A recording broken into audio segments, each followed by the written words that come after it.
Hello, this is Fine and Mizu. I'm sorry that I'm late by like 2 hours and 30 minutes. As usual, I just kind of forgot about the time. And then when I noticed what time it was, I was like, oh shit, I'm really late, aren't I?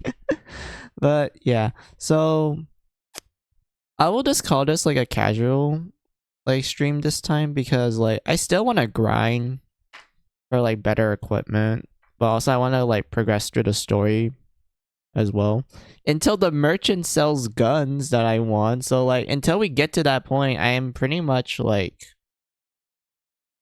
not gonna progress through the story too much because of that. So yeah, that's all I have to say.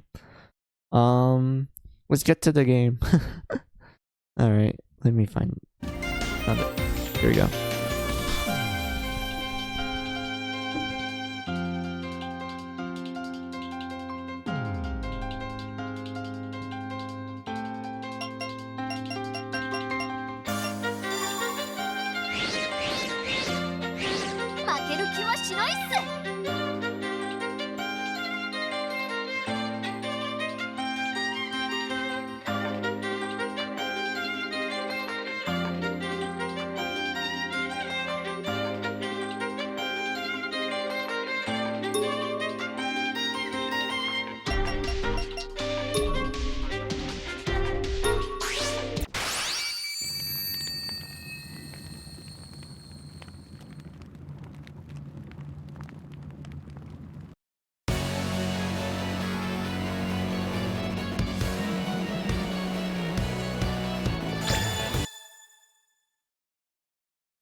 ご新規様。こ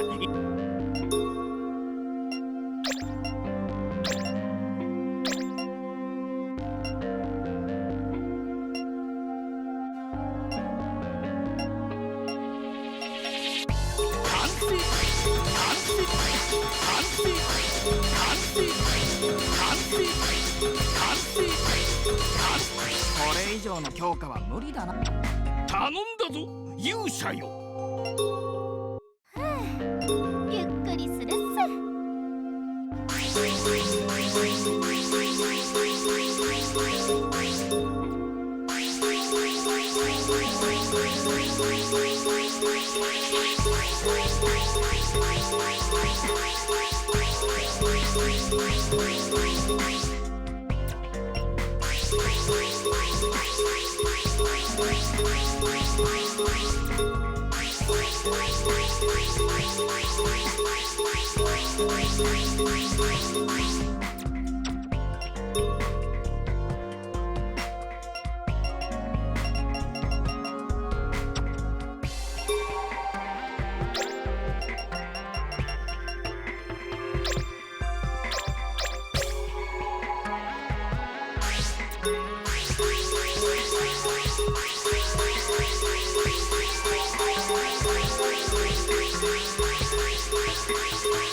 ゆっくりするっす。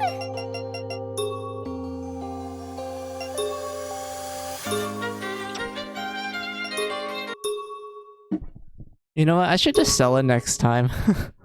I realize I have too much stuff. I should just sell it.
手助けしてあげる。我の番だぞ。しばし待て。行くっすよ。やめろ。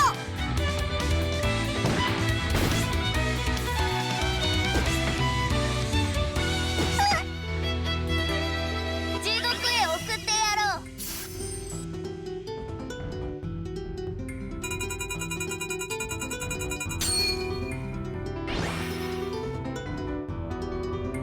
塵一つ残さない。そこで見てなさい。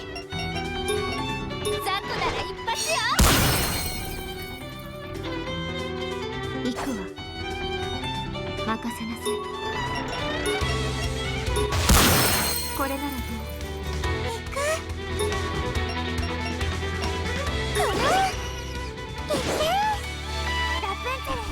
Oh yeah, we flipped it. All right. I don't have any I don't have any AOE.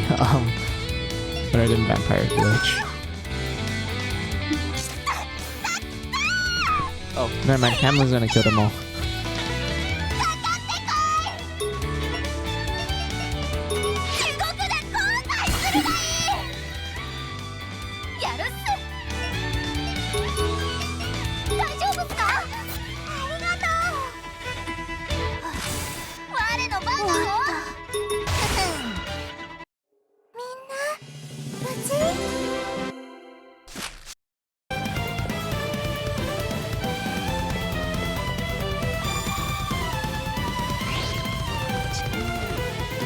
I think it was Ju who has that key. Hold on.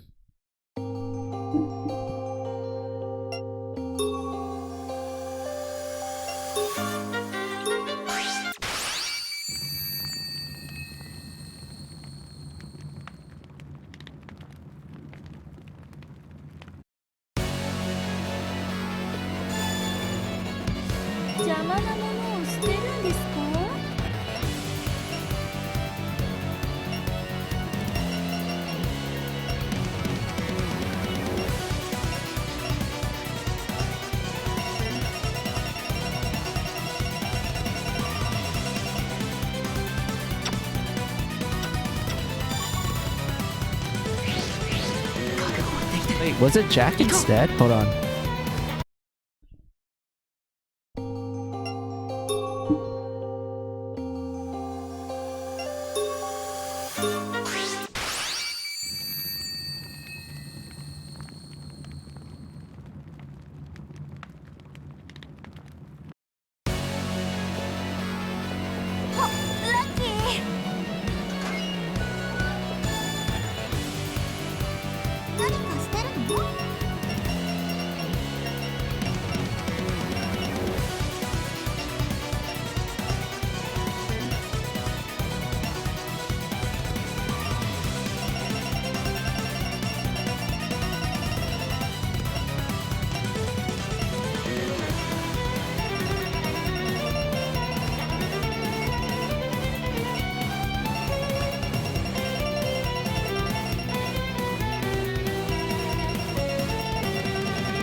Whoa. Oh, I'm a dumbass. I thought I got locked. Oops.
あなたでは私にかなわないわ。私の番ね。これを受けなさい。待ちの上待ちきれぬ。気持ちかける。消してやる。やったね。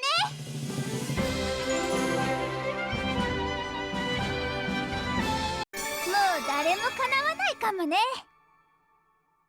ちょっと大人になったよ。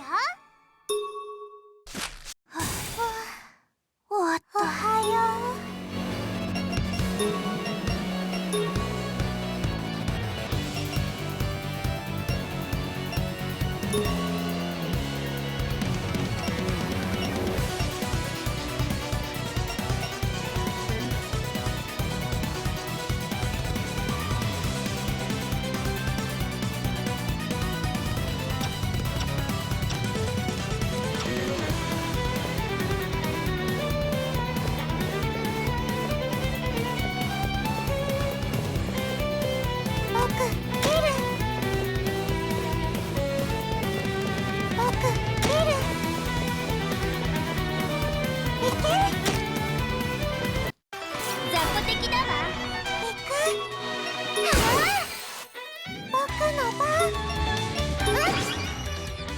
一発で終わらせてあげる。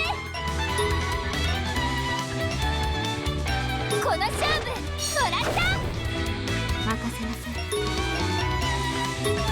これを受けなさい。元気いっぱいやるぞ。うりゃー我の番なの。しばし待て。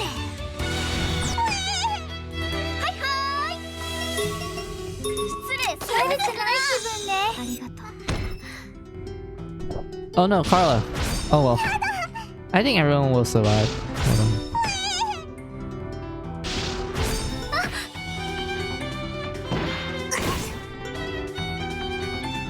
地獄へ送ってやろう。覚悟せよ。相手になろう。受けてみよう。僕の番。やるぞ。うりゃー。我慢できない。容赦しないわ。やるわよ。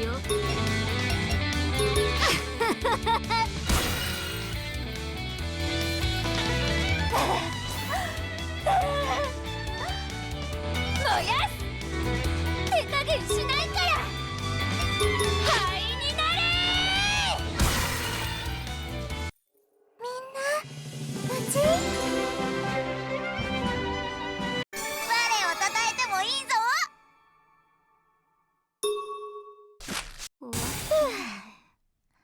終わったわよ。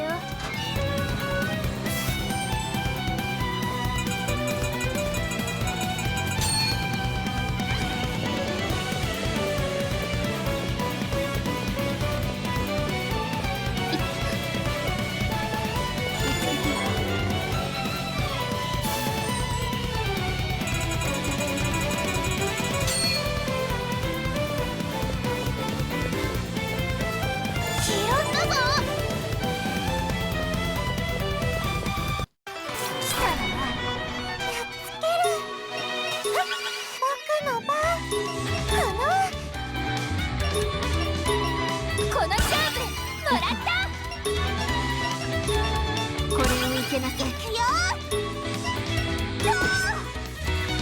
行くぞ。しばし待て。自分っすね。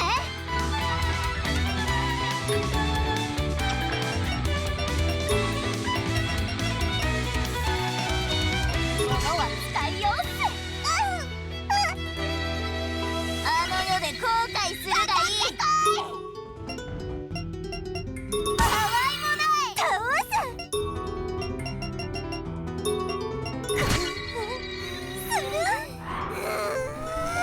Oh, she went to Blood Skelter. This is not good. やるっす。 At least Pyre survived that. I'm happy. Thank you, Pyre. いくっすよ。いい判断だわ。あ、この感じ。やるわよ。しないわ。大丈夫っす。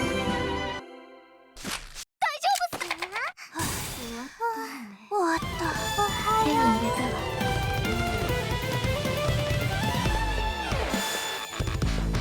拾ったぞ。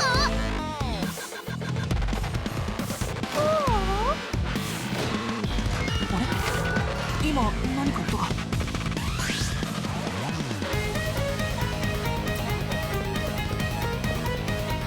僕いる。いいもの発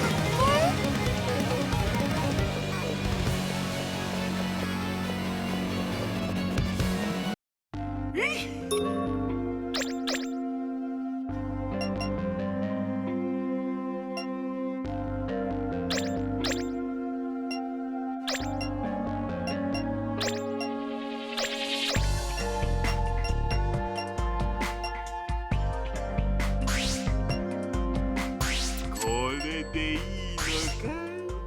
これでいいのかい？これでいいのかい？これでいいのかい？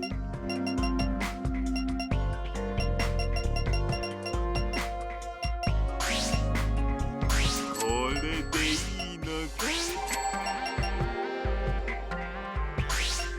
これ何を売ってくれるのかい？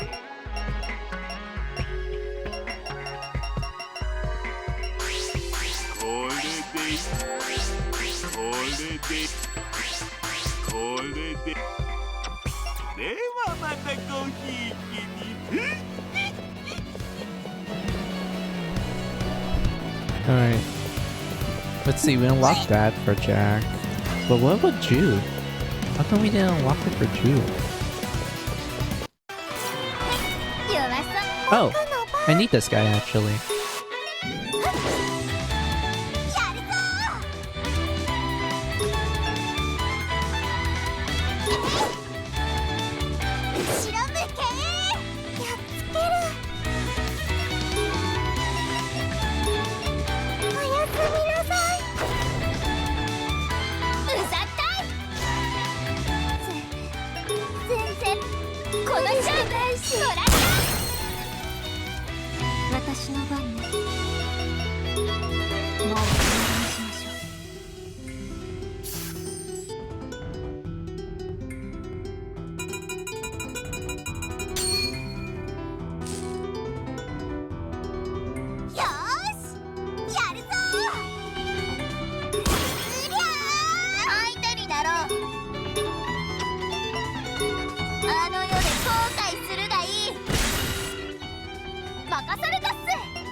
Wait, what's 5% of 500? I'm pretty sure there's like some...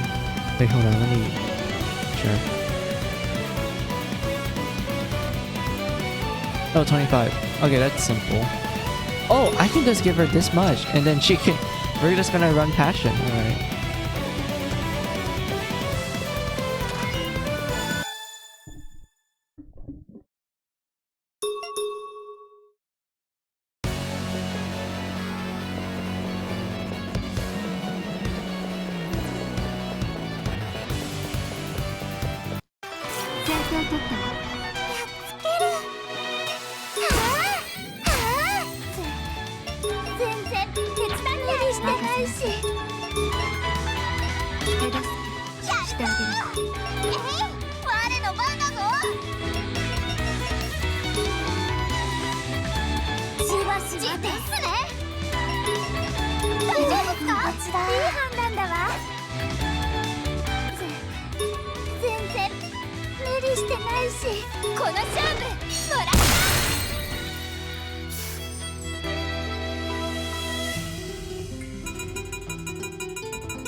Wait, so what am I missing at Juice then? Because I need to open his side.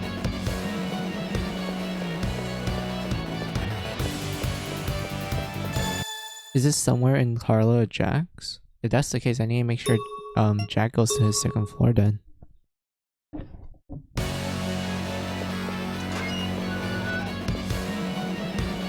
Oh hey, I need these guys. Yeah, I need these guys to refill my blood. There we go. Now we'll just bring this one.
Thank you, merchant, giving me a 50% discount on everything. Thank you, my man.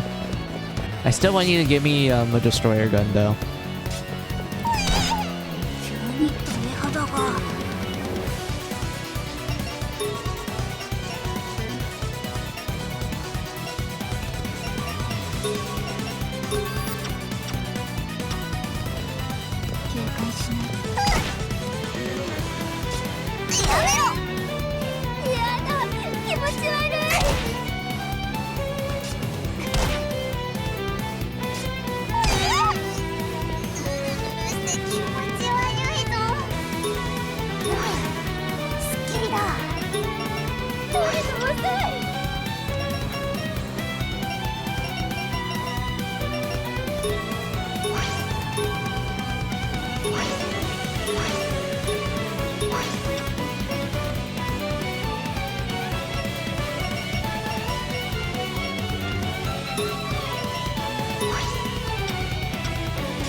やってやる。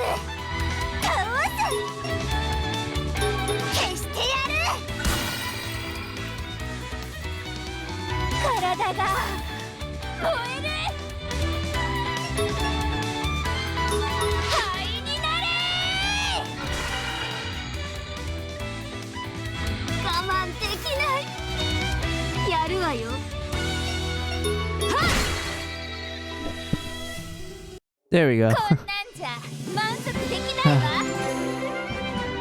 当然の結果ね。強くなった。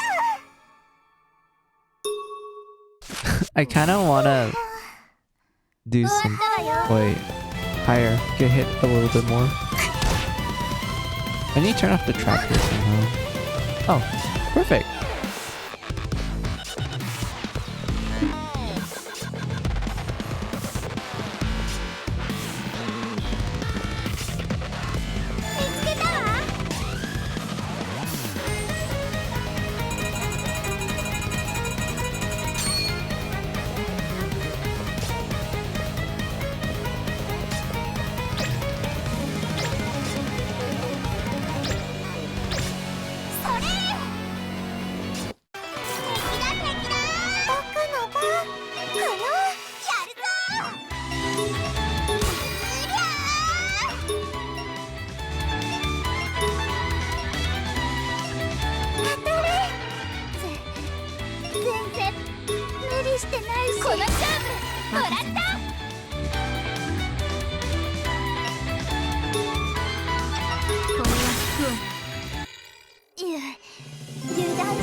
Easy puzzle. I'm surprised that they actually made the device very inside the wall, to the point that if you were to go to the panel where it's at, you're not going to interact with it. All you can do is like shoot the arrow and such. I like it. It's cool.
悪くない気分ね。我の番だぞ。地獄へ送ってやろう。行く。当たれ。勝ったよ。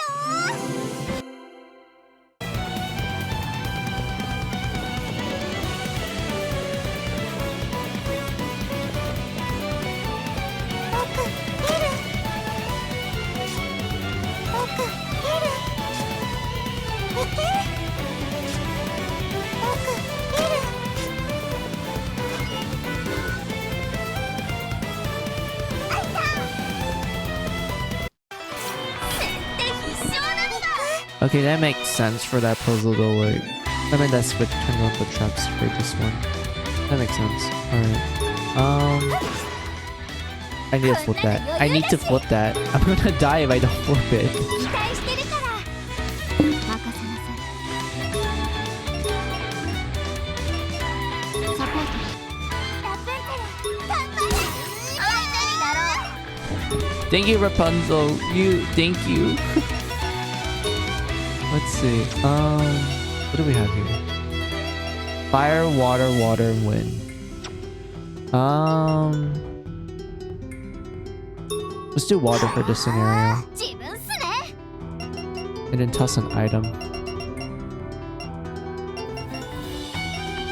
よっすよ。地獄へ送ってやろう。見て。こんなの余裕だし。この勝負もらった。あ、この感じ。覚悟はある。待ってた。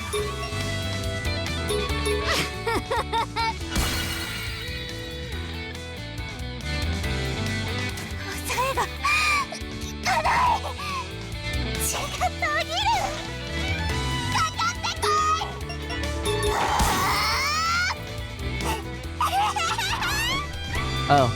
Oh no. This is not good. Oh.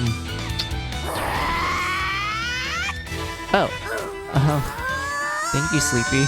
I was expecting you to like one-shot us. I still need to kill this guy. Hold on. 朝の運動より簡単だったわ。もう誰もかなわないかもね。もっと強くなるぞ。大丈夫っすか？終わった。すっきり。見つけたわ。見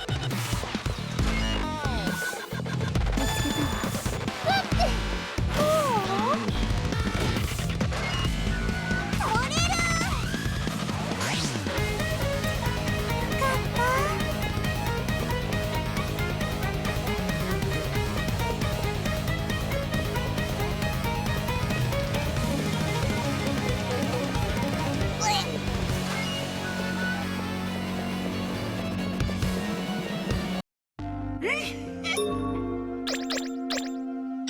他によ。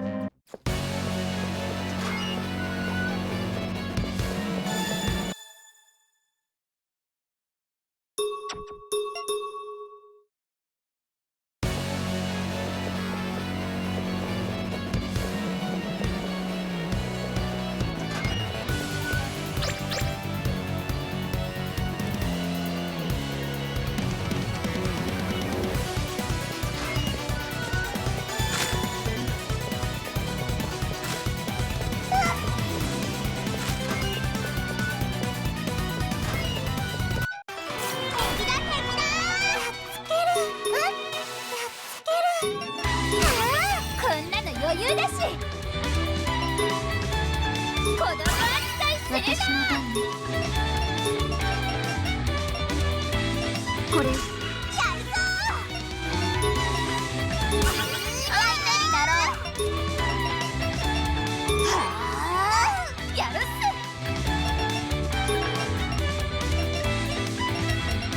使うっす。やめろ。こんなん受けてみよう。行くぞ。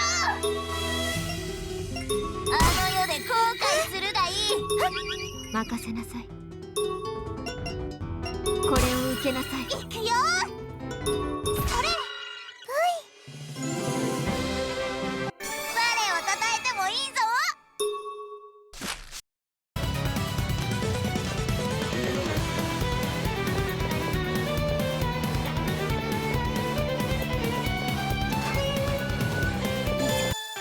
敵。やっつける。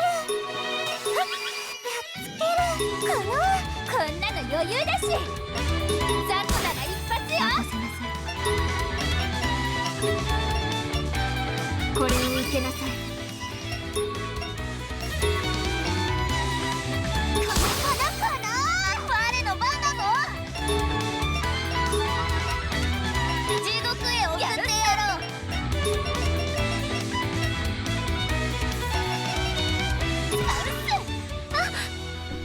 Okay, we killed the big behemoth, which is fine. But I need to be careful with the robot. Oh, he's distracted. Good.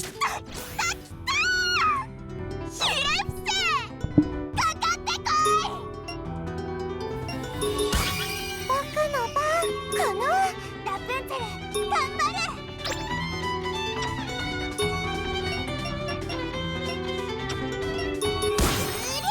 自分っすね。使うっす。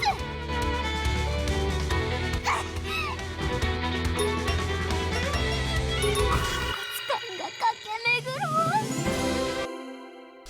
はあ、終わったのね。終わった。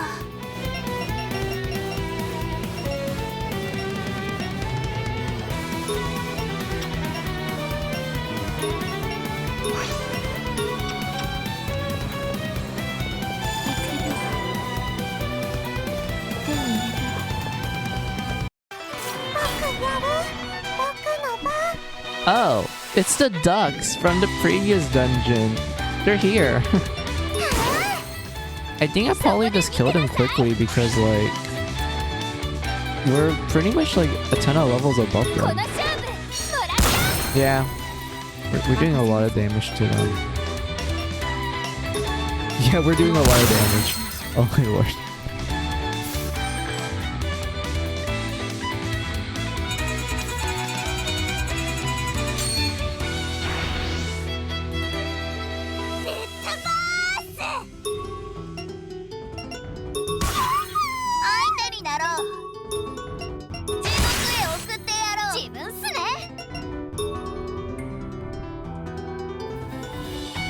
Looks like I can finally enjoy watching some anime. Sees Mizu streaming Mary's got the fanatic. Oh shit, here we go again. Hey Stella, how are ya? Yeah, I'm streaming since, well, I did say that I was gonna stream today. But I'm not even sure if I want to continue the story because there's stuff that I want to get, like, you know, new gear and such, so that, you know, the other teams won't, like, you know, stumble behind. Because currently the team that's just wrecking everything is Pyre's team, Carla's team. They're just killing everything quickly. Like, that's the funny thing. They're just like, oh hey, we're like the ones that get the first dips for like the strong, like, blood form equipment, and because of that they're just killing everything so quickly.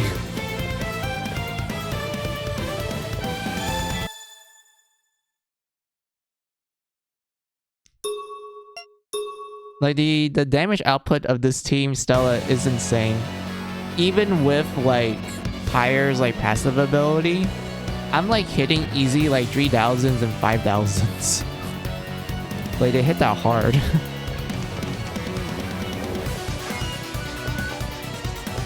Also, I need to check if I did everything well for this team.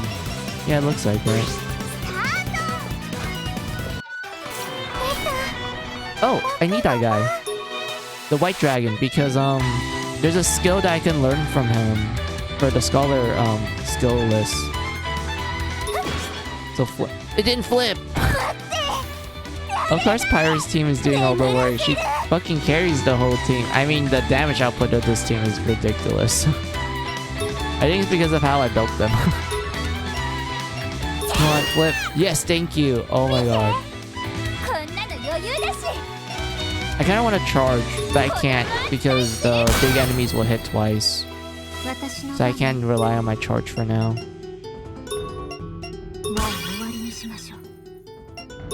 I could do blast though. Yeah, that's good. Big guy here. These two are kind of the problem, but I need to kill this one quickly.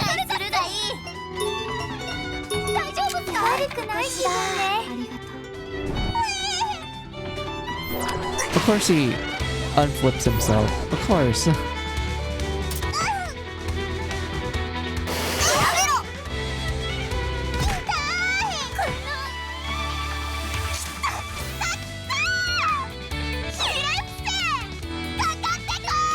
Well, most of the enemies over against Earth and Wind. So because of that, Hamlet's just gonna kill everything. Well, kill most of everything. Yeah, she has a lot of damage. That's good. Oh, he got poisoned. Huh. That's cool. Vampire glitch, go! All of that SP recovery, look at that. She got her full SP bar back. Now I can spam blast.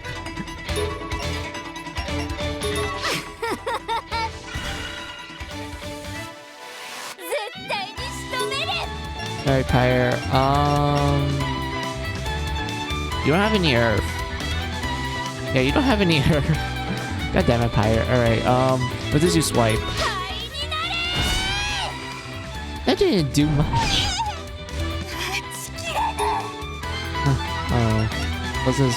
Burn it alive.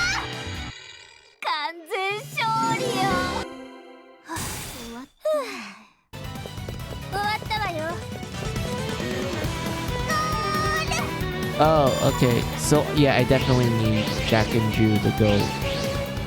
Gotcha.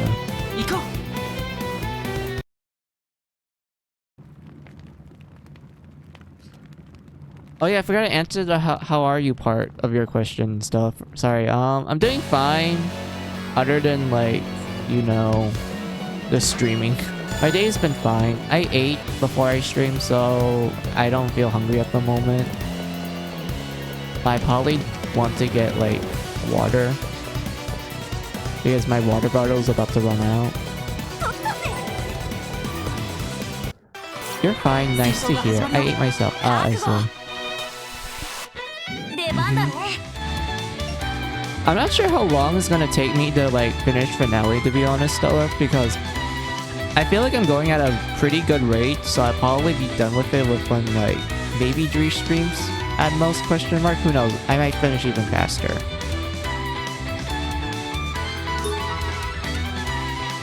And whatnot. And also, yep, it's the rare enemy. Look at this. This fucker appears so often to the point that I just kind of sat there and went like, how is this rare? Like, they appear so often to the point they're just common. They're a common rare enemy. Like, Stella, you remember in the first game, like, these guys took, like, forever to find. Like, you had to be really lucky just to find them. And because of that, it made, like, you know, filling out the creature manual to be a little bit trickier because, you know, they're really rare to the point that you're like, damn, I need to get this, but, you know, it's gonna take me forever. And then 2 and onwards, they just appear so often, I'm like, they're not like a rare enemy anymore, they're just common. So, but yeah, also do something. Damn it! Alright, Alice, please murder them. Please, Alice. Plus, they run away and always piss you off. Exactly, they always run away.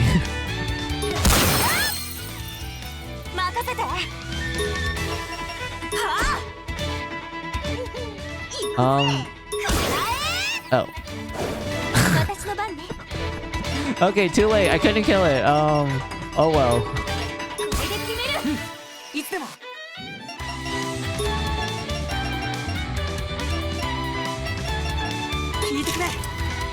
I need to go get the merchant for...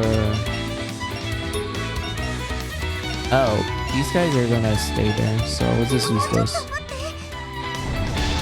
Oh yeah, Stella.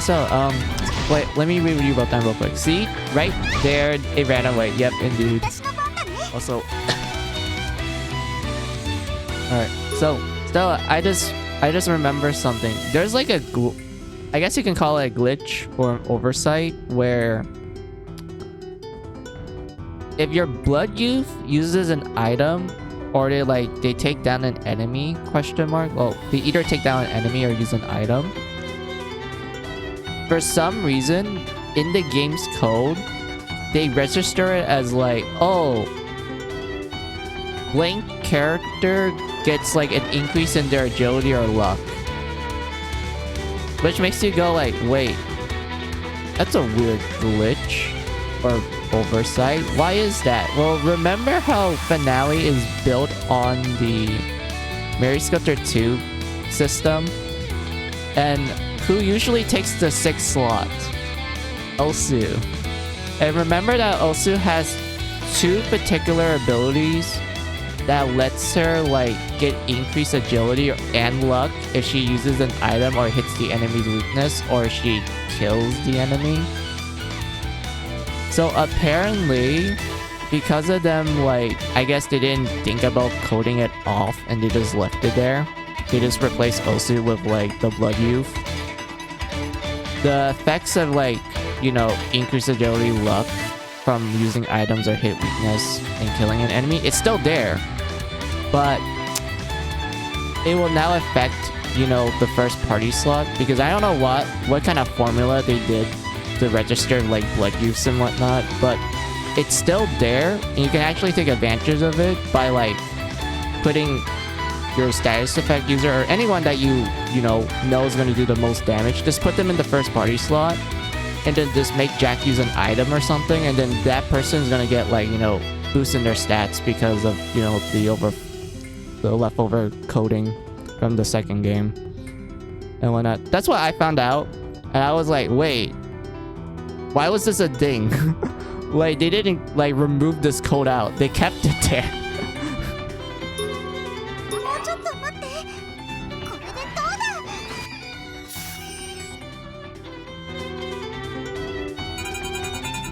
I hope I explained it right, because it's kind of hard for me to explain certain game mechanics where you can kind of tell that it's very hard for me to like, I have a hard time explaining stuff.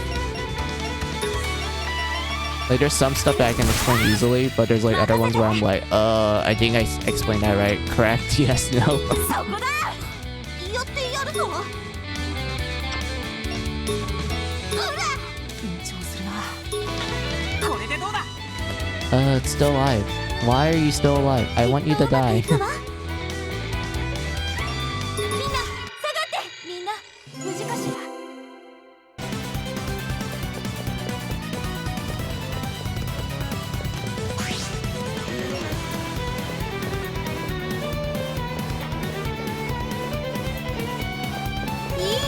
Unnamed sword. Oh yeah, I can shrink that for something. Wait, what time is it right now? Hold on, let me pull up my phone to look at the time.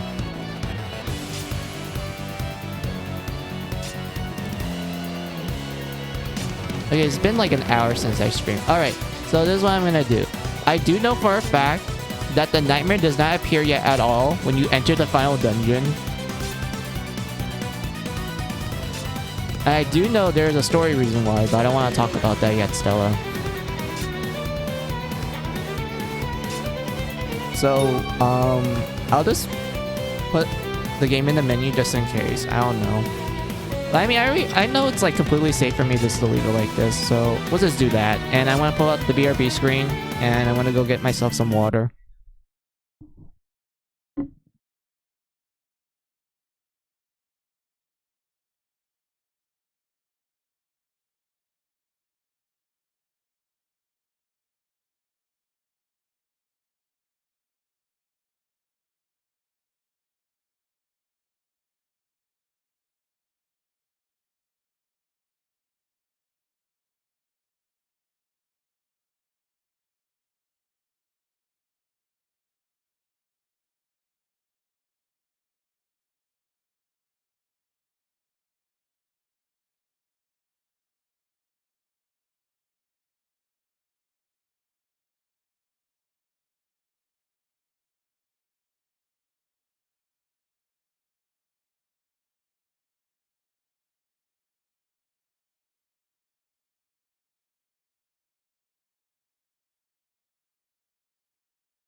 Alright, I'm back.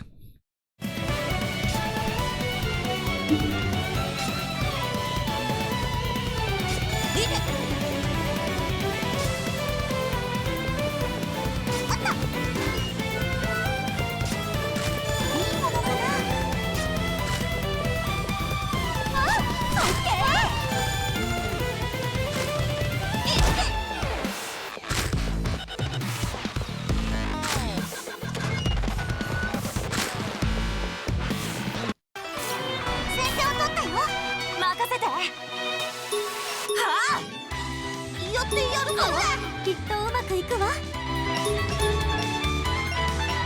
一緒に頑張りましょう。手を貸すわ。頑張るぞ。任せて。落ち着くな。力をためたいの。私の番ね。これできる。頑張るわ。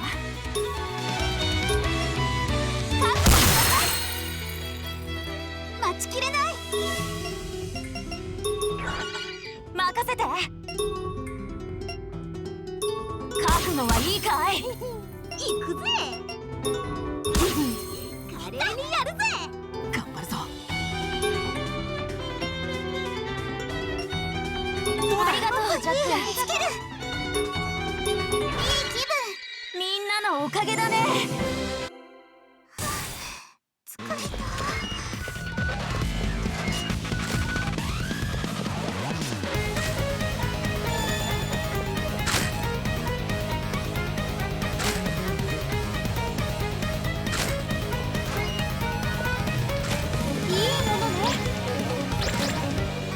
行くよ。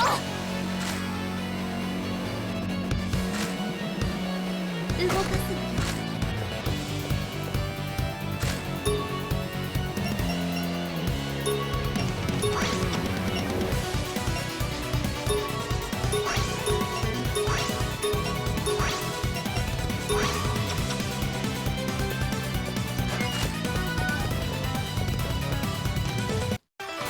戦争開始よ。よし、行くよ。今だスキャリー。行くよ。今だスキャリー。行くぜ。ほら、私の番ね。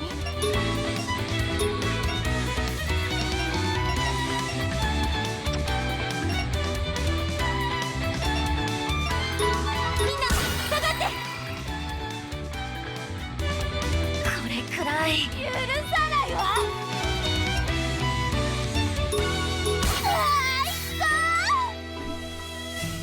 Look at the damage. They're doing such a good job. Alright.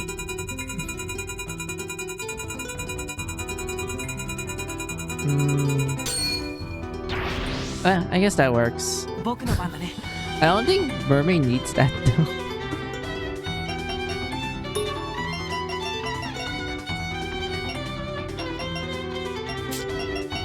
Alright, Earth. これでどうだ。私の番だね。逃がさないよ。許さないわ。圧倒的勝利よ。ごめん。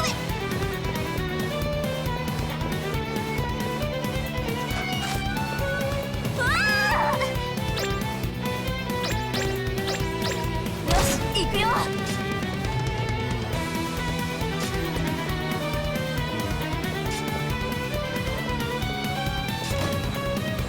僕の力だ。僕の力だ。よ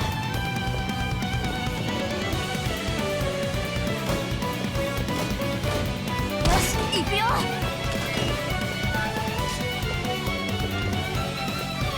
なんかあった？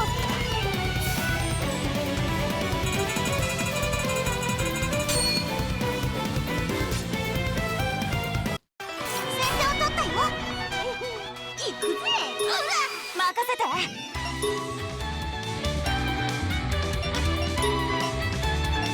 はあ。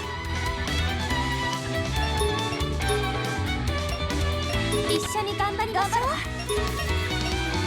手を貸すわ。頑張るぞ。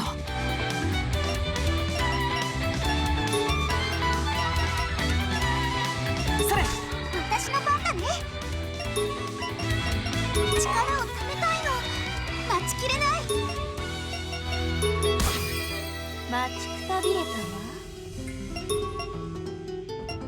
わ。おしまいよ。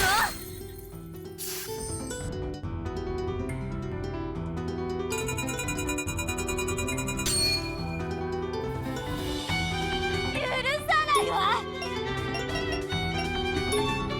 Alright, Alice, burn it down. Ah, 3000. Good job. 圧倒的勝利よ。 Ah, beautiful. 取り乱してごめんなさい。なんかあったの？ Grab that.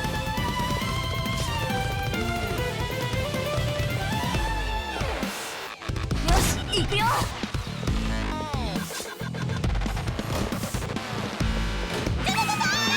Oh, oops. My bad.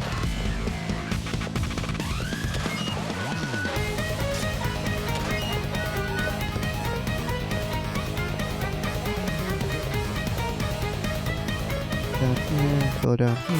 メルヘンだ。行くぞ行くぞ。任せて。今だスキャリやるぞ。はあ、やってやるから。きっとうまくいくわ。一緒に頑張りましょう。いって出番ね。手を貸すわ。頑張るぞ。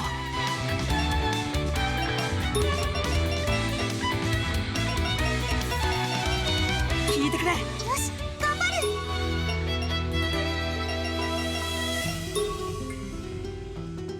力をためたいの。終わりにする。よし、頑張る。逃がさないよ。きっとうまくいくわ。みんな下がって。任せて。上がって。やるぞ。撃破。早くほっといてもらいてえ。ほら。いつでも。助かる。やるぞ。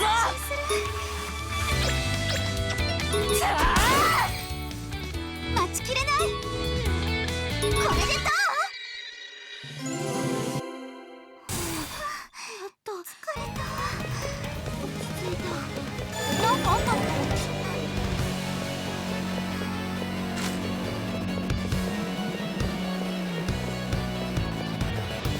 なんかあったの？見て。やっ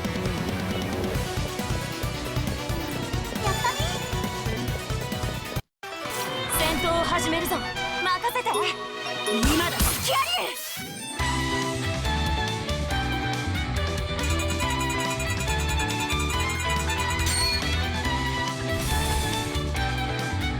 任せて。見てどうかしら。頑張るわ。任せて。今だスキャリ行くぜ。おりゃ。きっとうまくいくわ。あなたならできるわ。いつでも。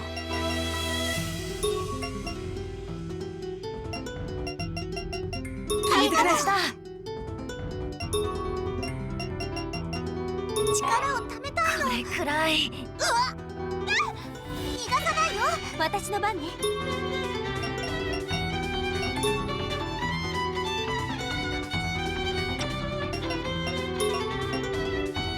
みんな下がって。待ちきれない。渾身の一撃だよ。いい気分。許さないわ。どうかしら。私たちの勝ちね。疲れた。この感じ。よし、行くよ。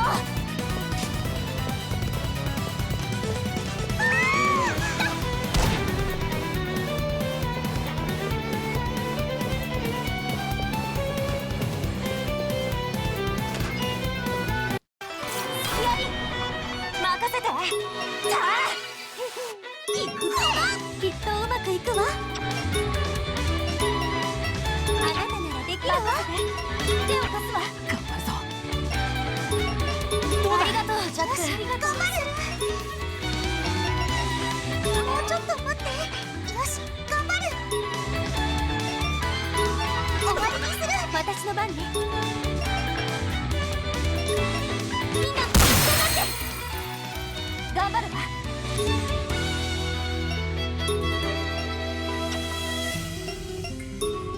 覚悟しなさい。 God, why does the demons dodge so quickly? That's fine. やるぞ。これでどう。早くほっといてもらいて楽しいな。出番だね。今だスキャリー。やってやるから。やっつける。これでどう。疲れた。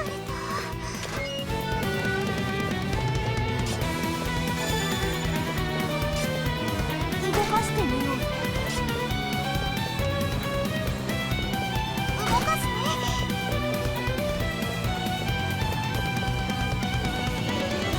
動かすね。よし行くよ。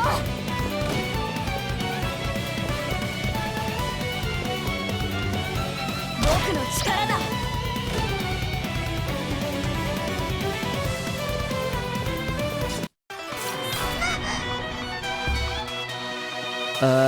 I hate this.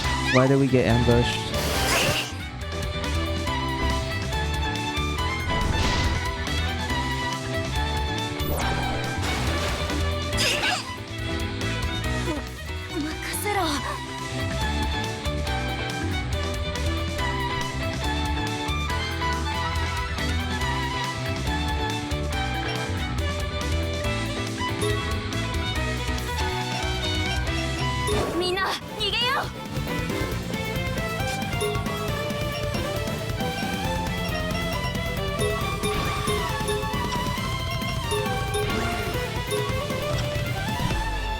You know something that I wish Mary Sculpture would do, but sadly it would never do.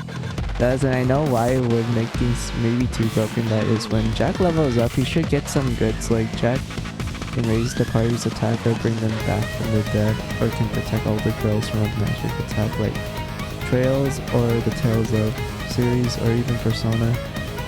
So I can see why it wouldn't work. Yeah. I mean, I don't mind giving Jack more like buffing options, to be honest, because like that was essentially what the Mary Gun was in the first game. Like every time Jack levels up, you increase the amount of blood that you can hold for the Mary Gun, and like gain the parts for it to like get all sorts of benefits, like special buffs from it, which I think that's what made me like Jack a lot in the first game, because like, you know, he technically levels up with the girls. Like he actually gets better at his job when he levels up. Jeez, it's almost like he's an actual party member and whatnot. And then, you know, too, kind of relegated Jack to just purely purging and like Nightmare Zone, which makes sense in the story, but like, you know, you can kind of tell it's kind of a downgrade. And then Finale comes in and they're like, oh, it's fully upgraded, but you can't upgrade the blood tank whatsoever. Which is like, yeah, kind of bad. I mean, there's still use for the blood use, you know, like you said about the whole items thing, where they can use like attack items and just use items in general. I think that's like the big benefit to them. And also the whole meat shield stuff, but like, yeah, I would have wished for Finale they could have added like at least more variety to the blood use, because like for the first game it made sense, like yeah, you learn these new abilities as you level up and they all have like various uses and such, like that's cool and whatnot. But Finale is like, oh, we're just gonna use the same thing that we did for the first game, but you fully unlock everything, but you can't upgrade the blood tank, which is kind of a downgrade and whatnot. I would have wished they added like more stuff for the blood use, like kind of make the blood, like each blood you play differently. Like, you know what I mean, right? So like Jack is the all-rounder. Like he plays exactly like in the first game. Maybe they might give him like something special, but I don't know what that would be. And then Carla could be like, oh, her AoE purging is stronger, but she loses blood more quickly. And she doesn't have like a big blood tank compared to the others. And then, you know, Ju could be like, oh, it's less effective, but you can carry more blood. So, you know, like small stuff like that. I would have wished they'd done that for the blood youths, but they didn't. So because of that, it's like, yeah, they just all play the same. They all play practically the same.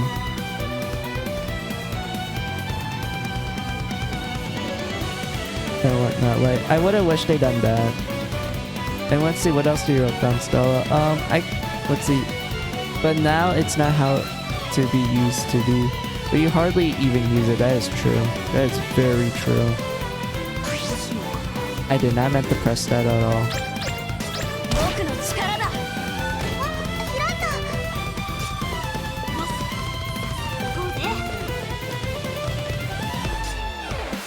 And when you mention, like, you know, Jack being able to buff the whole team's attack and such, I guess we could like give that to like certain characters. I mean, certain blood youths and such, other than like, you know, there's differences with how they use their guns and everything. Like, I guess Jack would just be like the AoE shield, like you said, Stella. You know, he protects the whole party. That would be his unique ability. For Carla, I guess ×2 item. You know, like her item usage is actually very good. Like she does more. She's more effective with items compared to, like, you know, the other blood use, which makes sense because, you know, Carla is a blacksmith, and she was the store owner for like the first game, and also the One Ring Merchant in the second game. So it makes sense she will have a higher affinity with items. And then for Ju, I can't think of one for Ju, Stella.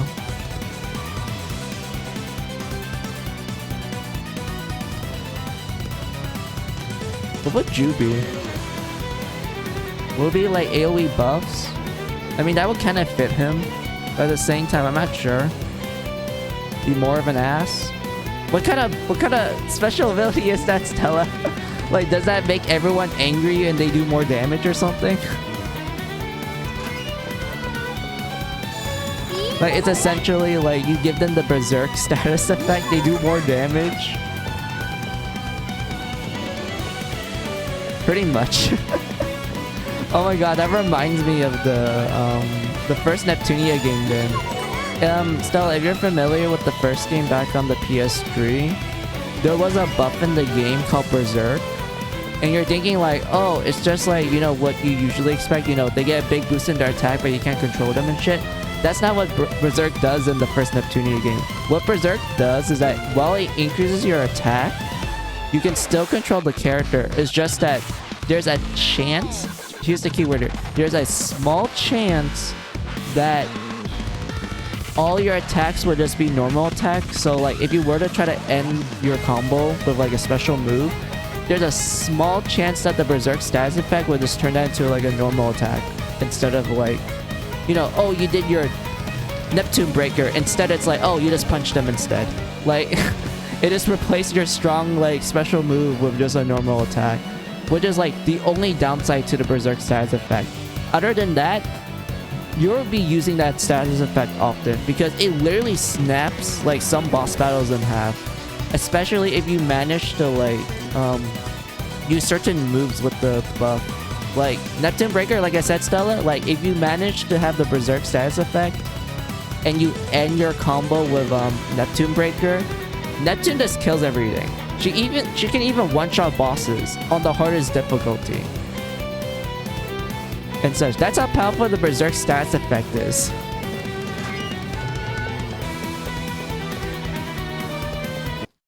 And whatnot. But like, yeah, that's like one interesting thing where a buff that I could think of that's like actually really good.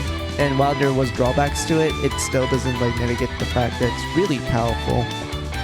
and whatnot. But yeah, like Ju just being an ass and it just makes all the girls just hit harder is just hilarious to think about.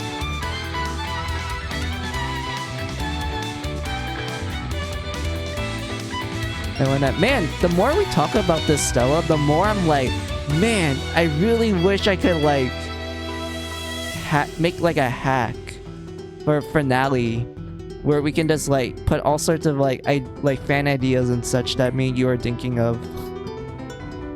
Like, you know, make each blood you've played differently. They all have like their own special like quirks and such. Like Jack is AoE shield, Carla is ×2 item, and Ju just is an asshole that makes everyone hit harder.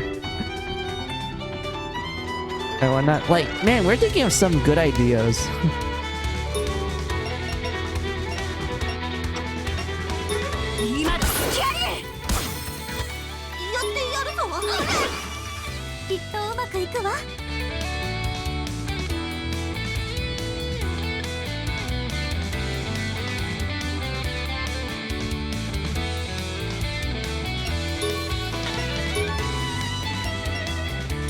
Oh yeah, I remember that, and exactly, he would, and the girls will kill the enemies harder, or like Sid, he can aim at background character and make everyone think he's weak, but you can actually make these good. Indeed. Yeah, but it's good to come up with good ideas with you. Exactly, I like these talks that we have.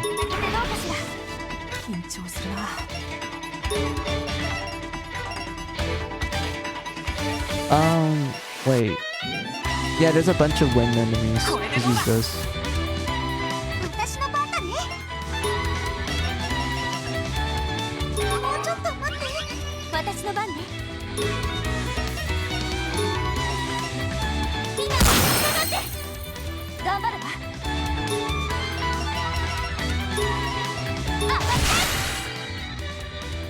Good job, Alice. You killed practically most of the enemies.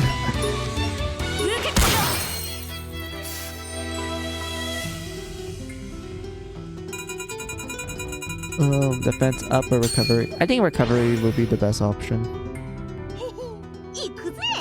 Mary, yeah, do that. That's better.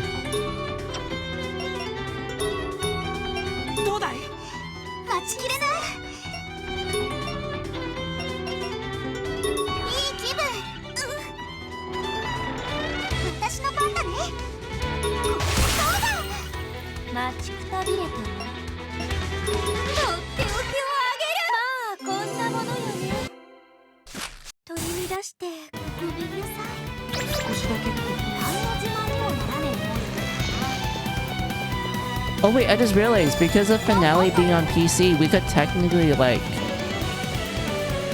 hack the game, question mark, but I don't know like how to do game hacks, because that's like a whole different skill set compared to like the game development.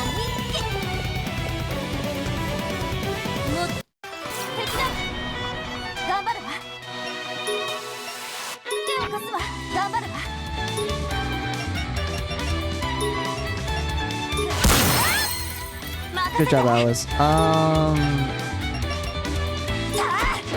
Yeah, flip that guy. Okay, I guess sealing it would work.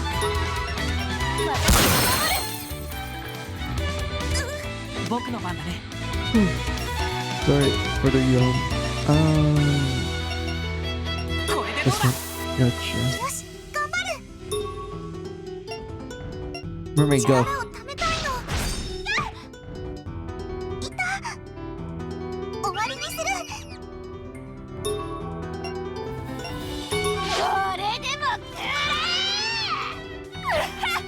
Oh. Also, no. Okay, we need to kill the enemy fast now.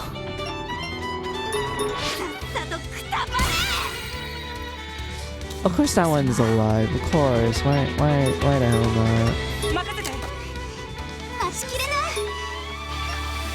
Mermaid, water it.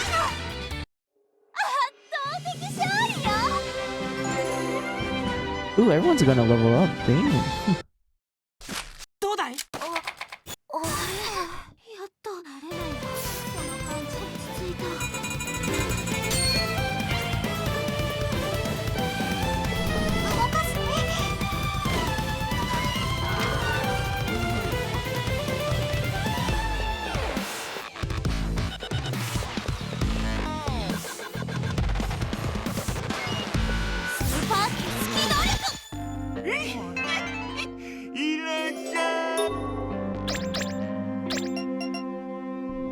Yes, merchant, I need you.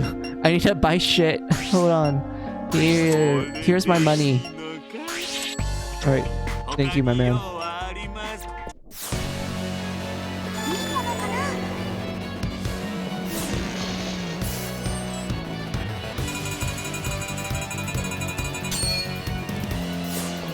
何の自慢にもならねえもん。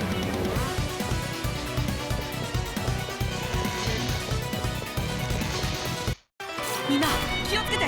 出番だね。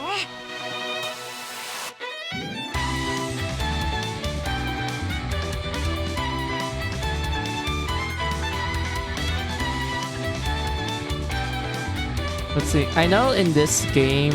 Wait, sorry. I know in this game or in the girl's point of view, but wouldn't it be amazing if we like played this series like Trails series or Kingdom Hearts where all the girls actually play differently from each other and actually have different moves? Like how you play Sora and Yuki, you can tell they play differently than normal. Yeah, that would be cool. That each girl actually gets like their own class per se, like, you know, with their own exclusive like techniques and such. Like, I know that comes in the form of massacre skills, but like, you know, we all know like massacre skills, you're essentially just given like a free move that's from like another class and such, but you know, without any drawbacks and whatnot. But like, yeah, that would be cool to like actually have different classes for each girl, like actual different like class line and such, which I kind of felt like they did for like some girls. Like, you know, some girls do have like their own class line compared to the usual ones, but yeah, they tend to have like the same moves. Like they tend to share like similar move sets. But yeah, it would be cool if it like there's an actual different like play style for each of them, kind of like in a kind of like in an action game like Tales. I know Trails is also like, oh, every character in Trails plays differently, even though I felt like some characters do share like similar spells and such. But like outside of that, yeah, that would be cool. Maybe Tales, you know, the Tales series. Like, I know every party member in a Tales game, they all like play differently from each other.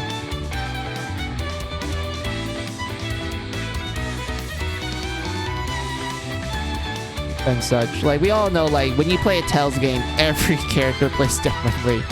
And, like, they all have their own shtick and gimmicks. Even though sometimes they will share the same arts. But that's, like, that's very rare, though. Like, we all know that every sword person can use, like, Demon Fang or Azure's Edge. Like, we all know that if you're a sword user in Tales, everyone can use Demon Fang. And that's just a staple. No one's gonna replace that. And if we have a sword person that can't use Demon Fang, I don't know what to tell them, man. I mean, there is one, Kyle from Tales of Destiny 2, like the real one. He doesn't know Demon Fang. He only knows, I think it was Azure's Edge and such, which is essentially his equivalence of it. And I remember, like, wasn't there an OVA where they have like all the Tales characters interact with each other, and like one of them ask like, oh hey, how can you be considered a true hero? And most of the Tales protagonists at the time, they all said that, oh, you just need to know Demon Fang.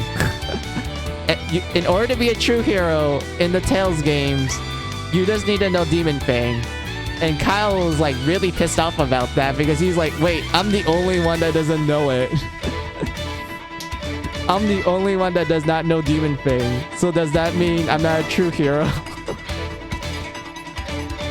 Like, that's the funny thing about it. I'm like, oh man, this poor kid, like, his dad even knows Demon Fang, but not him.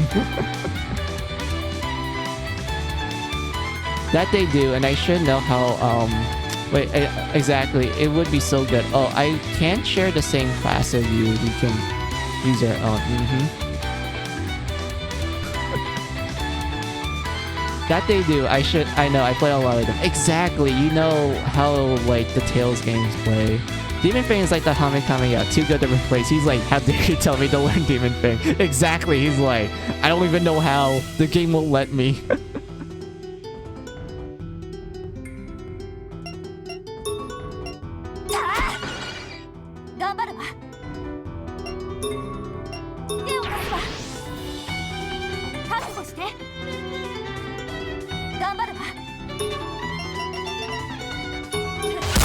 Wait, I messed that up.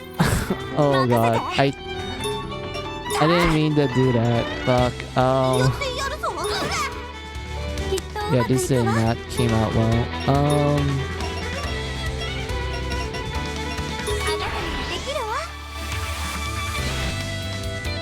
Oh yeah, Stella, which Tales game do you like enjoy the most? Like, through a gameplay point of view, like which game you think has like the best combat? For me, it has to be like Tales of Xillia 2 or Tales of Destiny on the PS2. Like the PS2 remake. I think those ones have like the best combat system of all the Tales games.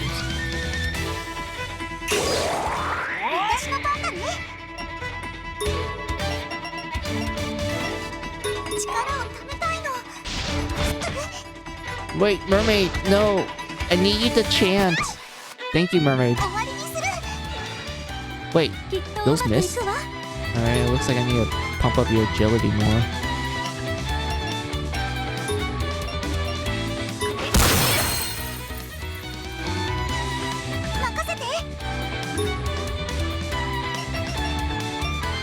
Was it Tales of Grace F and Xillia 2? So you agree with me with Xillia 2. That's good to know. I love the combat of Xillia 2. That one, if you ask me, is like really fun. I wish we had someone like Lugar in a future Tales game, because who doesn't like weapon swap in the middle of a combo? Like, who doesn't think that's like the coolest thing in the world?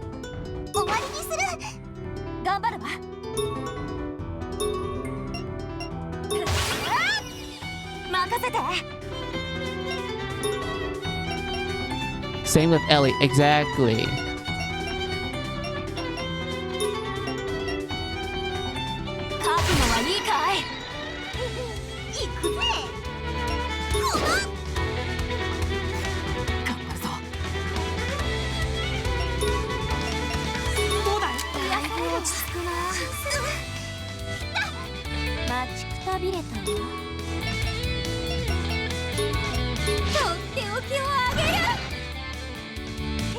Okay, Mermaid.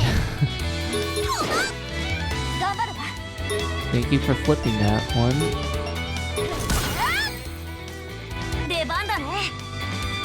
I choose to go with Ellie and not the stupid name they give her in English.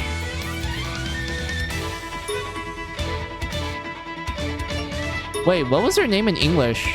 I forgot. It's been a while. Wait. L? Wait, L?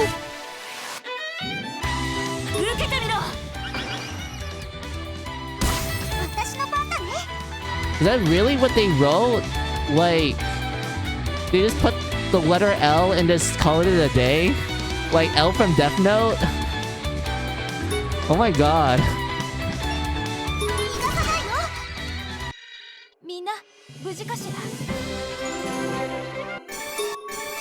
That's like... That's really odd. No, really. That is her name in the English dub. L. Oh. Oh my god. So they just made her name into a Death Note reference. Oh my god.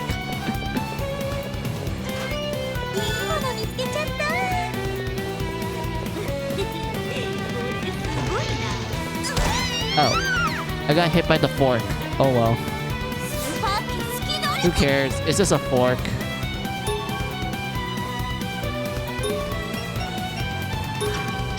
I hate it so much. Ah, I see. Honestly?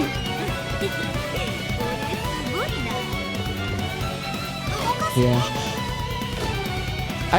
Yeah, there's some name changes that I don't like in like certain games. Just as much I hate Toe. I mean, that's one example, Stella. You just list one example of a name change that I hated a lot. What was another name change that I didn't like in a video game? I'm gonna try to remember that while I'm playing.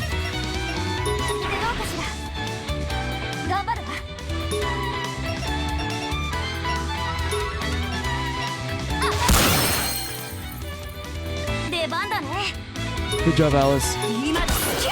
Yes! Oh, Sue, thank you. Oh my god. He can't do shit, so let's just stunt burst him. みんな下がって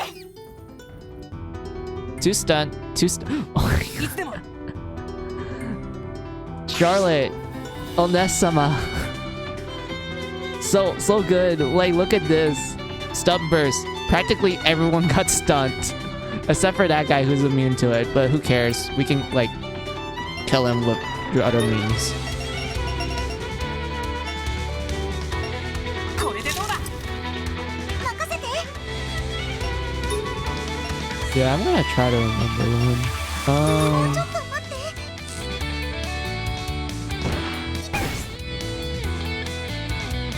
逃がさないよ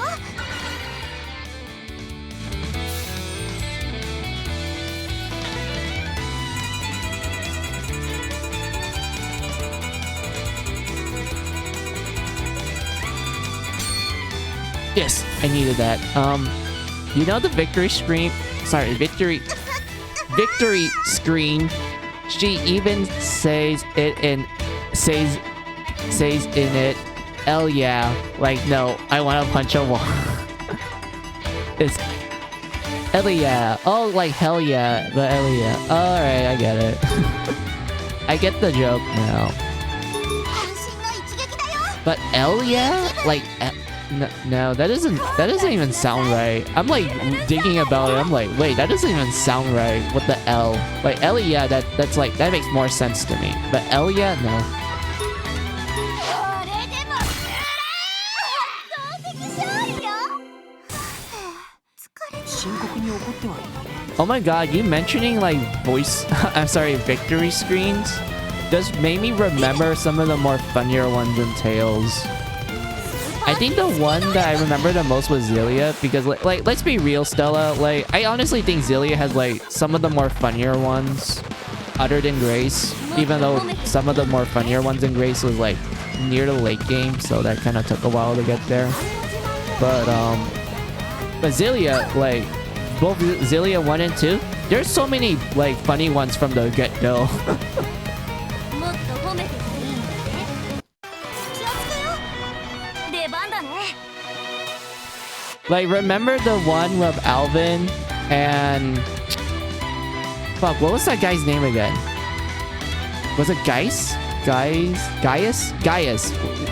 right? He was the guy with the long katana. Like, you fight him in the first Zelia game, but he becomes a party member in the second one. Like, I remember in 2, there was a victory screen with, like, Alvin and Gaius, where Alvin, like, shows out Demon Fang. And,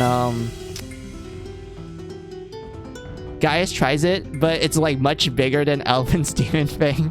And then Alvin was like, damn, you ruined my mood.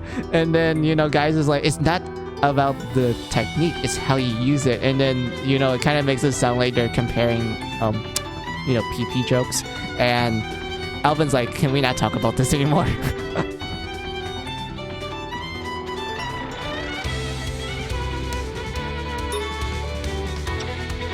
And when I remember that was pretty early in the game, and that made me laugh a lot. So you forgot we got to exit out of the butt, and that was our... Oh yeah, that was a ding!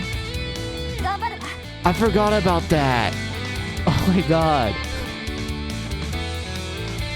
It's so bad, trust me, it'll piss you off if you ever play the game again. Alright, I'll see. You mentioning that kind of makes me want to be like, I wonder what the game is like in Japanese. Because you know that I played the Tales games mostly in English. You know, the ones that got English release. They all are in English dub. It's really rare for me to listen to the Japanese dub of a Tales game.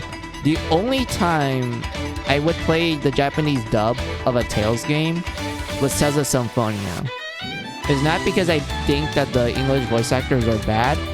The reason why I play Symphonia in Japanese, like I actually had an undubbed patch for the GameCube version of Tales of Symphonia.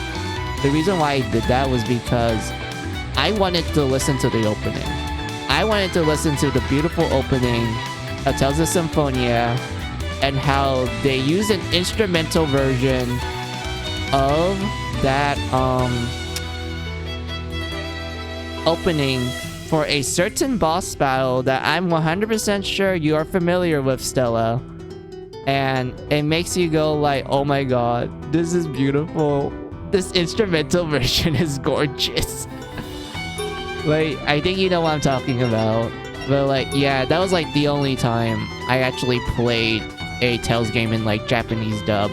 It was because of that opening and that music. And then when I bought Tales of Symphonia Chronicles version, you know, it comes with Dawn of a New World, which I actually like a lot.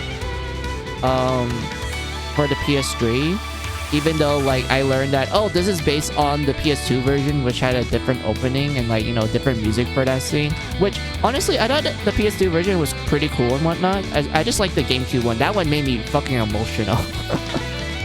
You know, and whatnot. But like I said, both openings for Tales of Symphonia, the GameCube and the PS2, both are equally good. I think they both like do a good job at hammering down the emotional aspect of Tales of Symphonia, especially when you take into account of the lyrics and how you can kind of theorize that the song is like being sung through both Charlotte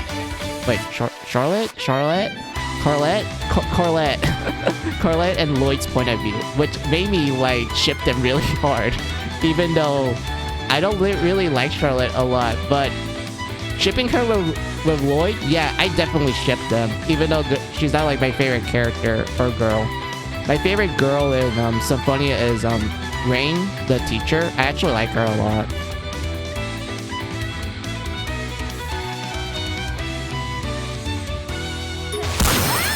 And also, you wrote them, Sophie, Shirina? Fuck, I forgot how to pronounce her name.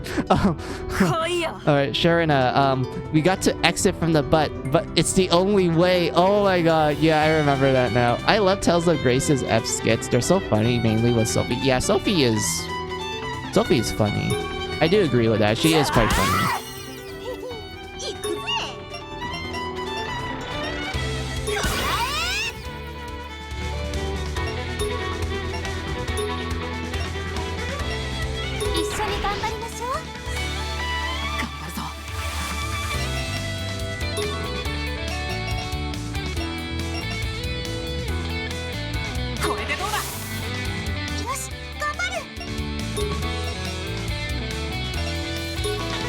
Water.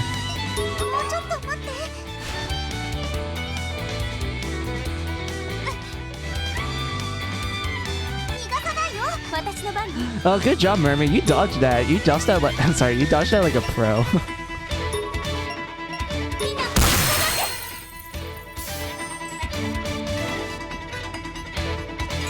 What was a skit that I remember from Tales of Grace F? Actually, I don't think I remember any skits, Stella. I just remember victory quotes. I think the one that I remember the most was when Hubert dropped his glasses and the whole gang was about to do like a victory pose, but he tells the gang not to like move because, you know, they might break his glasses that's on the floor. That was one thing I remember. And I laughed a lot from that because as someone who often loses their glasses, I can relate to Hubert like accidentally dropping it. And he's like, wait, don't move. You might break it. I can like relate to that shit.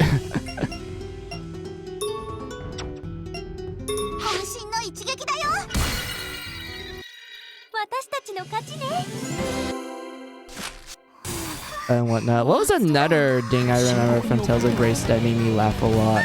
Oh. It's a pit. I remember...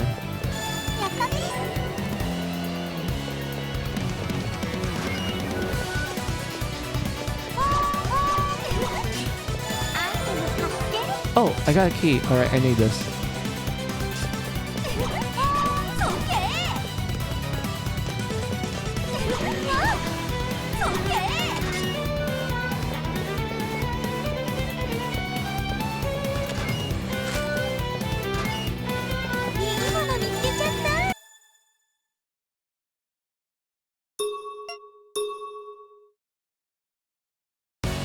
Oh yeah, that one mystic art with the butler.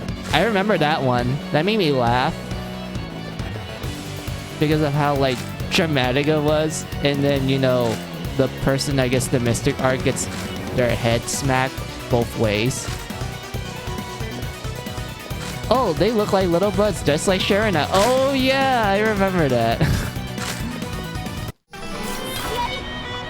調子いいぞ。任せて。今のスキャリー。やってやるぞ。私の番ね。一緒に頑張りましょう。緊張するな。任せて。ありがとうジャック。任せて。手を貸すわ。任せて。力を食べたいの。きっとうまくいくわ。私が守る。任せて。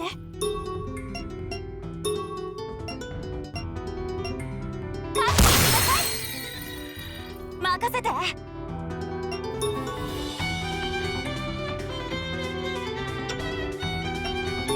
Wait a minute. Alright.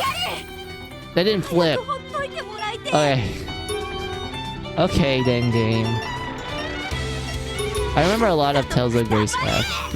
I can tell because you did tell me that it's one of your favorite Tales games. I think my favorite Tales games has to be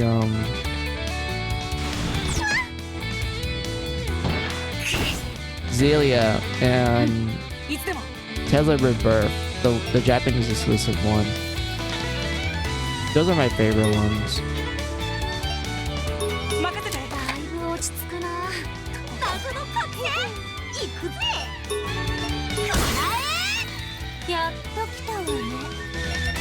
Honestly, giving Mary equipment that like does skill seal surprisingly helps me a lot. Because of like Stella, you saw how often Mary just seals everyone's like skills and such, and how they're just forced to resort to like use physical attacks, which, you know, everyone else is easily able to like defend against because everyone has naturally high defenses for this team. Of course, the only time where it comes and bites me in the ass is with, like, the big enemies, you know, the robots and the behemoths, because, you know, their AoE, their normal attacks hit every target, so, yeah, that went to bite me straight in the ass.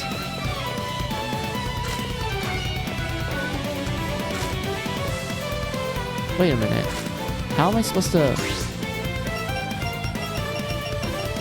get to here? Unless I just use the short... Oh yeah, I could just use the shortcut.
Oh wait. I remember that, Stell. Hold on. Pastel, what is an airhead? Someone who is so smart, they can control the air with their mind. Wow, you're amazing. Yes, I remember that. That was like an early one. Oh, what the heck? That was one of the early ones. I remember that.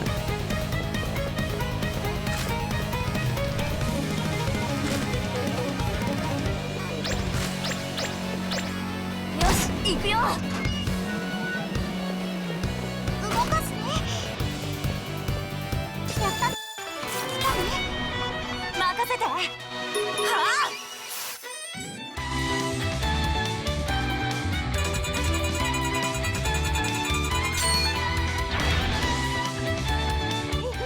行くぜ。ごまん。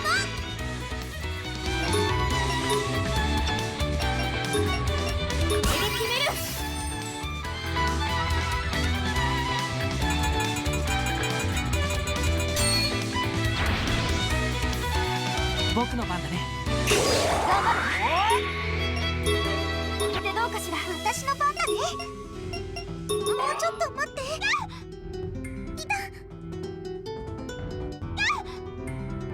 これでどうだ。任せて。当たって待ちきれない。いい気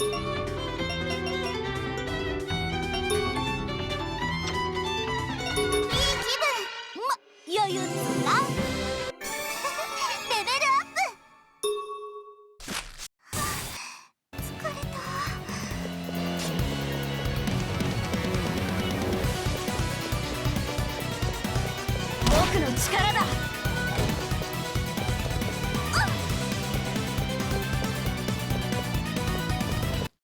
メルヘンだ。出番だね。今だ。好き。頑張れば。手を貸すわ。頑張れば。来る。やるぞ。早くほっといてもらいたい。やっと来たわね。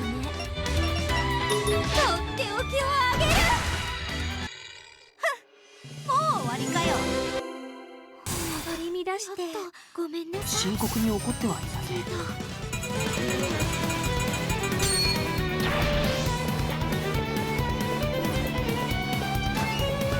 ラッキー。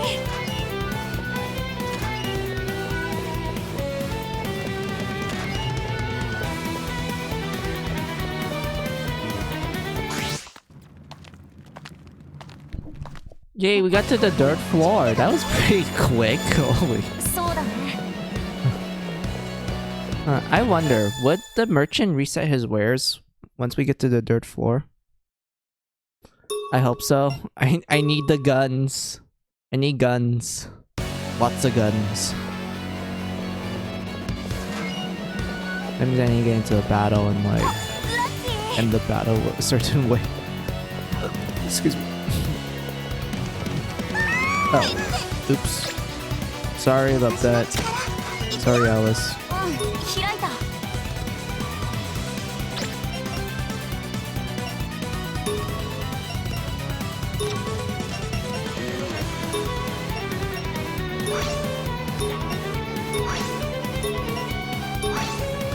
Right into next week. I travel back in time from next week. Please stop throwing monsters at us. Yep, I remember that one. Also, did I slip? Oh yeah, I did. Because this is like... Slippery puzzle.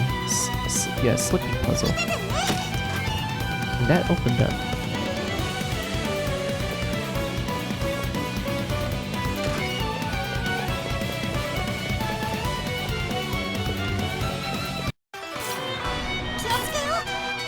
Hey, look! It's a bloody chair!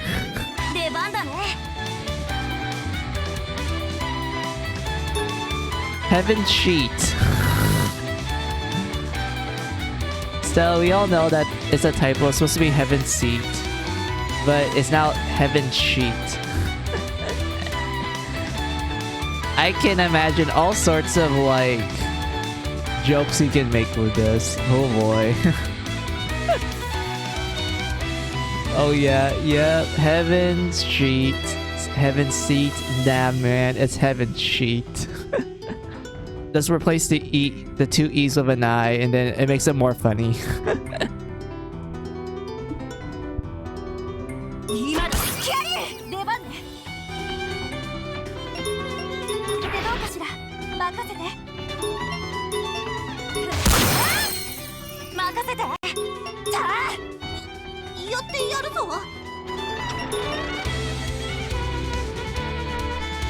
握るよ。Wait, Nigiri-o. Wait, what word is that? I don't even know what that's supposed to mean. I know it's a Japanese word, but I don't know what it, like nigiri? Nigiri-o. Nigiri-o? I don't know.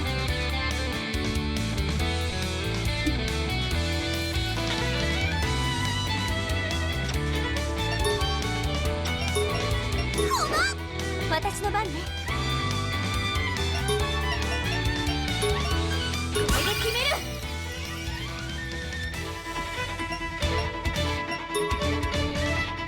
Ready to get into some heaven shield? Wait, shield? Get into some heaven shield? I'm ready to ride some all night long. Yep.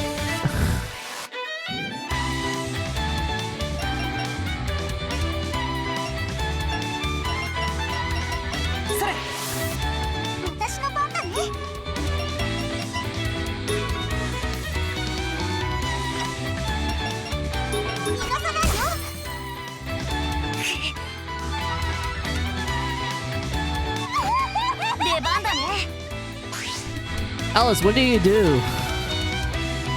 Let's see, Alice went into Blood Sculptor, she activated Power Boost, enemies physical output increased. It's not that bad. We can kill them quickly. I don't think Alice is gonna murder us yet.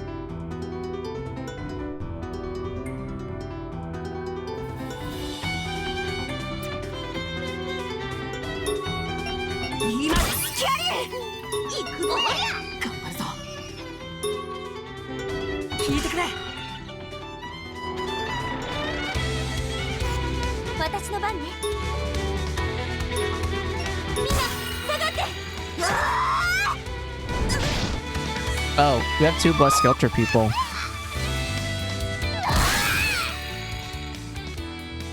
Good job, Alice and Mermaid. You didn't kill any of us. Good job, you killed the enemy. I almost saw my life flash before my eyes.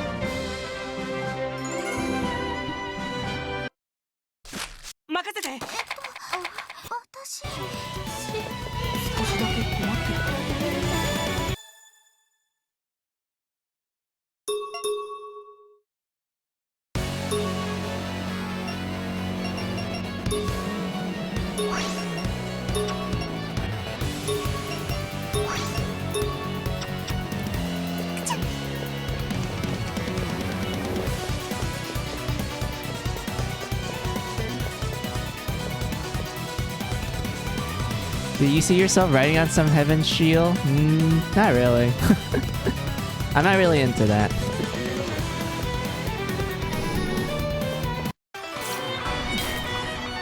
Oh. Oh no.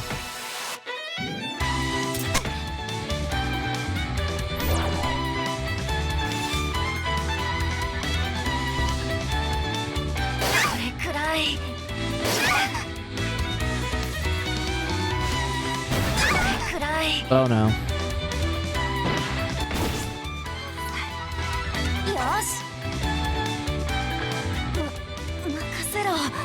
Yeah, I can't salvage this. I need to run.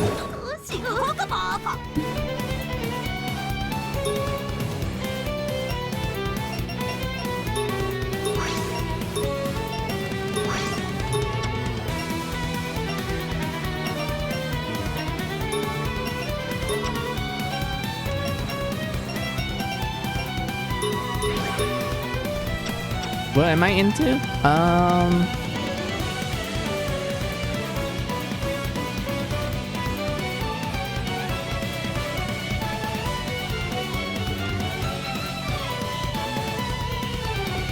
I guess I'm just straight vanilla. Maybe hand holding.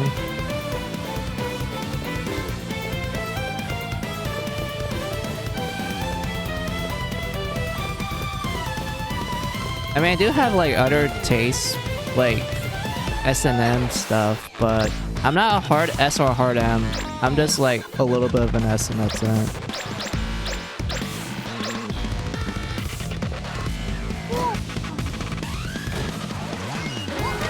Oh, I need that for Carla. Alright, good job.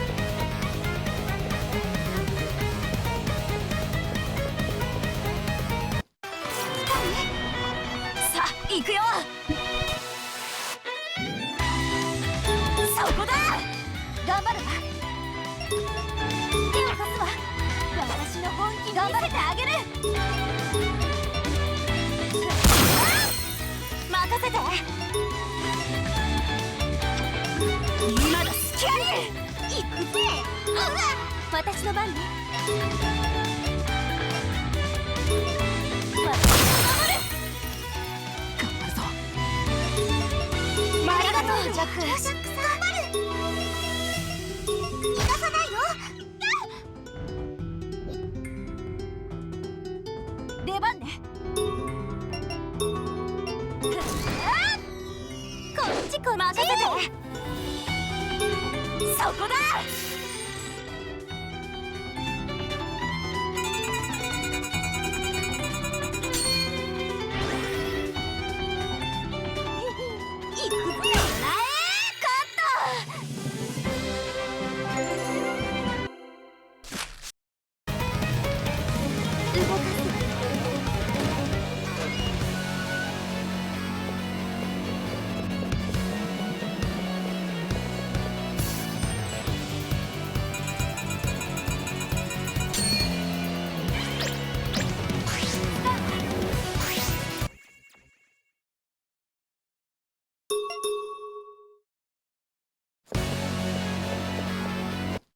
来たぞ。出番だね。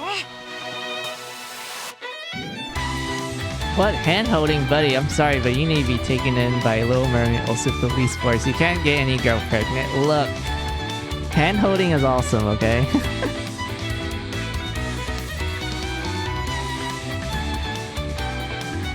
And such.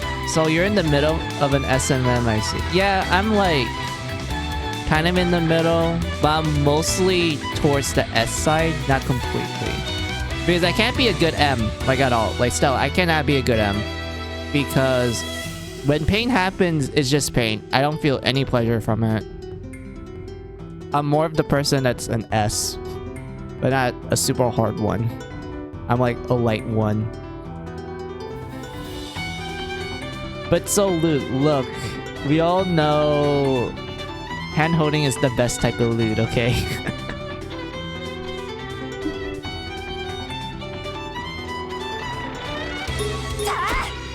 さあ行くよ。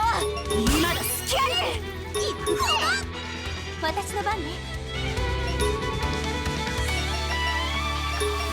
これで決める。頑張るぞ。任せて。落ち着くな。手を貸すわ。私の番だね。力をためたいの。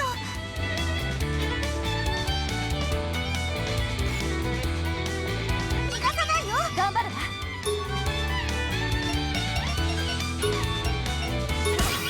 任せて。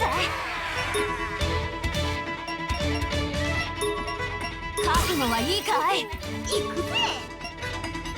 こらえ、動けない。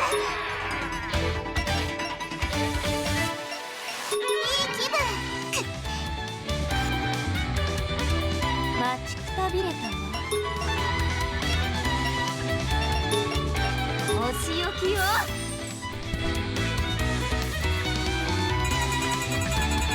Let's see, I hate pain and it pisses me off, so I'm more of a sadist. I see. I mean, yeah, I can't really get pleasure from pain. Pain is just pain. It's just a pain in the ass. Fine, but don't blame me when they come in and take you for getting a girl pregnant. Look. If there's consent, it's fine. 頑張るぞ。どうだい。ありがとうジャック。ありがとう。私の番だね。逃がさないよ。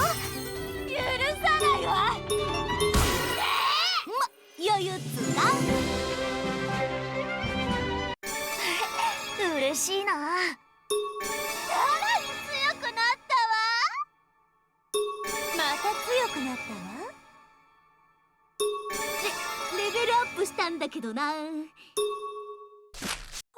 取り乱してごめんなさい。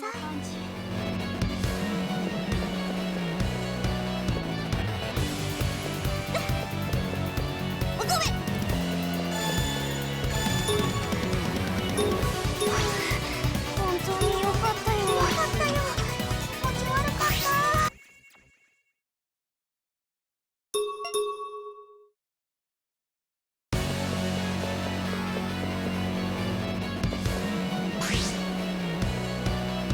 Wait, I'm stuck here. I can't go any further. I need to go to Carla and Jew. いらっしゃい。どれにするんだい？ There's no update. Fuck. 他に用はありますかい？ I was hoping for there to be an update. Wait, I have a plan. I have a plan, Stella. All the teams get out. One of them goes to the dirt floor. And then they get the merchant. And I'm hoping he will update his wares.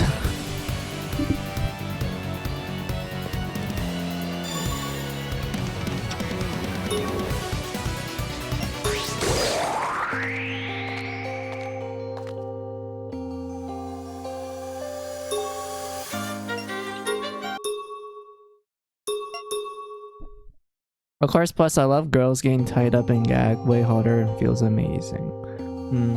I can kind of get that, but I'm not really into that. But yeah, I can kind of get what you mean. True, then you be safe from the cops for now, buddy. Yep.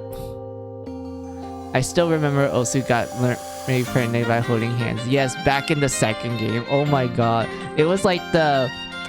Was it the first, like, special event with them? Like, you get this really early in the game.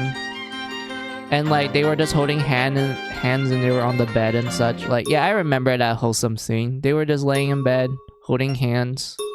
Pillow talk as well. Pretty romantic.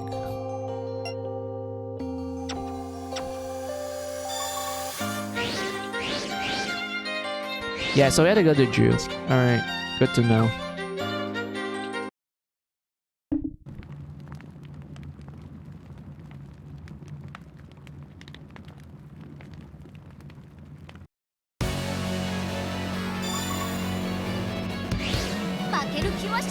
She is lucky that the FBI did not show up.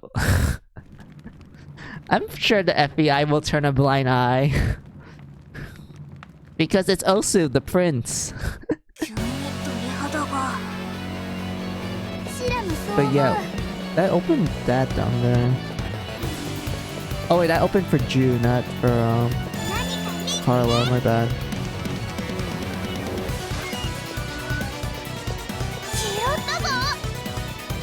Let's go recharge some blood for Carla. Carla, go ram into the mannequin.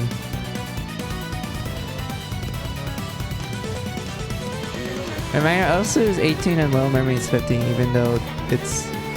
even if the ins say otherwise. Oh, IF say otherwise. Stella, they're both 15. They're the same age.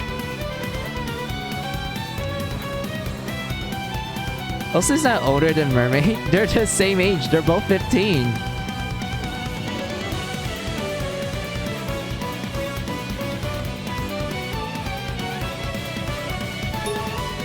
Because also in Mermaid, they always describe each other as being like the same age. Like around the same age.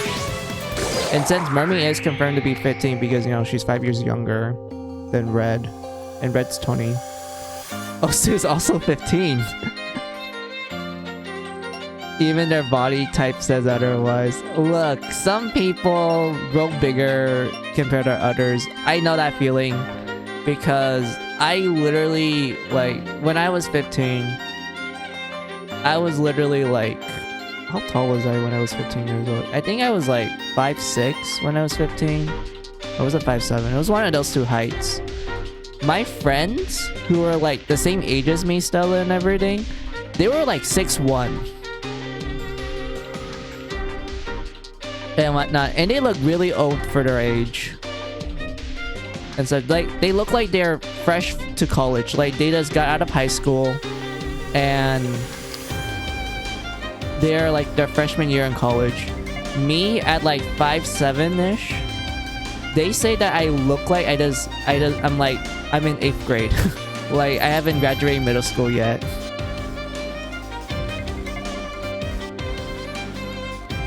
And also, I had long hair at the time. So, because of that, they also thought I was a girl.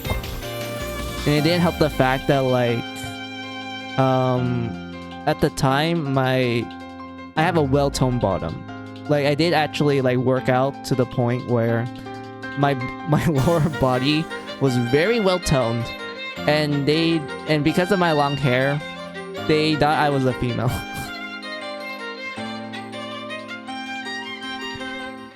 And such. But like, yeah, when I was 15, people thought I was 12 years old. You look that young, Stella? Damn.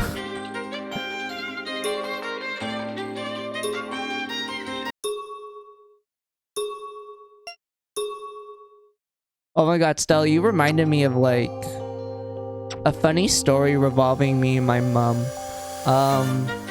We went to the Asian market lately just to like, you know, buy stuff and whatnot. There was this old couple that saw me and my mom, and they were like complimenting both of us, and we're like, oh, thank you, and like they said that oh, aren't you a cute married couple? And then we had to like correct them, like, oh no, that's my mom, and she's like, oh no, that's my son. And if you need to know like how tall my mom is and such, I would say she's like around 5'-ish, like around that range.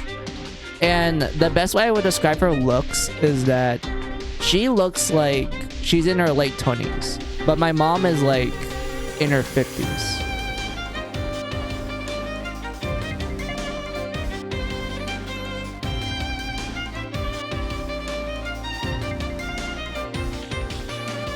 And such. Like my mom looks really young, Stella. Like she looks extremely young for like being in her 50s. To the point that people are like, wait, are you sure you're 50? You look like you're in your late 20s. And it doesn't help the fact that my mom sounds really young as well. Like my mom's voice didn't change that much, according to her. And whatnot. And like, you know, we had to correctly like yeah, we had to quickly correct the old couple, and they're like, oh, our apologies and such.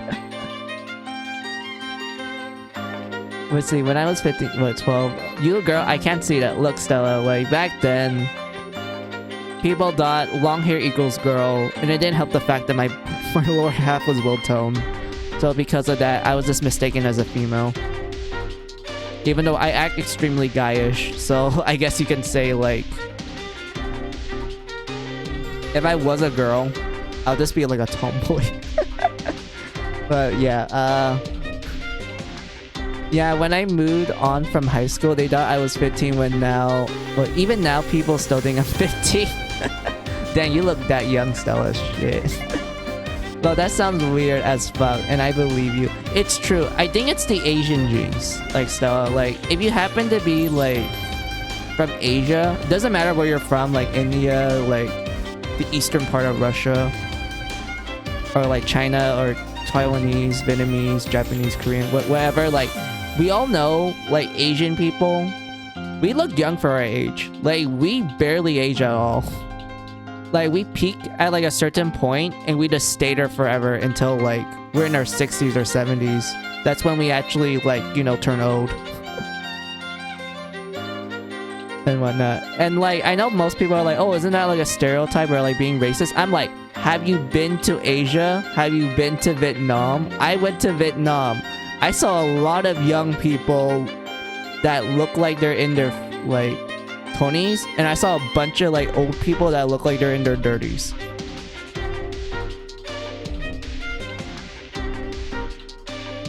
And whatnot. Like, that's the funniest thing about, like, you know, the stereotype of Asians looking young. It's true. It's an actual true stereotype. It's one of those stereotypes that actually holds a lot of weight. And I can, like, you know... verify that because I am Asian technically. My family's from Vietnam, so I would consider myself Vietnamese even though I was born in America. But I do live in Canada for like a good chunk of my life, and then I moved back to America. But anyway, hey, but like yeah,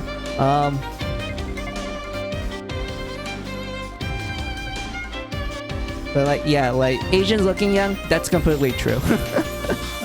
Let's see, I sound like a dad on voice calls. Nah, you sound like Steve from American Dad minus the singing voice.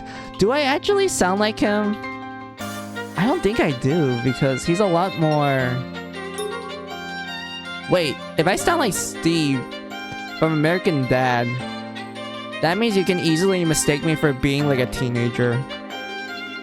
Huh, I didn't think about it like that. When you like hear my voice.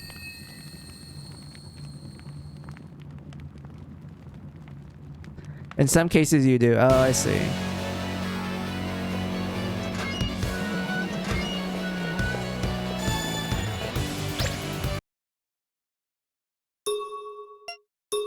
Yeah, like back then, the only way you can tell that I'm like a male is by my voice.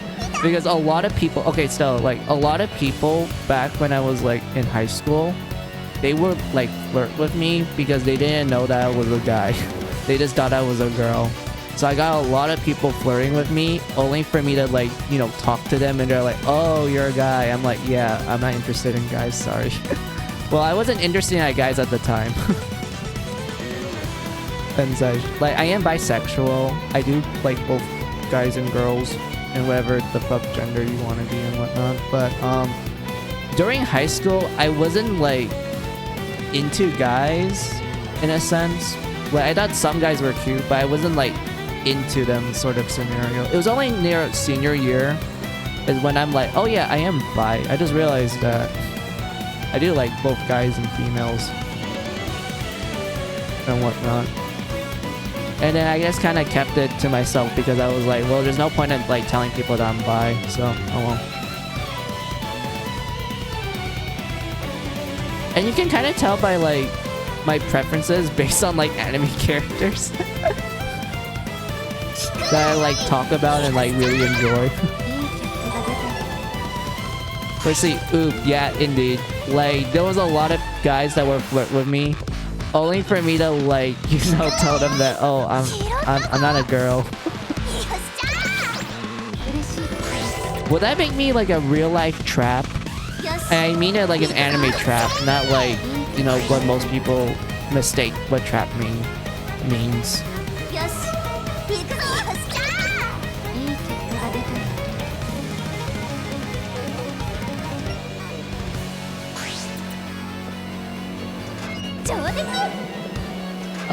I see the Yupa Bakas like YouTube Baka to know what they love. Yes, you would be.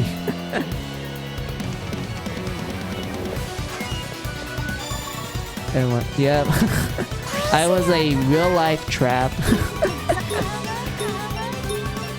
Also, still, I hope this doesn't consider political, which I did wrote down in my rules for chat that, oh, don't talk about stuff political and such, but I don't think this is considered political. I just think it's like dumb for people to think this. I could never understand people thinking that trap equals trans when clearly it isn't. Like whenever the word trap is used in anime, everyone's like, oh, is this a person cross-dressing as the opposite gender? That is it. Like, that is what a trap is. It does not equate to like trans people, but yet there are some people out there that thinks that, and you know, they throw a hissy fit over it and whatnot. Like, it doesn't, like, I don't know what made them think that, because it's never used in that context. They never use it to describe like someone who's trans. It's always used for anime characters who dress up as the opposite gender. Remember, like, traps are still like, you know, they're still technically their original gender. They're just dressing as like another gender. That's it. They're still like, you know, a guy. You know, a guy dressed up as a girl. They're still a guy. Girl dressed up as a guy. She's still a girl. She still identifies as a girl. She doesn't identify herself as a boy. Like, that's what a trap is. But there's some people that think it equates to trans, which, when you look at the history of how the word trap is used in anime, it does not apply to that. But yeah, that's all I have to say, because I don't want to get too into it, because I know like it's gonna open the floodgates for like political shit and whatnot, and I don't want that. I just want to relax and play games. But yeah, that's all like I want to say, and that's it.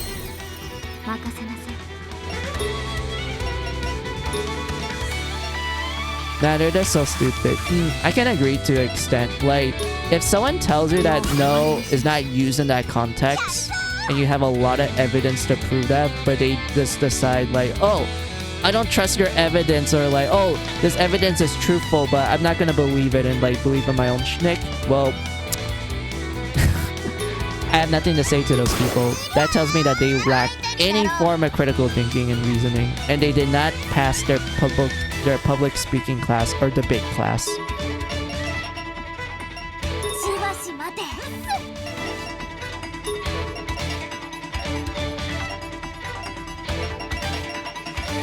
よっくすよ。痛い。 No worries, you're fine. Thank you, Stella, for understanding. やめろ。 Because I know like certain things, especially like when some stuff has some political stuff in it, it makes it really hard to talk about it without like, you know, some dumbass coming in being like, actually, this is political and you shouldn't be worried about it and whatnot. Like, no fam, I'm here to relax. I'm just here to play games. I'm not here to like talk about politics, because we all know politics is like extremely iffy and no one wants to like remember it.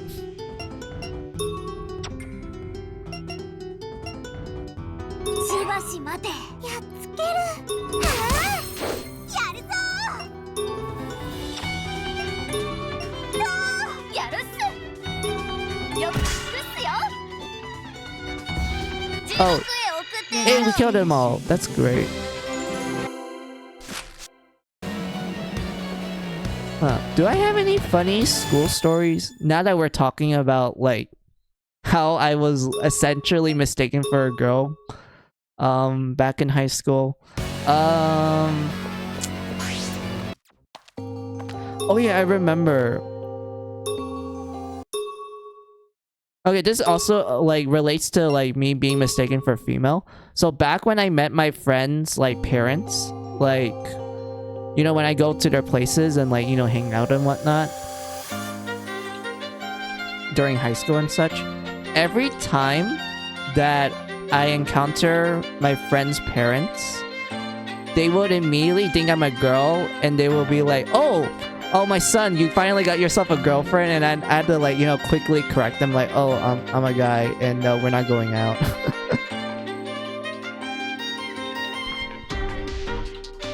And whatnot. I wouldn't be like, you know, pretending to be a girl to like be like, oh yes, he got himself a girlfriend, but not really.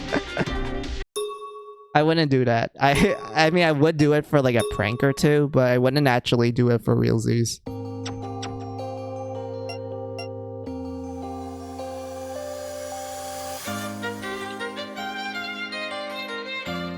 And whatnot.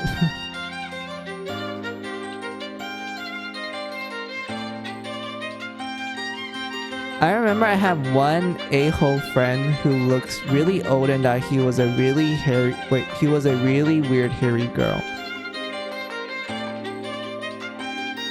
Like, what do you mean by old? Like, do they look like an adult already? Or do they look like... He looks like he'd be 70. Oh, wait, really? Dang. And he's like a teenager, right? Or like in his 20s? If that's the case, damn, he like...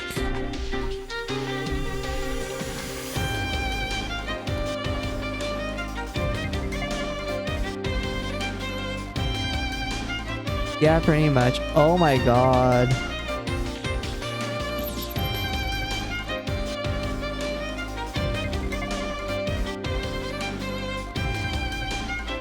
I can't imagine like looking that old in like a young age.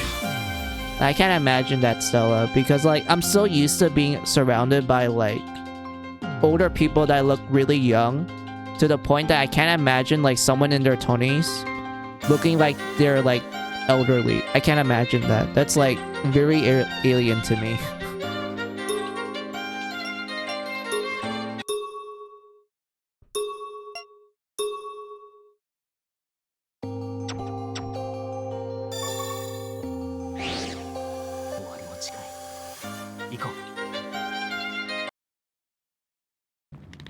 It shocked me. I was like, there's no way he is 3 years older than me. And yet he looks like he's a 70-year-old. Oh my god.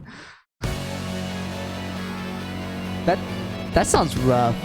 Like, I'm not gonna lie. That sounds really rough. Like, I know some people might take advantage of that, like looking really old for your age, but at the same time, I don't think I want to look like I'm in like I don't want to look like I'm an elderly person, to be honest.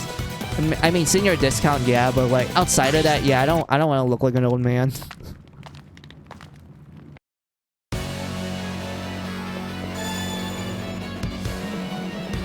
Even now in 2023, he looks like he's 90.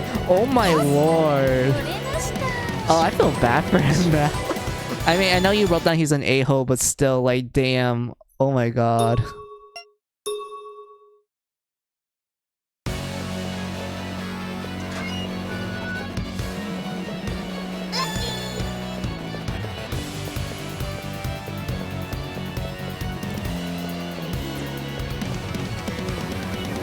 Oh. What's this?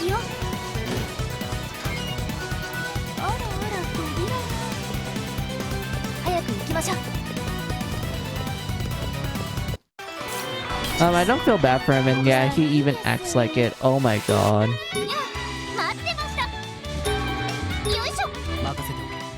Huh? Why you don't flip? Hold on.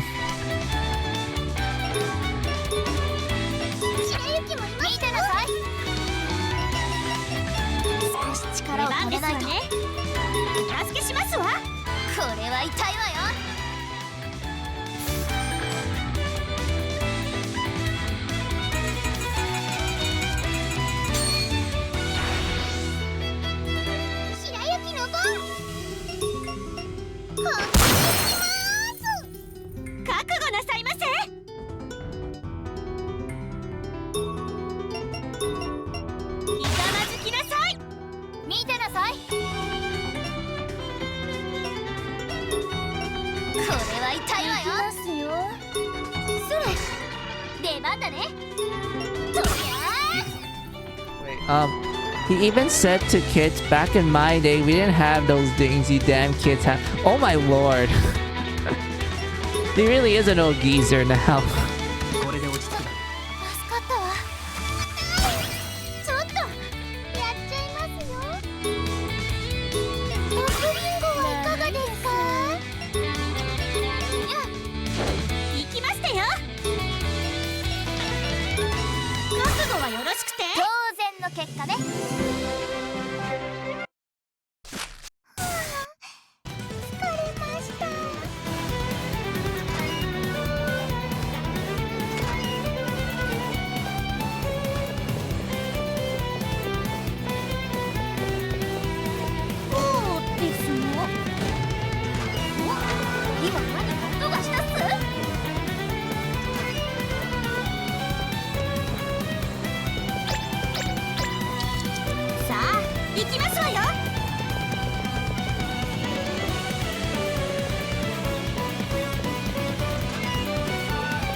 Wait, still, I just realized something. The trap does 69 damage to Red, and now she has 69 HP. Nice. Nice indeed. But yeah, Stella, when you mention your friend, like, even sets the face, like, back in my day, that reminds me of me talking to my, like, younger cousins. Like, my cousins are, like, born in Gen Z, so, like, 2000s and such. Like, I honestly felt like an old guy just talking to them about like certain things.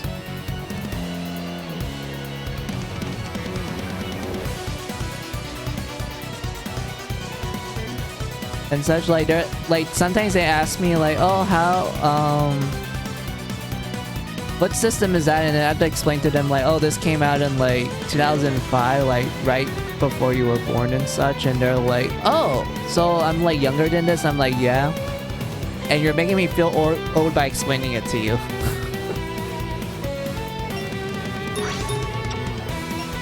And there's even one case where they asked me like, oh, what's a Tamagotchi? And I just felt like absolute pain having to explain to them what a virtual pet was. What a fucking Tamagotchi is. And I think the one that I took the most offense was like, well, not offense, but the one that actually made me felt like I was really old was when I had to like explain to them, what was it?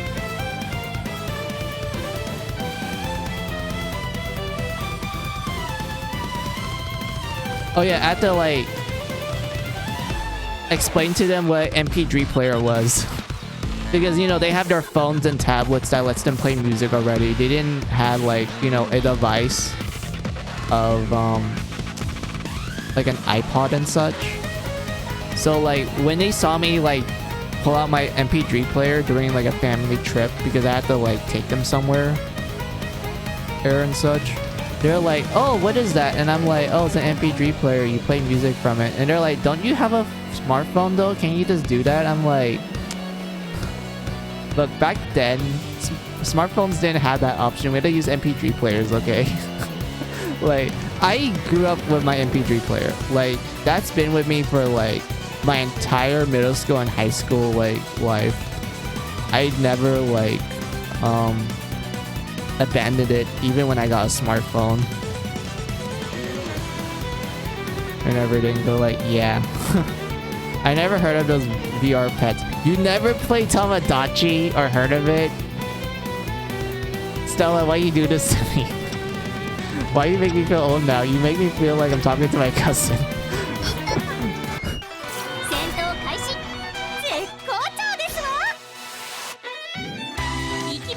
Unbelievable, Stella. You should know what a Tamagotchi is. It's a virtual pet where it's like you take care of it and whatnot. If you need like a more modern example, think of Digimon, because most of the early Digimon games are were actually Tamagotchi games, where you had to like take care of the pet, you had to feed it, you had to clean up its waste, you had to train it, and such. Like that's literally why Digimon was a thing, because Digimon was essentially Tamagotchi but for boys. Because initially Tamagotchi was like for all ages, but it was more popular with females. So they're like, hey, we want to make one for boys, so they made Digimon instead. Which honestly, not a bad choice. I love Digimon. I love the anime of Digimon. It's the best one. The anime of Digimon is great. I love the games, even though the early games were pretty much Tamagotchi, but you do have Digi battles, which are pretty cool. I would say like the best Digimon games have to be like the Digimon Stories games, which were essentially like traditional JRPGs, but you know, you actually have to, you know, fight for the Digimon to level up to evolve and everything. And the way how you get new Digimon isn't by capturing them, Stella. What you do is that you get into battle and you have to analyze the Digimon. You have to analyze the data of your enemy Digimon until it's like 100% analyzed. And when you go back to home base, the game will tell you like, hey, do you want to convert your enemy data into a Digi-8? If you say yes, congratulations, you got yourself a new Digimon. And like, there's an actual limit to like the amount of Digimon you can hold in the party, because they do like the whole like, oh, this Digimon costs 5 gigabytes, the other one costs 10. You can only hold up to like 20 gigabytes at the moment until like you find items to increase your memory slot and such, so that you can hold more stronger and stronger Digimon and everything. Like, man, like, it's so good. I love it. Like, I love the Digimon games a lot. It's pretty much like some people say like, oh, it's Pokemon technically. I'm like, kind of. I mean, yeah, we have a type turns, like we have types and whatnot, and like we have the traditional like turn-based and everything, but outside of that, it plays very differently from a typical Pokemon game. Like, we don't capture the monsters, we have to analyze them in order to like, you know, get them. And like, you can actually reverse Digivolve. So in other words, instead of like going forward like Pokemon, you can actually make them go backwards for like, you know, to get bonus stuff and everything, which is awesome. I love it. Digimon is good, but sometimes I want to slap every character there. I don't know about that. I honestly honestly, it depends on the series.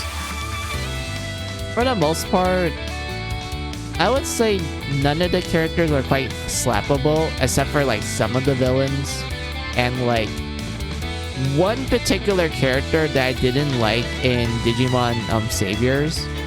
But outside of that, yeah, most of the characters, I didn't really want to slap any of them. I think they're like pretty great and cool and such. And it makes sense because like the first Digimon was essentially an isekai. They got transported to the digital world and they spend like half of the show trying to get back home. And the way how they like, you know, express homesickness and like, you know, they're actually in a dangerous place that can kill them and whatnot. It makes you feel bad for the kids. Like, remember, these are like 10-year-olds. And unlike Pokemon where they're like, oh, you're 10 years old? Yeah, you can like go on an adventure. Like, here's an electric rat and like, you know, just go have fun. And whatnot. But Digimon, they got sent to this world by complete accident. They weren't not meant to be there. Even though I know there's the whole Digidestined storyline, but for the most part, they were literally sent there for no apparent reason. They're in this alien world that they know they can in fact die in, which I honestly felt bad for them.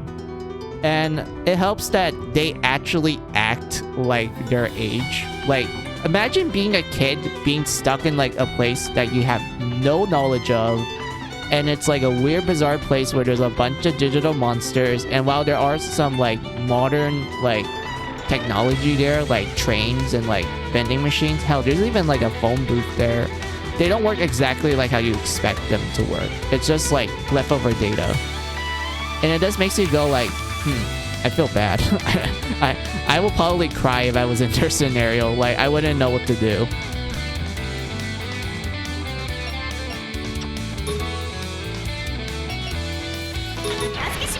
Believe me, buddy. Yeah, I would dropkick a kid if I was the same age as them. I only like kids if they're likable and actually are good characters. Yeah, that's most of the Digimon characters for me. I think they're all likable. I didn't think like any of them are annoying. I find them relatable for the most part. Well, I mean relatable in a sense of like they actually act, you know, realistic to the situation. There's only like some characters that I thought were like unrealistic, even like if I suspend my disbelief.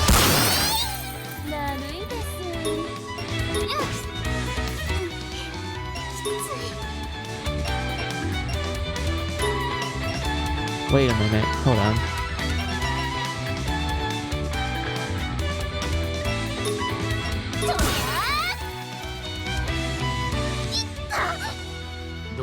Wait, why? Oh yeah, because Red doesn't have like access to it. Hold on.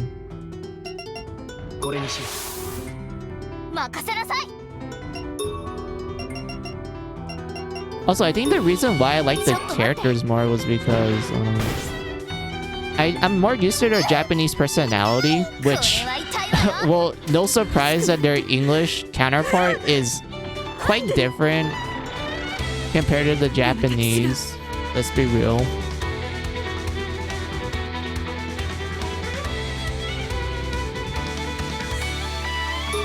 And whatnot. Like, I remember how like fucking different Matt was compared to like his Japanese counterpart, where like for some reason Matt in Japanese, he sounds so nice. Like his voice actor makes him sound like extremely nice and like really mature, which actually reflects well with his character in Japanese. But you know, the English one, they made him sound like the rival character, which is like, you know, I guess they did that because Tai is like, well, Taichi, he's the main character. Of course, they had to make him a little like a shonen protagonist, which I mean makes sense, but still.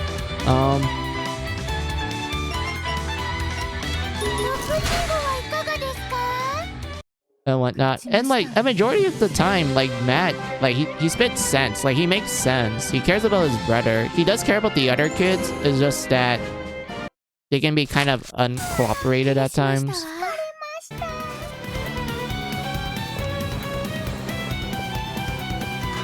And whatnot. And yes, I know, like, even in the Japanese, he was portrayed as, like, the rival character and whatnot. And there are moments in the show where he does get into beef with Tai and such. But, like, I feel like the way how the voice actor present the characters, they don't seem like, you know, like, he doesn't seem like strictly a rival character. He's really, like,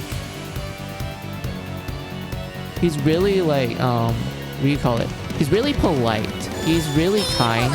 So, like, yes, he has a calm way of speaking and whatnot. Like, yes, there are times where he can be brash. I'm not going to deny that fact. But, like, you can tell by how he talks. You're like, oh, okay, this guy is quite reasonable. Oh, he's like, he's shown to be really caring. Even though there's moments where he can act, like, you know, a bit jealous, a little negative at times. But he's still very nice. And when you actually do hear him angry, you can tell that he's angry. And such. And like for Tai, like, yeah, both Japanese and English, they both portray him as a shonen protagonist. But I do feel like the Japanese one at least makes sense given how like Tai is portrayed as a adventurous type of person. I think the Japanese voice actor nails that aspect down pretty well. And then there's Sora. Sora's also interesting too. Like, Stella, you remember Sora, right? She's the one with, like, the hat. Like, her Japanese one, she sounds like a mom. Like, her voice is so mature to the point where I just thought to myself, like, are you sure she's, like, the tomboy? She sounds more like the mom character. Like, she talks to everyone so nicely and gentle. Like, she has the gentleness of a mom. Like, it makes me surprised because, you know, her character is that she's a tomboy. And that she doesn't really like the typical traditional hobbies that her family does and such. She's more like, oh, I like soccer and everything. And whatnot. But, like, when you hear her talk, you're like, are you sure she's a tomboy? She's like, she's very, well, I wouldn't say mature. Well, yeah, kind of mature. Like, she's really like a mom. Like a mom. Which is funny because she is the mom of the group. She is, like, the Japanese, like, her Japanese voice actor really does, like, emphasize the fact that she's the mom. Like, the English one is like, oh, she's the tomboy. Kind of like the older sister of sorts, even though she does act motherly in a sense. But, like, you know, the English makes her sound like she's the big sister of the group. The Japanese is like, yeah, she's the mom. You can tell. She is very gentle, like, speaking. And whatnot. Like, the tone of her voice and everything.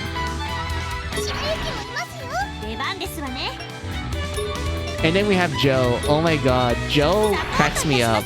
Because I was like, yeah, I can kind of relate to Joe because, you know, he's essentially, I wouldn't call him, well, he is kind of a control freak in, like, the earlier episodes, but he's like the, kind of paranoid person.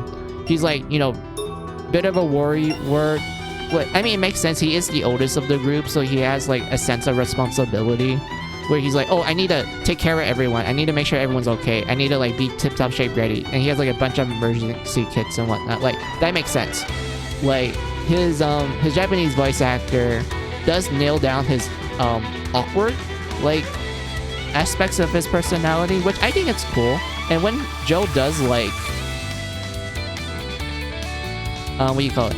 When Joe does act like, you know, confidence and then stuff and such, the Japanese voice actor does nail that aspect down well too.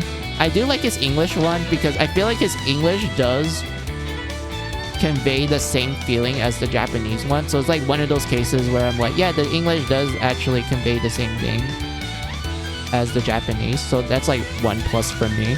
And then you wrote down, let's see, Mimi's too pure of the group, which is funny, which that role goes to Taichi's younger sister, who is the light power. Indeed. Oh my god, I remember Kairi. Oh, like, wait, was it Kairi? Oh, wait, Hikari? Wasn't her naming light? Wait, fuck. I forgot her name. Wait, no. I love Digimon. Why did I forgot one of the characters' names?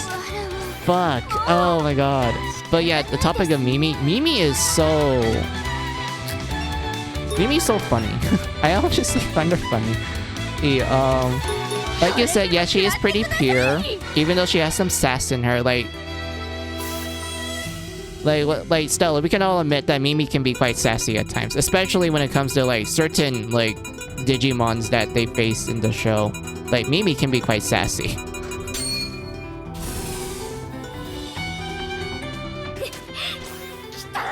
And like, yeah, she is kind girl. She's very kind to the group.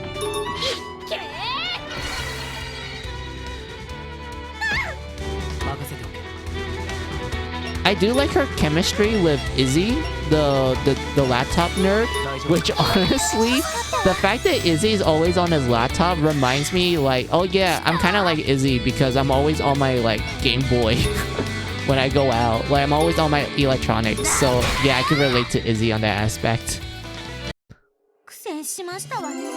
And like how he can be like a little bit emotionally distanced towards everyone, even though I do like his character story. Like he went from like someone who's like, you know, he's smart but he's really emotionally distant, but as the episodes goes on, he gets more and more like open to everyone, to the point where by the end of the show he's pretty much not the same person as the beginning. He's really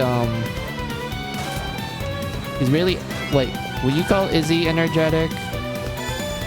I wouldn't call him energetic. He's a lot more enthusiastic about a lot of things now. He's no longer like, oh, okay, that's something, and then goes back to his laptop. He's a lot more enthusiastic. He's a lot more forward with his emotions, especially with his whole like story arc with his parents, and how he overheard them saying that, oh, they're not like, he's not like my real son. He's actually my nephew that I adopted and shit. But we treat him as as my own son, and that's why he was like emotionally distant for the most part. But like seeing him like resolve that issue and like actually having a heart-to-heart with his parents, it was really cool. I actually felt really great for him. Do you ship him? He has a huge crush on him. Yes, I do. I shipped him a lot, Stella. Back when I saw Digimon, I shipped Izzy and Mimi so hard, to the point that I was like every time there's like a season with the old cast, you know, like Adventures 2 and like Adventure Try and such, especially the movies, I was like, every time I see it, I'm like, please let them be a couple. I want to see them go out on dates, please. And whatnot. And if you're wondering about the whole topic of like Tai and Sora, or Sora and Matt, like who do you ship amongst those? Honestly, I feel like Tai and Sora has like the best chemistry, because like they get along quite well. Yes, I know they get into arguments because, you know, Tai is hot-blooded and Sora's the mom. Of course, she has to like, you know, tone down his hot-bloodedness every now and then. But like, I felt like throughout the show they get along quite well, to the point that I couldn't see like Sora and Matt getting together. Like, I just couldn't. I was like, I don't know. I don't think Sora and Matt makes a good couple.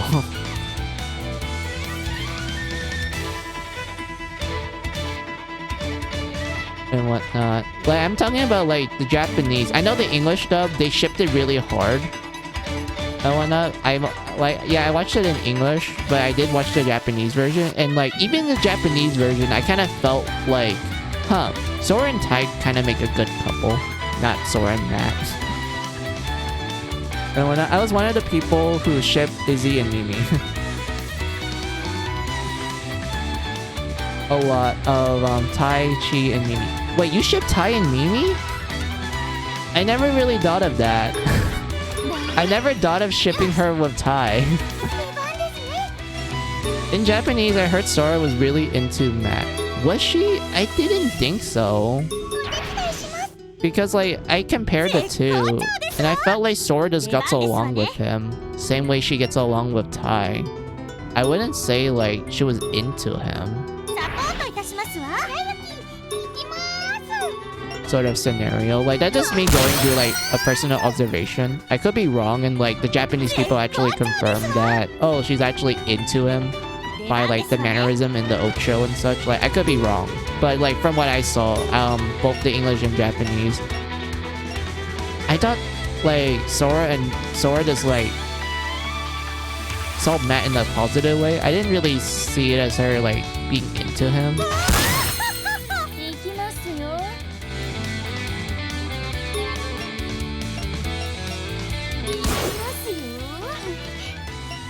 Oh great. Wait, hold on. I need to kill this.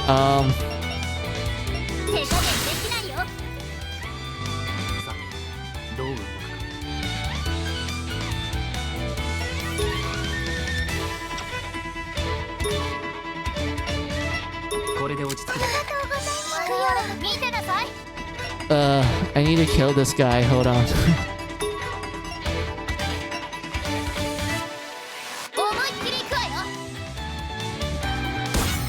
Oh yeah, I think they're pretty damn cute. Plus it's better than what I thought would have happened. But thankfully it didn't happen with Taichi ending up with his sister. Oh yeah, I remember, like, didn't people thought his sister was into him? Like, you know, like, Hikari was into Taichi despite the fact that they're siblings and such. Like, I remember people thought that because, like, there was an interview where the director of that episode, when Tai comes back to the human world, he describes it as like a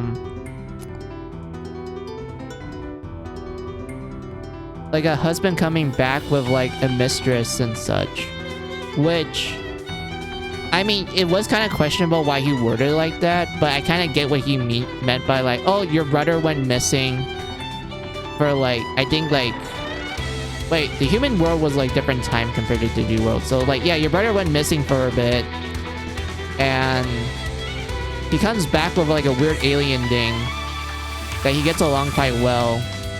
And I think Hikari at the time, she's just like a clingy like sibling. Like you if you have siblings, there is a period in their life where they will probably cling on to you and such, which did happen to me with my siblings. There was a time when my siblings would be like clinging towards me, even though I told them like, oh, can you let go because I have to do stuff and whatnot and everything, which I get that's what he meant by like describing it like that. Of course, people will read that out of context, sort of scenario, sort of thing. Like, I'm not trying to excuse it still. I'm not trying to say like, oh yeah, they're definitely like into each other, you know, incest stuff and whatnot. I'm like, no, I understand what he meant by using that type of metaphor and whatnot. And I understand what he mean by like, you know, a clinging sibling that doesn't want their older sibling's attention to somewhere else. Like, I can completely understand that.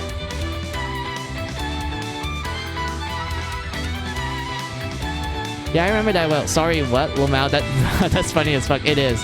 Like, the way how you described it was like, I guess to most people be questionable, but I didn't saw it as like, you know, him saying like, oh, it's incest tone. I'm like, oh, he meant like clinging like, you know, siblings want the attention of their older sibling. Like, that makes sense. Like, I know he could have worded it a different way, but like, I immediately understood what he meant by that.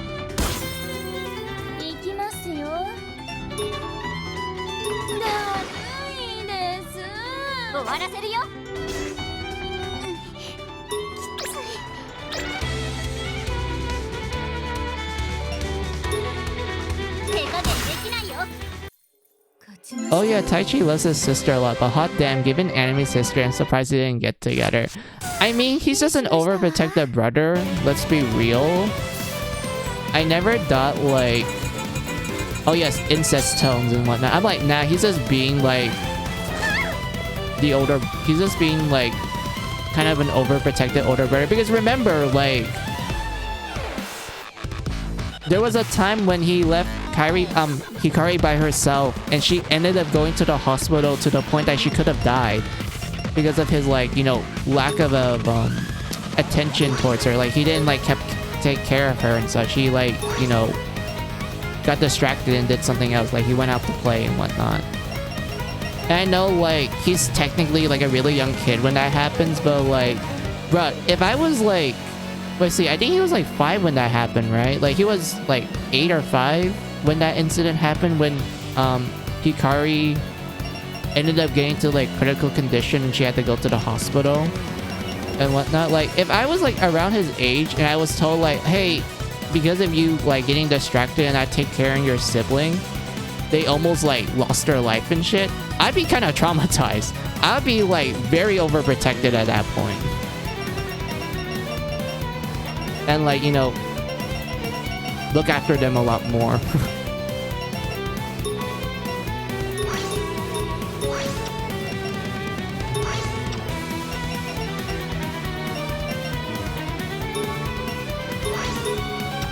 And yes, I am aware of the whole, like, doesn't Ty's family work too much? Like, they all go out often. Like, they're barely home. And so, I don't know what their family scenario is. I'm just assuming that all the adults in their life, like, work long hours, which kind of cause them not to be in their child's life often. Which, I know that's a case of, like, oh, they could have just, like, quit their job or something, which I know some people will say that's a simple solution, but we don't know how their family scenario is, but, like, yeah, there's that. Ow. What the heck? What did I get hit with? There was no trap here. Oh.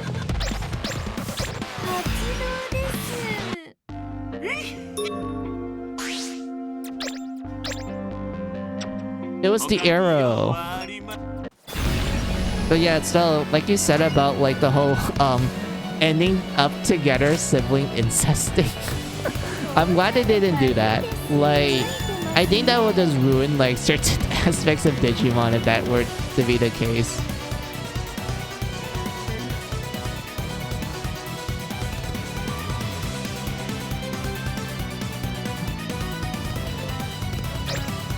And I do mean like, okay, by like incest, I mean like between siblings. That's the one that I have like the most question with. I don't care if it's like step siblings or like cousins and shit, because like I don't give a fuck about that. Like step siblings, they're unrelated. I don't care. Cousins, like I'm used to like cousins getting married because that's actually something common in Vietnam. Like it's not uncommon for like cousins to get married in there, from there and such. So it's like a very normal thing for me. So I didn't think it's like weird or odd. But like, yeah, siblings, yeah, no, I can't handle that.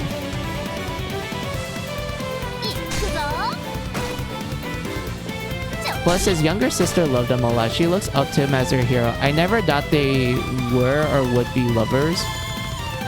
It was just at that time I seen brothers and sisters getting together, as that's what made me think that would happen if hot damn, how would they tell their mom and dad? Yeah.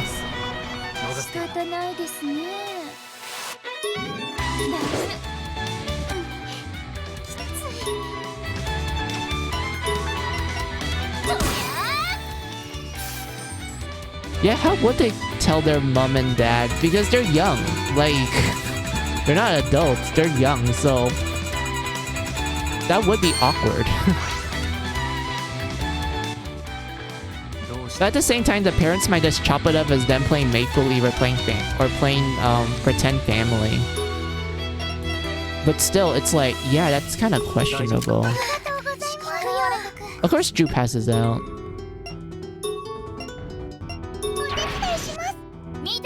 Man, I'm enjoying this talk. It's been a while since I talked about Digimon.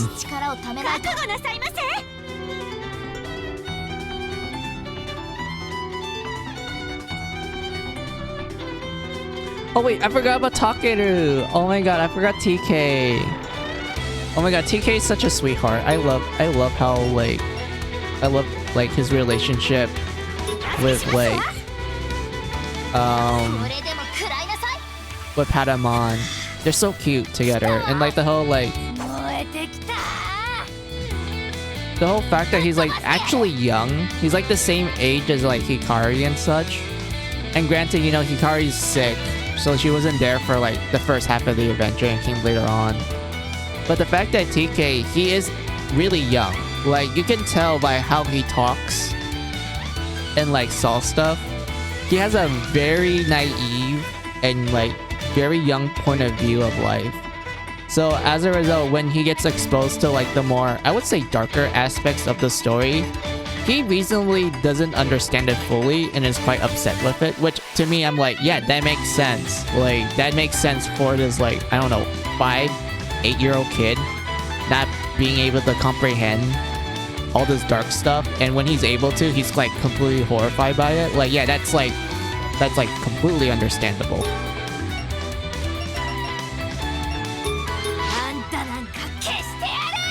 Like, Mom, Dad, I want to marry my sister, and we're getting we've been ready for some stuff when we become of age. I'll be freaking crying out loud if I saw that BS. Yeah.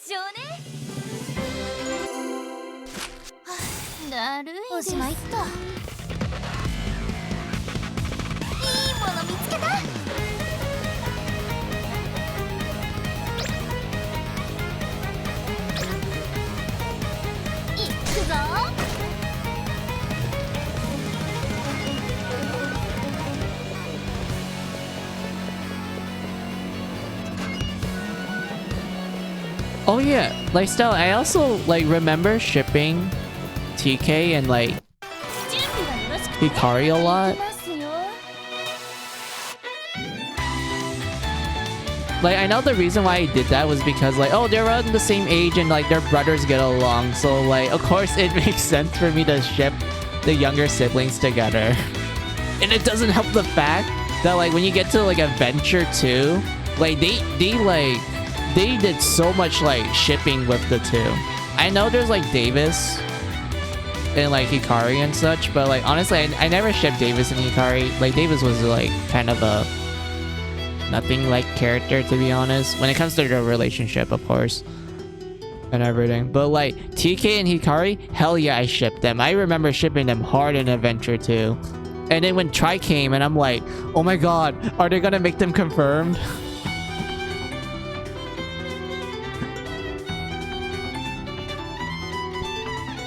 And such. Like, I was like watching Adventure Tried, and I was like, please make them end up together because they actually have good chemistry and whatnot. Like, damn. And whatnot. For me, brother and sister lover stuff I can be careless about. I've seen it so many times, it doesn't bother me if I'm being 100% honest with you. Same Stella. I watch a lot of I read a lot of doujins that has that type of shipping, you know, siblings and such. Because of that, I'm like, oh, this is like completely nothing to me. I even read Kiss X Sis. Like, do you remember that, Stella? Do you remember the series known as Kiss X Sis? It's the one with the guy doing some, well, not doing, having interesting relationship with his twin step older sisters. I remember like reading that when it was like out and everything. Like, I actually watched the anime too. But I remember reading that and I kind of just sat there and went like, huh. I didn't expect the twin sisters to be so thirsty for the main guy. Like, even the parents were like fine with it. Like, I was like laughing because I was like, wait, their parents are fine with this? And they're like, yeah, because they're step siblings. Like, it's fine for them to get married and whatnot. And what's funny is that when you see like the flashback scenes with the main guy, he was kind of a cis-con. Of course, he kind of grew out of it a little bit, but he, you know, he still is a cis-con. He's just like in denial and whatnot. But yeah, I remember Kiss X Sis. That one like made me laugh a lot. I honestly didn't ship him with the sisters, funny enough. I shipped him with the glasses girl. And I know like the glasses girl is a little weird because she has like that one fetish that I was not a huge fan of. But even though like that was more of a she accidentally got awoken into that fetish by accident, but like outside of that, I thought they got along quite well. Oh, you're one of those people. They ripped your heart out and bitch slapped it around because of that ending. Oh baby, I laughed my ass off when I found out how salty people were at that end. Yeah, I remember the ending. I remember the ending for Adventures 2 and Adventures Try. I remember it. Honestly,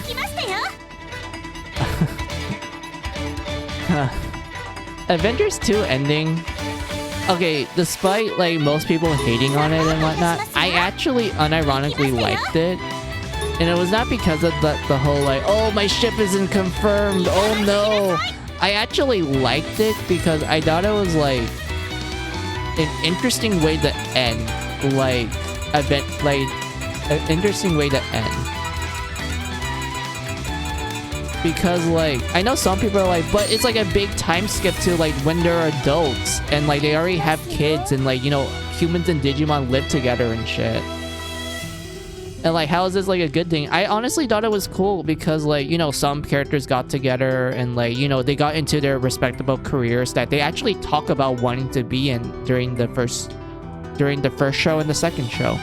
Even though Matt went from like a rock star to like a lawyer. Wait, no, that was Tai Chi. Tai Chi was a lawyer. Matt was like an astronaut. And I remember he did talk about enjoying space in like season 1. So it made sense why he became an astronaut when he became an adult. And then like, you know, some characters became teachers because they expressed that, oh, I like to be a teacher because like I look up to like some of the positive teacher roles in the Digimon series and whatnot. Like I remember liking that ending a lot. I know some people thought it was like, you know, lackluster to say at least, but honestly I didn't mind it. I thought it was a pretty cool way to end, and like, you know, the partners are no longer separated from their Digimons. And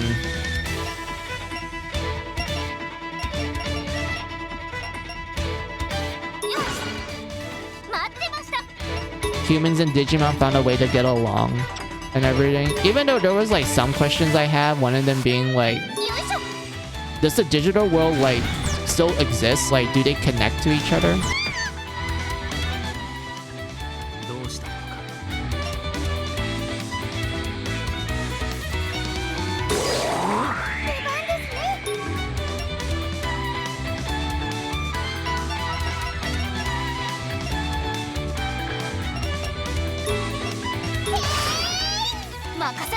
Brother and sister love is cool as long as you don't shove it down my throat, you fuck.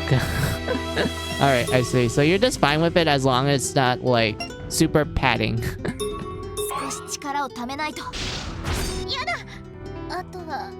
Of course Red dies. Hold on. The ending was fine for me, but damn, just thinking about it makes me laugh. Indeed it does.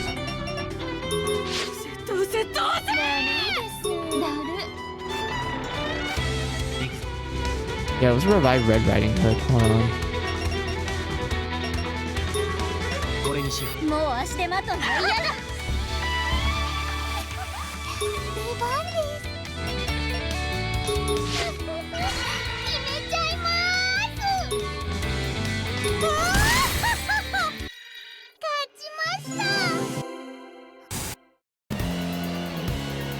Oh yeah, there's also Digimon Tamers. I love that season a lot. That season, if you ask me, best Digimon season. I don't care what like other people said about it being like like a slow burner and shit. Like yeah, it does have like a slow start, but everything about it is like top notch. I love the characters and their relationship with their partners. The music is great. I love it a lot. The music of Tamers is wonderful. I love the opening. I love the ending. I mean the ending credit song, not the ending. The ending was great.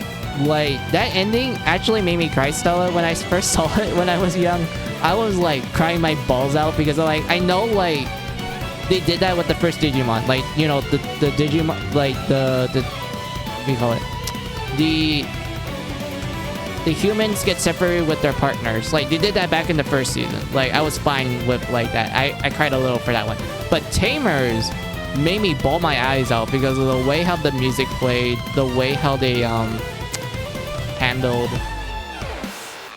the interactions with the partners and such. And like overall, it's like such a good ending. Like, the ending was happy. Yeah, like I know some people say it's bittersweet because of the whole separation thing. But at the same time, I can't help but be like, yeah, this feels like a natural way for the story to end. And I didn't mind it too much. I just cried my balls off because, like, you know, they're separated from their partners. Oh no. Oh, Season 3, are you one of their people? Yes, I love Season 3 a lot. I think that's the best season.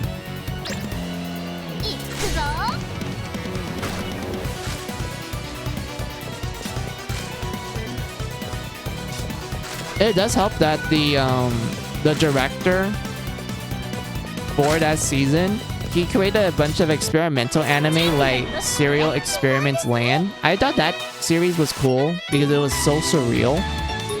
And it was like kind of a commentary about the internet, which funny enough was literally the main theme of most of the Digimon most of the Digimon seasons. Like, oh yeah, internet cool, but there's a lot of bad stuff with it. There's like cons to it.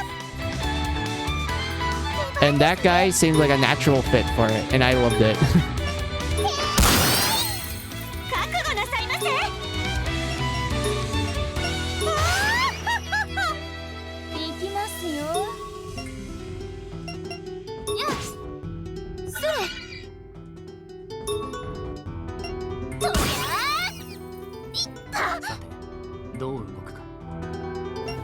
I do enjoy Season 3 and OG Digimon. Yeah, I always thought OG Digimon was great. I mean, yeah, there were some pacing issues, but like, outside of that, it was overall a good ride. Adventure 2 was okay. Like, it was an okay sequel. There were some parts of it I didn't enjoy, and I felt like it was like padding for the sake of padding for most of the time. I do like certain character arcs, but like outside of that, yeah, it was like a bit of a downgrade compared to the first season.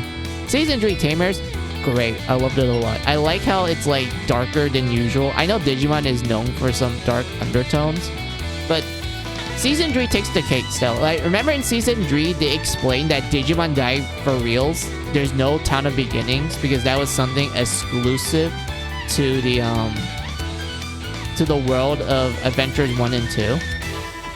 Because remember, Tamers was essentially like a meta world where, you know, Digimon is this like multimedia franchise with like all sorts of merchandise and such, and that the first 2 seasons were essentially like, you know, TV shows like Us and everything. So when you get to Season 3 and they pretty much explain that, oh yeah, this is the real world and there's no Town of Beginnings. So that means when a Digimon dies, they die for real. There's no second chances. And it's like very horrifying to think about because remember, in the earlier like episode, we have our like team, like our human characters like fighting Digimon that enters the real world and such, and you know, they end up defeating them. Which makes me go like, wait, so in the earlier episodes, when we see this Digimon get killed and such, they're dead for realsies. Like there's no second chances for them. Damn, that's dark. And then, you know, there's the whole like Leomon situation where I know he always dies. Like every time Leomon dies, like every time you have a Leomon, he will always die no matter what. But the 1 in 3, very impactful. Like it doesn't help the fact that like the death of Leomon plays an integral role in the story.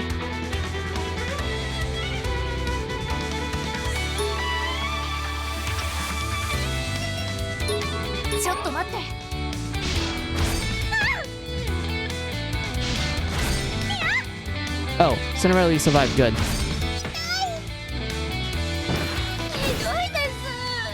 Yeah, it plays an integral role in the story.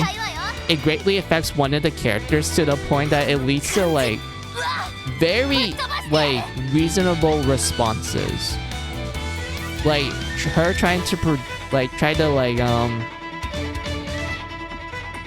handle her grief and such. And it doesn't even help the fact that that character in particular just has like a shitty backstory no matter what. Like she was literally designed with like a tragic backstory from the get-go, and she does not get better afterwards. I mean, yeah, she doesn't have a happy ending in the end, but like when the whole like Leomon death happened and shit, she was not okay afterwards. Like like she was having a hard time to process everything. あんたなんか消してやる。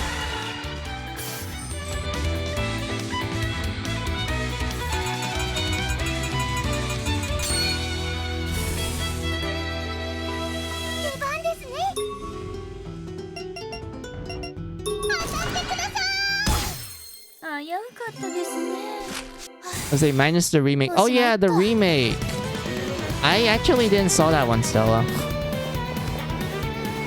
I didn't watch the Digimon remake because like I was kind of scared that they may change too much. So as a result, I was like wasn't interested in watching it. I heard people said it was good, which made me like curious about it. But at the same time, I'm like, I need to make time for that. And I don't have that time, unfortunately. The remake is its own thing. I know that, but like, at the same time, they might make some changes that I might not like or agree with. 油断してましたわね。悪いです。すぐ。いや、待ってました。よいしょ。行くぞ。大丈夫か。助かったわ。早起きの番。I can tell you that right now, like, some changes that they did, like the whole Leomon one, I actually know about that because like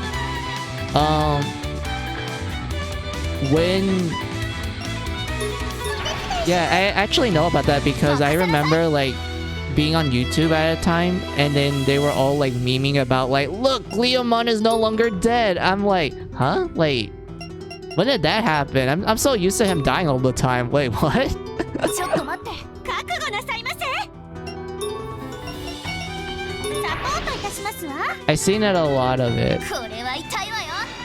Well, I don't want you to spoil too much of it, but I'll ask you this. Do they actually make all the characters warp Digivolve into their, what do you call it?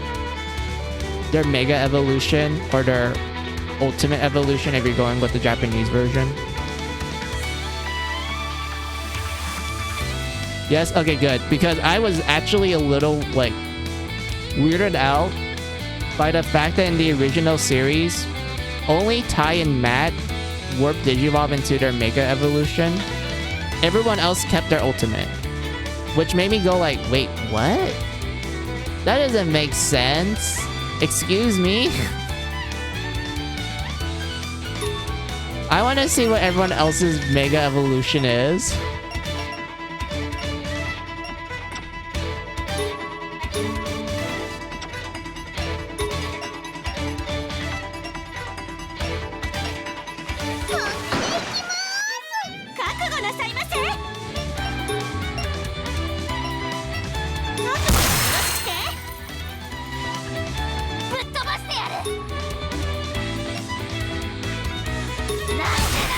Let's see, in the PSP game, they got it in this remake. They all get it, and I was like, awesome.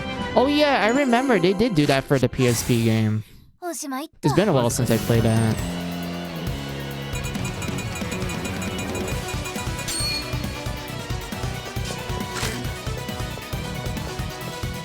Okay, we have to go through this guy. Alright.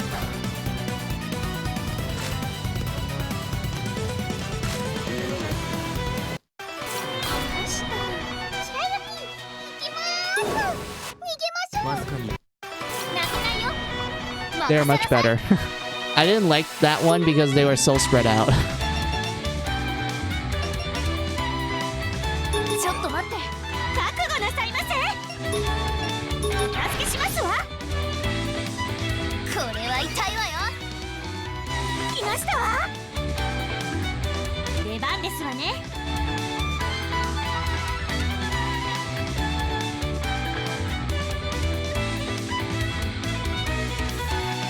Oh Oh yeah, there was Digimon Frontiers, the 4th one. Like, Stella, remember that one? That was when the kids, like, essentially Power Rangers / Kamen Riders into, like, Digimon and such. I'm gonna tell you this, Stella. I actually liked it back when it aired because I was actually, like, a huge Power Ranger / Kamen Rider fan.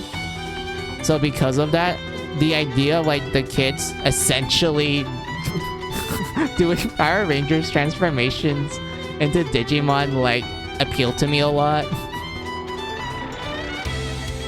I thought it was cool, even though it felt like filler. Dear Lord, I felt like the story was just dragging its feet along for like a long ass time until we actually got to like the best parts of it, which was the whole oh hey look, there's Lucifermon, and like, you know, he's trying to break his seal. And like we have the whole like the 2 knights that are like going around killing everything that the gang like met and such from like the first half of the show. Like the first half was just pure filler. I honestly felt that. But I did enjoy like how they explore each place.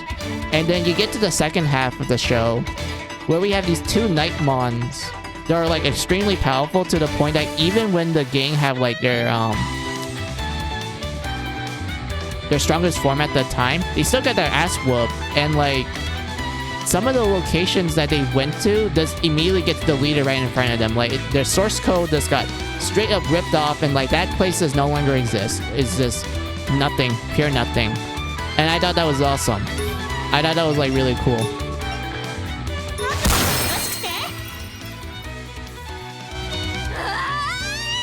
And then you get to the actual Lucifermon. Oh my boy.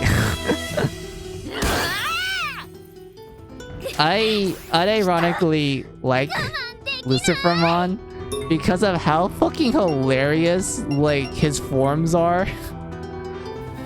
And like some of his moves as well.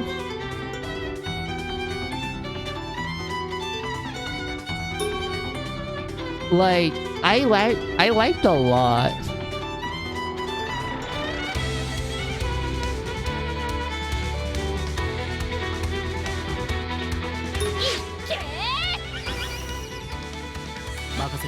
Oh yeah, I wanted to end myself when I watched it. It's some of the characters I didn't like and really got back to the human world, for which I hate. I hate how we were in the digital world for a long time. I love OG and Chambers. I mean, for OG, they were stuck there for like the first half, which, you know, it makes sense that they want to get back to the human world, which was the main goal. So it made sense that for the second half, a good chunk of it was in the human world because, you know, they actually met their goal, but, you know, there's still problems, so they had to go back to the digital world to fix it. For Tamers, like, yeah, that was mostly in the human world, and it's only the second half of Tamers is when they actually go to the digital world. And I was like, yeah, that was cool. That was really cool how in the second half of Tamers, it's essentially the opposite of the original. And so it started from the human world, and then they go to the digital world, and then, you know, they go back to the human world. For original, digital world, human, and then digital. I liked it. It was like the complete opposite. And everything. But like, yeah, I do agree he was cool. Yeah, Lucifermon was cool. Because they did it better. Yep. Lucifermon, like... Okay, outside of the whole, like, he's called Lucifermon, and like, his literal, like, first form is just like, you know, child form. And then his second form is like fallen form, which is like, oh, I get it, fallen angel. And then you get to his, like, you know, his powerful form, Lucifermon Satan mode, and I was just laughing my absolute ass off when I saw that name. I'm like, yes, this is great. I love Japan. This is great.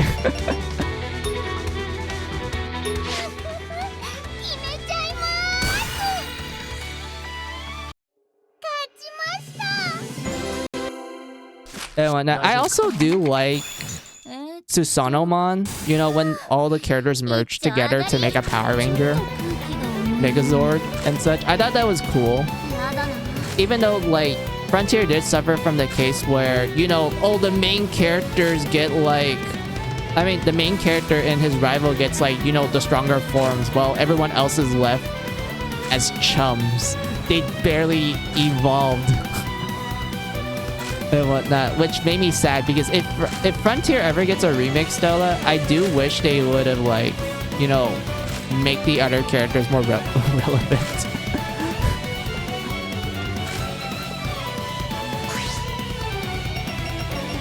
And whatnot, but like, let's see, outside of my complaint of that, Susanomon, pretty cool guy. I thought that was like a really cool, like, Megazord, Digimon. The fact that they fight Lucifermon Satan mode, the way how they fight it was like really cool. The fact that they literally like, you know, cut the guy in half and such, and there was actual blood and shit. I thought that was like the most raw ass stuff in Digimon in the world. Like, remember, if you're wondering, like, why am I talking about the more, like, Frontier, like, blood details and such? That's because, like, with Frontier, I didn't saw the English dub Stella, because at the time, I actually had an uncle who would, like, you know, get anime through, like, quote-unquote legal ways, and he's like, oh, hey, you like Digimon, right? I'm like, yeah. Oh, here's, like, a bunch of, like, fan dubs of Frontier, and like, here you go, buddy. And I ended up watching Frontiers purely in Japanese, and when there was an English dub for it, I only saw like the first half of the show to see, like, you know, the differences they did for the English dub. I would say I like the opening of Frontiers because, you know, the first 3 Digimon seasons English openings were like, it's okay. Like, it was literally just designed to make you go like, oh yeah, Digimon, digital monsters, Digimon are the champions. You know, it's just meant for like advertisement shit. There wasn't much to the lyrics. But you get to Frontiers, where they took a more like Japanese approach to the lyrics, where it's more about the themes of the show, rather than like, oh yes, advertisement, just make them constantly say Digimon all the time, kind of like they did with Yu-Gi-Oh! For their English dub opening. Like, Stella, I saw you wrote down that you're a Yu-Gi-Oh fan. Remember how like English dub Yu-Gi-Oh, the original season, that one was just like a bunch of music, barely any lyrics, and when there is actual lyrics, they're just like, oh, Yu-Gi-Oh. And that's it. That's all they did with the English opening with the original season of Yu-Gi-Oh. I'm not saying that's bad or anything, but I would like an actual song, thank you.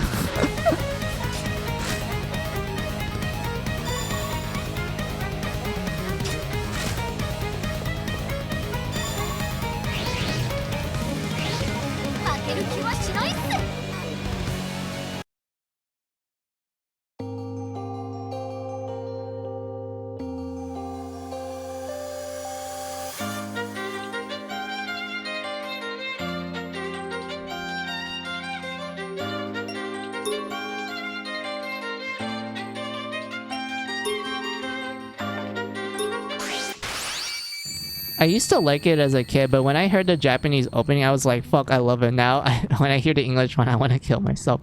For Digimon, yeah, for Digimon, I don't think I can handle the first 3 English openings for Digimon. But for, like, Frontier, yeah, definitely. Like, Frontier, I will love to this day. I think Frontier's English opening is great. Like, it's actually one of the great English openings for an anime. For Yu-Gi-Oh, yeah, Yu-Gi-Oh makes me laugh a lot. I like GX's English opening. Yeah, the Japanese openings for Yu-Gi-Oh was just amazing in general.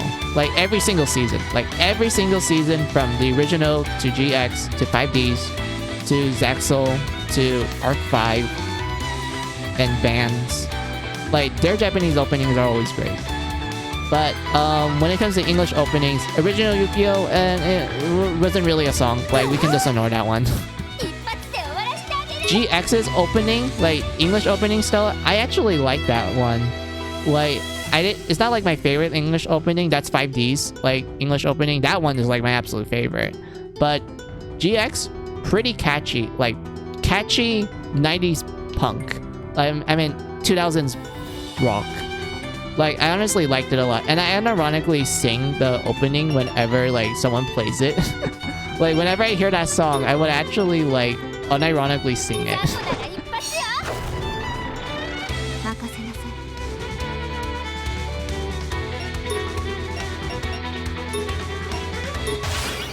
これならやるぞ。この子の我の番だぞ。はあ、やるっす。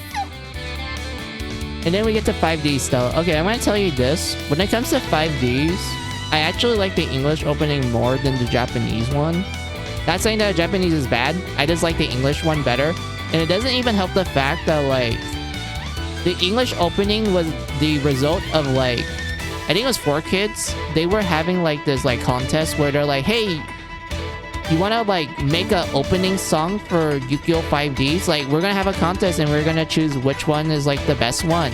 And, like, there was many options, and, like, some of the ones that they did, like, vocal record for it was, like, pretty good. But the final one that they did, which was, like, Hyperdrive, I loved that opening a lot. That one was really good. Like I said before, it's not like the typical, like, English anime openings where they're just like, oh, here's a bunch of music and just saying the title of the show and whatnot. No, they went with the Japanese approach. They went and with the feeling of the show, the themes of it. Like, the opening reflects that. And I fucking loved it. It's so catchy too. Like, yeah, Stella, you wrote it down. Like, the 5Ds is so good. I love it. Indeed, like, it is so good. Like, it's such a great English opening. It's like one of my favorite ones.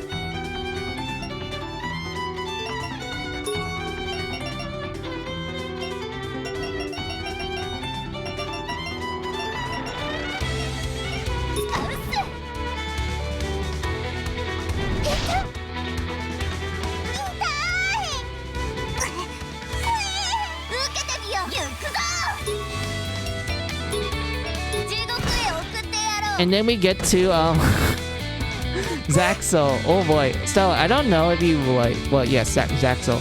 Oh boy. I'll tell you this. When it comes to Zaxel, I'm not a huge fan of that season. I know there's a lot of people who really like it because they're like, oh my god, the main guy actually is a dumbass and actually improves himself from his duels instead of like feeling like he BS's it most of the time. Like, he actually is a beginner and he slowly understands the rules as the series goes on. Like, that sounds like good protagonist, right? I mean, yeah, that is a pretty good, like, protagonist because, like, you know, most of the time Yu-Gi-Oh! It does feel like they win all the time. But actually having a main character who loses but learns from his mistakes, like, that's actually cool. I do think that's cool. It's just that I wasn't a fan of that series because I thought the first half was boring. The second half was good. I honestly thought the second half was good. It's just the first half was like, this is kind of meh.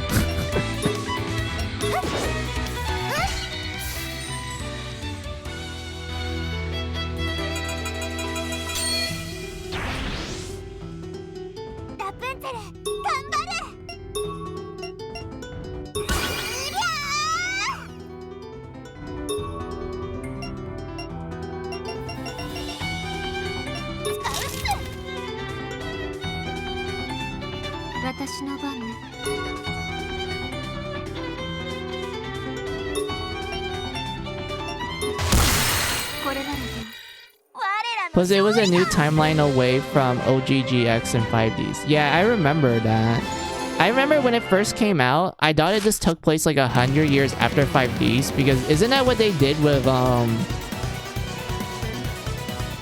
like GX? Because I know GX took place like a few like a decade. Like, didn't it take place like a decade after the original? So to me that made sense. I'm like, okay, so it took place like roughly 10 years or maybe 20 years after the events of the OG series. Like, that made sense. 5Ds was like roughly 100 years, which, you know, it makes sense for them to do that because the world of 5Ds is so different from like GX to the point where a lot of the changes that they did in the world, it makes sense for it to take place like, you know, 100 years afterwards. これでどうだ Yeah, 5Ds takes place 10 years after Yuki's time. Exactly. So like, yeah, that one made sense. That made sense to me. Like, yeah, okay, that takes place 10 years afterwards. 5Ds was like 100 years, which was like, yeah, that checks out. That checks out. That makes sense. Like, there was such a huge change in technology, like, compared to GX and 5Ds.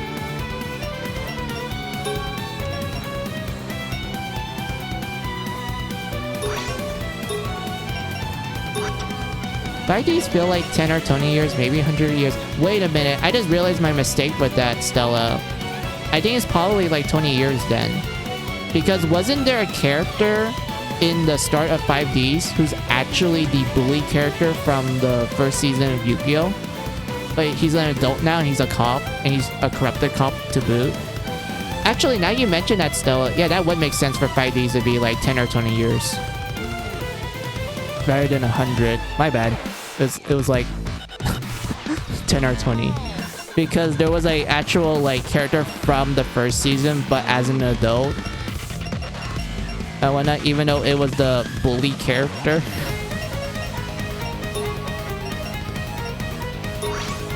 Yeah, he was that bully character that beat up Yugi and Joey. Yeah, and Tristan as well.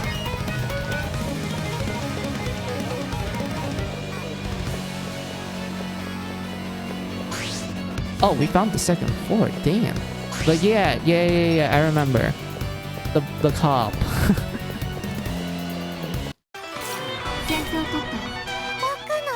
Also, Stella, can I tell you something? When 5Ds was first announced, I literally laughed my ass off after hearing the premise, which was like card games but on motorcycles. That was literally the premise of 5Ds. It's like Yu-Gi-Oh!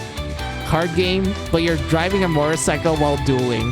Like, that sounds like the most ridiculous premise in the world. That's more ridiculous than like average Yu-Gi-Oh! Like original Yu-Gi-Oh! Oh, like there's this Millennium Puzzle, and like this boy named Yugi solves it, and he gets like the Pharaoh's soul stuck in his body and whatnot.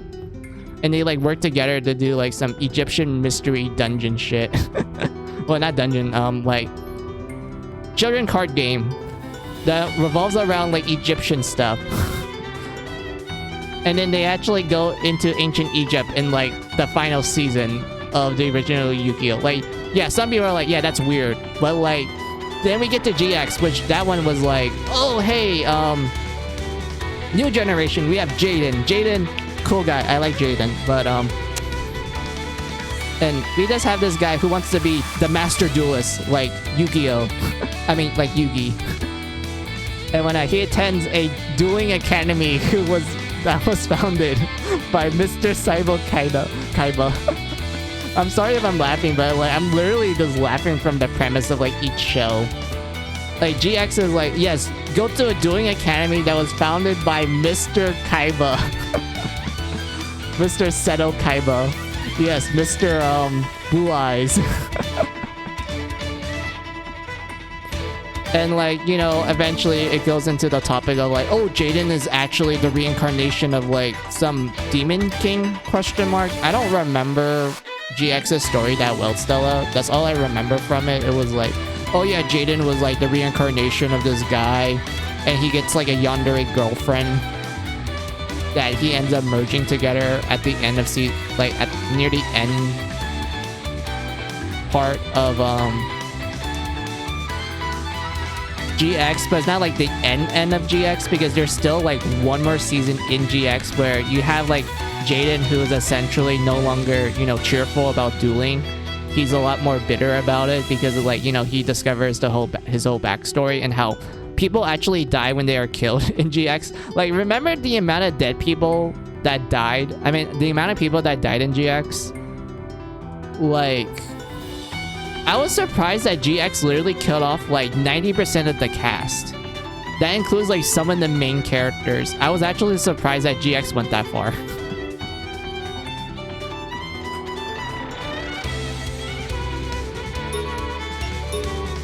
And whatnot. And I know they come back later, which, yes, it has to be a happy ending and everything, but like, still, I was surprised that they killed off so many characters. And then you literally have Jaden that's just suffering from like depression and it's really sad to see him like in that state. Like we always see Jaden like always happy about dueling, and he's really passionate about it too and such. And when you get to that portion of the show where he's just pretty much depressed and doesn't enjoy it anymore, it makes you feel so bad for him. You're like, oh my god.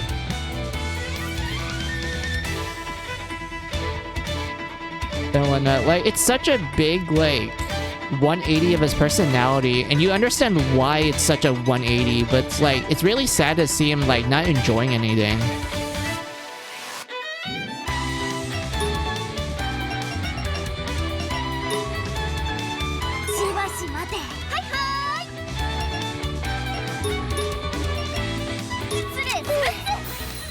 And of course, it gets better later on.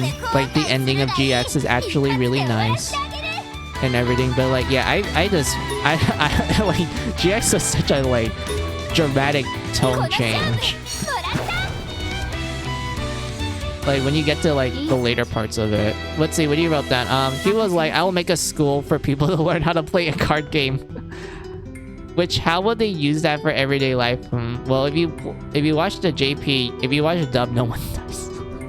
Okay, like, okay, I do agree, Stella, that if you watch the English dub, no one actually dies. Like, remember the whole, like, Shadow Realm thing in the original? Like, oh, I'll send you to the Shadow Realm. Like, yeah, that's totally better than dying. Like, you know, get sent to, like, this purple hell world where you're constantly tortured all the time. That sounds like a great substitute, right? For kids? Like, this seems very appropriate for kids, right?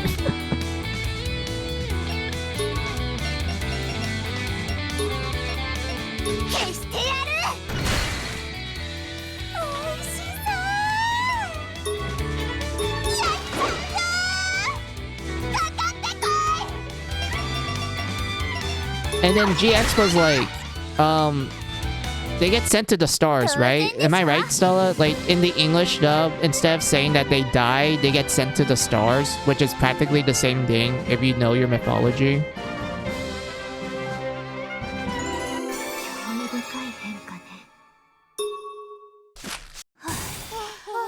Pretty much, yeah. Yeah, I remember GX, they just like, they didn't say that they died, they just say that they got sent to the stars, which I'm just sitting there going like, bruh, I know mythology. We all know what happens when someone gets sent to the stars. They're practically dead. They become a consolation. Like, you're not pulling a wool out of my eyes, for kids. I know my mythology.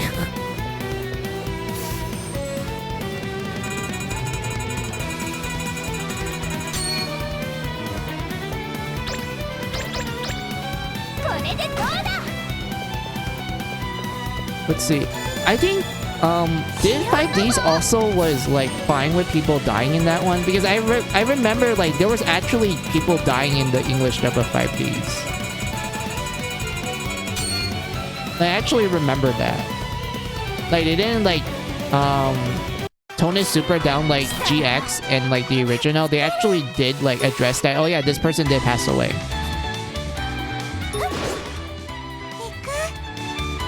Even though they did change like certain like backstories for some characters.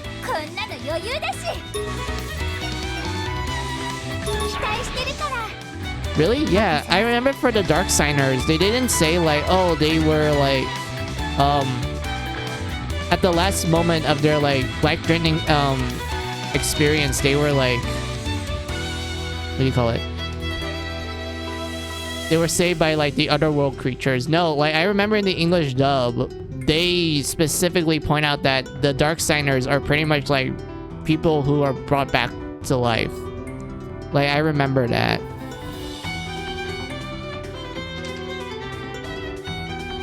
When I watched the English dub, like they didn't sugarcoat the fact that the Dark Signers were essentially zombies.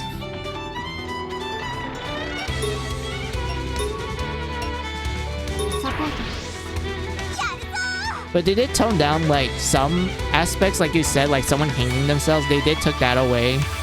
I remember they took away that one backstory of this character that was looking for their sibling, but it turns out that their sibling was actually dead. and that the people who experimented on the sibling's body, they're just like, oh, he passed away, okay, just dump his body in an alleyway, and they like show them like dumping it and whatnot. Like, I know the dub cut that, and they just said that, oh, he's still missing to this day, like she's still looking for her sibling. But in the but in the Japanese dub, they're like, yeah, he's dead. Like, he's not missing at all, he's deceased. His body's in an alleyway. And whatnot. Like, the English dub, they just remove that whole thing and just say that he's missing. And, the English dub just says that she's still looking for him to this very day. But I remember that. And I was like, there's a little bit more fucked up. I don't know, man.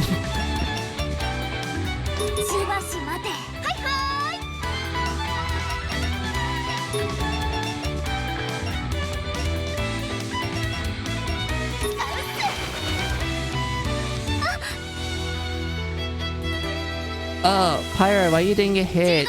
I need your passive skill.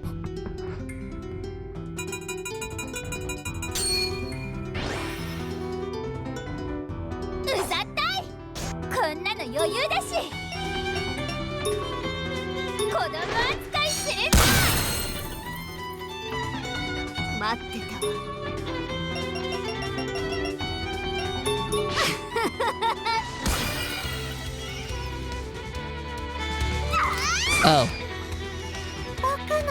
We have Bluster Hamlet. Oops. Hold on.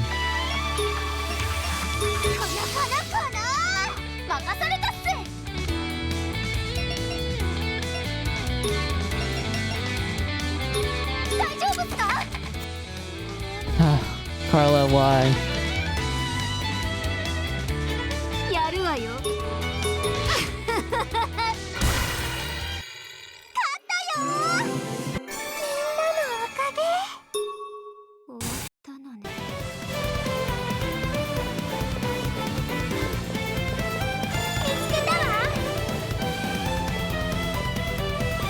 Oh, wait, Stella. I remember in 5Ds...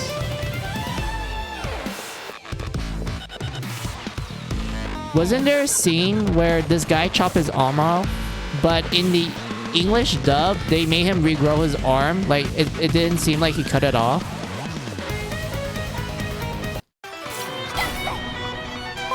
Do you remember that? I think that was a thing, right?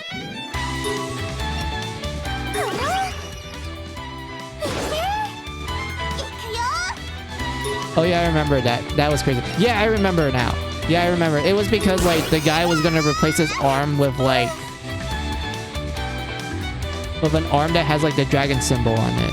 The dragon sign. That's why it was called 5Ds.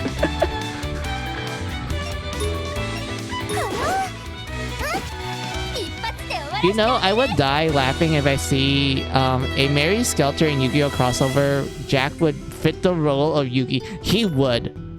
Jack would fit the role of Yugi. And Ripper Jack would be like Yami Yugi, the pharaoh. Except, he wouldn't be super psychotic. He would just be a little bit crazy, but not super crazy. Like, you know what I mean by that, Stella, right? Like a Jekyll and Hyde scenario.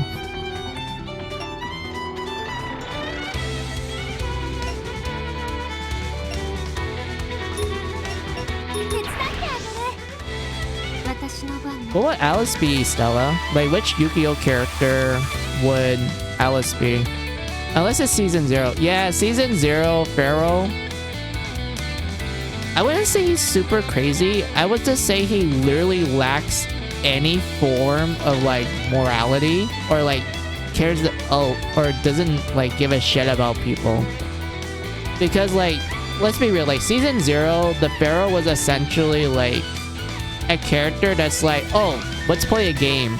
And the game usually revolves around, like, dangerous scenarios where the Pharaoh knows for a fact that, like, if any of them failed, they will get gravely injured or maybe die. And such. And the Pharaoh does not give a shit. He's like, it's a suitable punishment.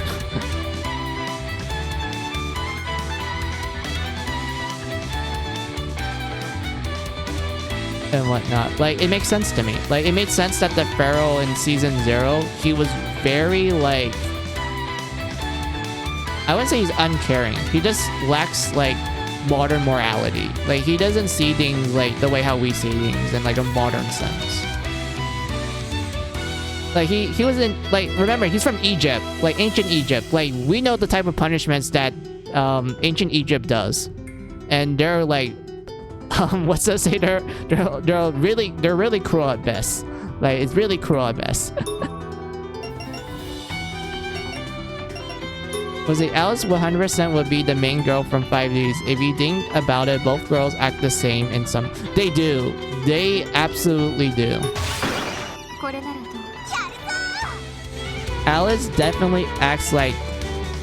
Was it Aki? Like, wasn't that her name, Aki?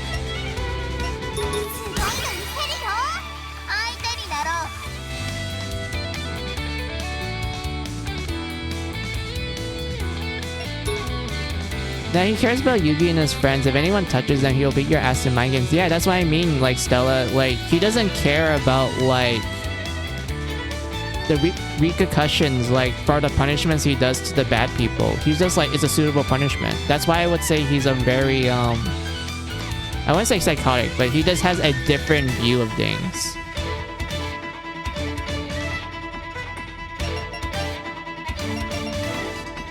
Yeah, Aki. Yeah, I actually had a crush on Aki when I saw 5Ds. I thought she was a really cool character. And also, hi, hey, Eagle, how are ya? We're just talking about a bunch of old animes, ranging from like Digimon to now Yu-Gi-Oh! We're like talking about the anime seasons and like some differences that the English dub did. And we're like talking about what happens if we have a Mary Skelter crossover with Yu-Gi-Oh!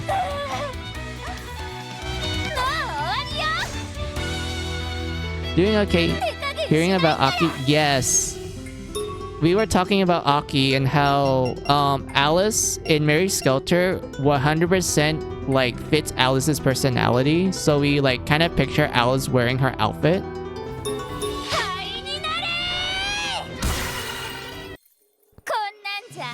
Same here. I have a major crush on her as a kid. She fits Alice a lot.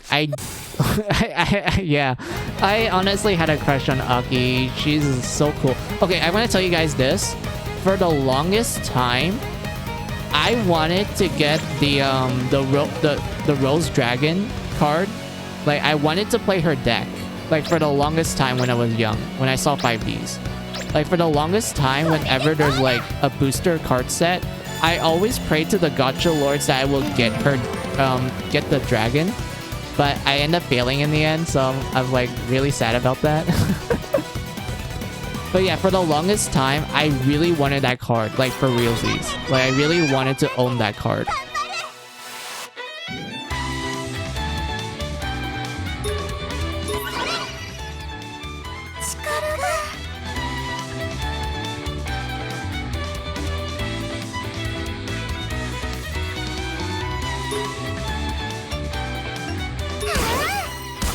Shame, I have a copy if you still don't have it.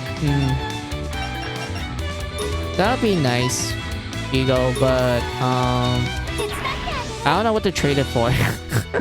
Because I haven't played Yu-Gi-Oh! In quite a while. Let's see, what was the last time I played it? I played it back when XYZ was a thing. And I only have like the starter kits from that. I don't have like some of the more rare or advanced cards from it. And my sister, okay, funny enough, okay, so my sister also plays Yu-Gi-Oh! And the card set that she has is the Underworld card set, and also the Dragon card set.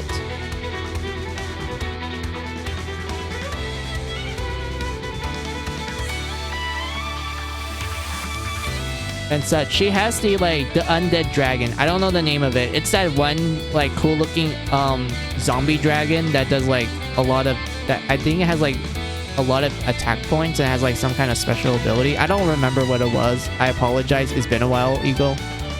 But she has that card set, and she also has like the dinosaur card set as well from like GX, and like she plays that one a lot. Also, my aunt and uncles, because since they grew up with, well, I wouldn't say grew up, but since they were like, you know, conscious and I think they were like adults that actually had money at the time. They actually own the original like Kaiba and Yugi card set back in the 90s. They actually owned it. I wonder, they don't have like the reprint ones that happened like in the later years. They actually own the first prints, which is like really cool.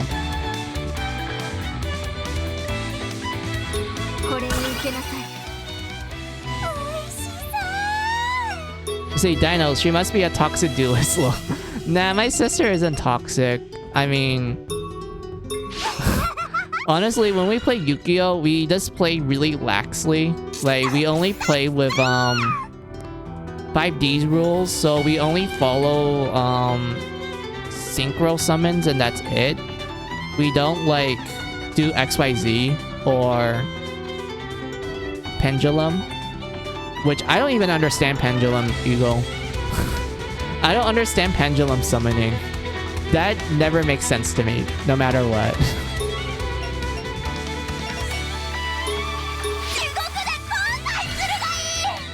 Pen is a bit tricky. It is. Like, I could never understand it. Like, my knowledge with Yu-Gi-Oh will always be like polymerization, retro. God damn it, I can't talk anymore. I've been talking too much. Oh my god, wait. Retro and XYZ. And also synchro. Like, those are the only ones that I know.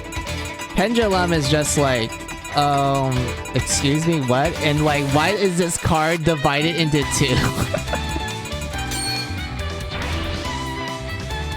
And whatnot, but like, yeah, the more I think of Alice and Aki's outfit, the more hot it is. It is. I love Aki's design. I think it's like very cool. I know there's like a little bit of fan service in the design, but overall, I think it's an actual cool outfit to wear.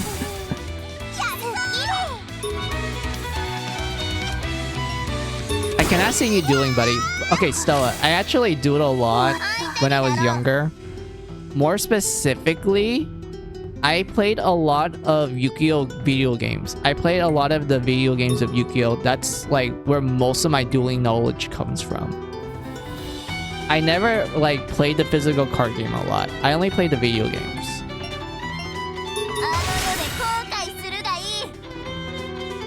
Let's see. Basically, you can summon monsters with levels between the numbers of the pendulum numbers. I cannot see you dueling, buddy. Don't worry. Pen isn't played at all often due to new rule changes around how it played where it's not as broken. Oh, okay, I see. Nah, you will be like Joey. Oh, look. I'm not like Joey, Stella. I at least know how to play.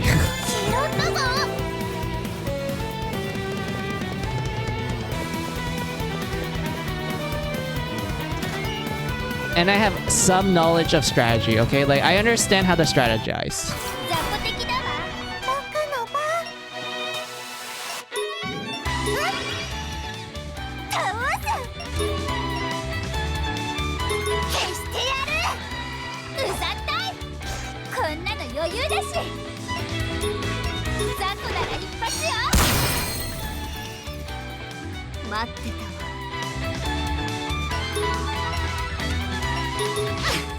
Oh yeah, you seem like early Joey to me, buddy.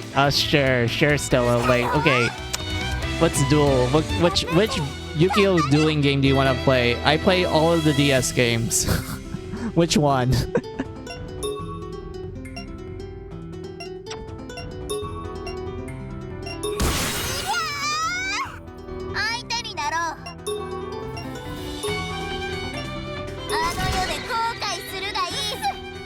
Now that you guys mentioned Yu-Gi-Oh, I have not played the... Was it Master Duel? Yeah, that was like the latest mobile one. I didn't play that one at all. It was mostly because at the time that it came out, I was not really into playing the card game again. But because of you guys talking about it, I'm like, maybe I should try to get back into it. But I'll probably just play like... おはよ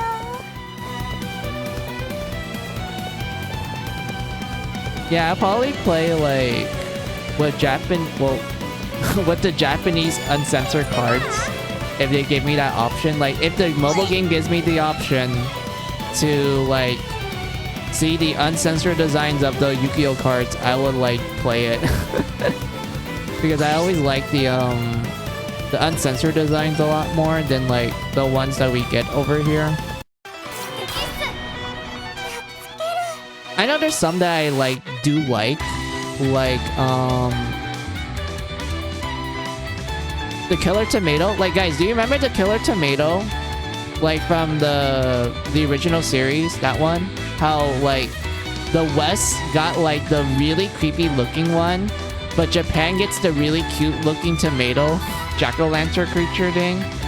Like, that was like one change that I thought was like pretty cool. Well, I can't. I'm not a king of games. That belongs to Yugi. Mm-hmm. ラプンツェル頑張れうりゃーつける Hey, Stella, as long as you're not like Weedle, then I think we can have like a fun, fair duel. Because Weedle sucks. Like, I honestly do not like Weedle. He's a fucking cheater.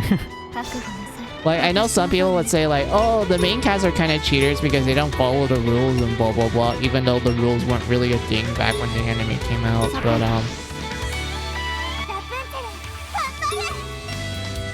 But Weedle sucks. He cheats. He cheats way too often.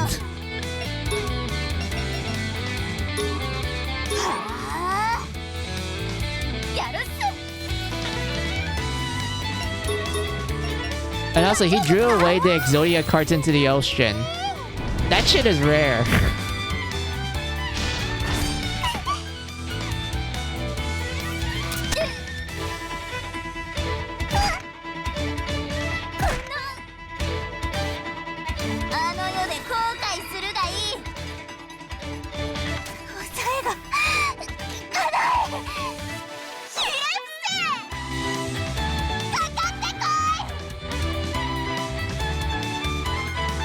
Oh yeah, Stella, back to the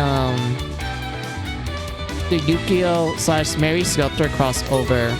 Since we already talked about Jack and Ripper Jack being essentially Yugi and the Pharaoh, and we also talked about Alice being Aki, who do you think the other Mary Sculptor characters be in? Like, I'm kind of curious what you think for Red. Like, which Yu-Gi-Oh character would Red fit into?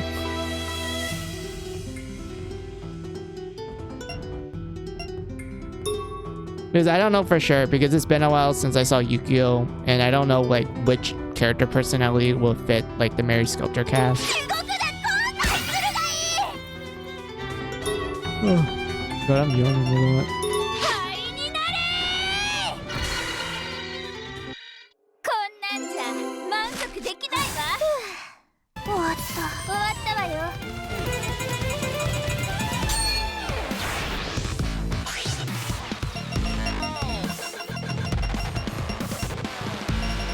Wait a minute. I need to see if I'm reading this right.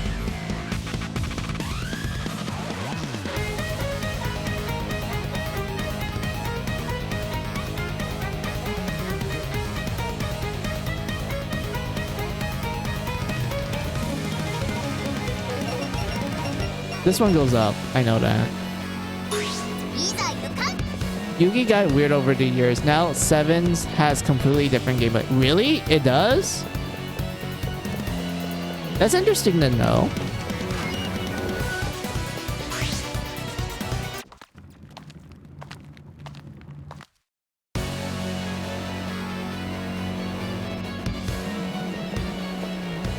Oh, I can't open that. I need the treasure key. Alright. Also, I kind of want to use the restroom, so I'll pull up the BRB screen real quick, guys. Let me pause this. Wait, I want to refill my blood real quick. And then I'll pause. Alright, so I'll be right back, guys. Let me go change the BRB screen.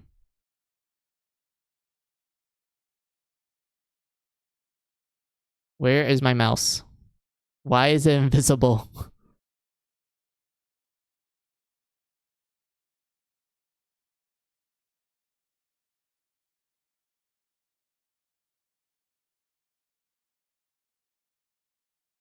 Alright. Alright, BRB, guys.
Alright, I'm back. Let's see what you guys wrote down. I think red will be like Kotori. Like Kotori. From what I hear. From what I hear, she bitch slaps the MC a lot and is a mix of Joey with the full of energy type of character. That sounds, yeah, that sounds right. That sounds about right.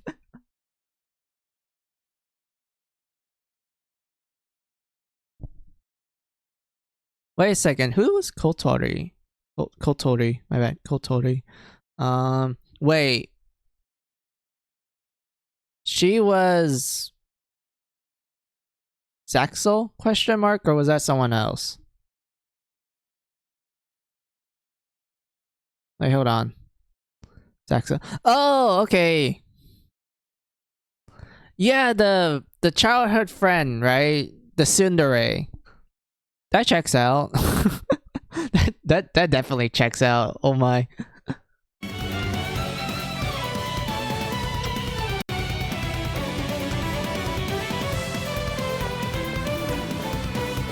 Yep. Yep. Let's see, just finished my stream winning 3 straight games in the duelist trials with my birds. Honestly, They were pretty intense too. That is amazing. That is very poggy. Sorry, pogs. I'm not even lying with that because I know how like intense Yu-Gi-Oh duels can be, both in real life and both in the anime. But yeah, I'm happy that you're able to win 3 straight games because I like. Even if I did play Yu-Gi-Oh again and such, I'll still struggle with it because I'm not the best duelist in the world.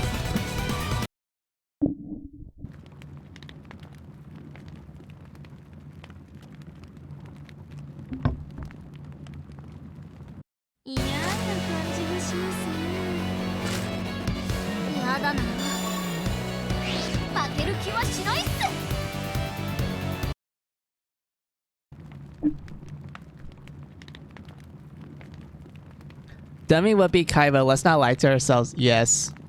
She would be Kaiba in terms of like tsundere-ness, even though I feel like Kaiba is more of a jackass than like a tsundere. I mean, okay, he's a male tsundere, let's be honest. Kaiba's a male tsundere. But he does care about his younger brother, just like Dumbelina and her sister. She cares about them a lot.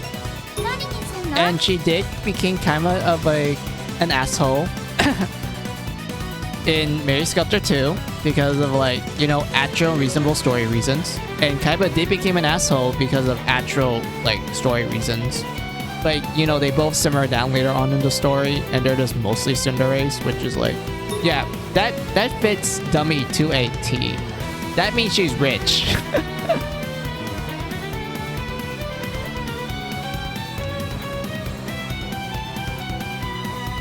Oh my god, like, Stella, imagine the insults. Like, imagine the Kaiba-style insults Dummy will say to people.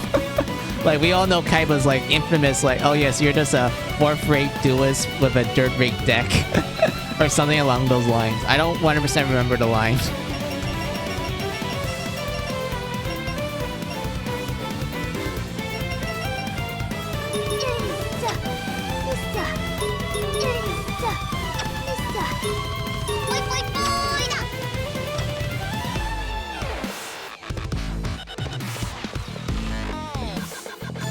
Was a Sleepy and Snow White would get kidnapped a lot. Demi would say so many baka shit. It to Jack. You got that right. Yeah, there is a meme about him saying that to a young girl during a tabletop duel. Honestly, knowing Kaiba, yeah, he would. He would do that. Yeah, knowing Mr. Saibo Kaiba, yeah, Saito Kaiba, yeah, he would.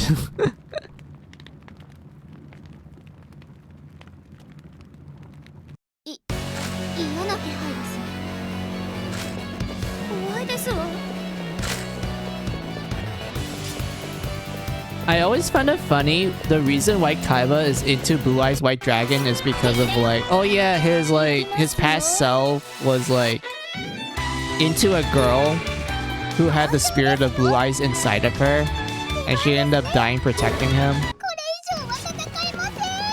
And such, that's why he's so attached to it. And like, when you actually do get the girl as like a Yu-Gi-Oh card, like an actual, like she actually appears as a real life card. I like how like her card was essentially like, oh hey, when this character is summoned and she dies, she instantly summons a Blue Eyes White Dragon. Like, that was the most funniest thing about that card. Like, it's pretty much a reference to the anime. And it makes you go like, wait, that's kind of good. Like, this card was literally designed for you to sacrifice to instantly summon a Blue Eyes.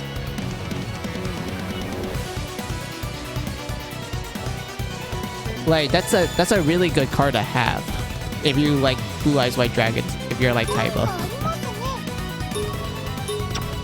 All those fanfics about him loving his dragons became canon. It was. It was canon for reals. Also, yeah, it was real. Let's see, I can still see Thumbelina saying this link shared. Oh yeah, wait, hold on. Let me grab my phone so I can see it.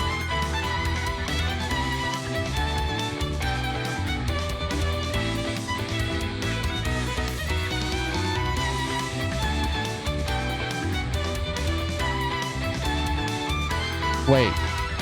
I can click on it. Why can I not click on it? Hold on.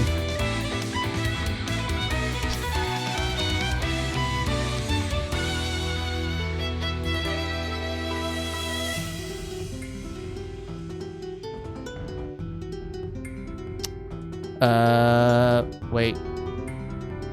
Firefox, go. Let me use my laptop. Hold on. I don't mind wasting my time right now because I want to see that video actually. 来てるわ。見てなさい。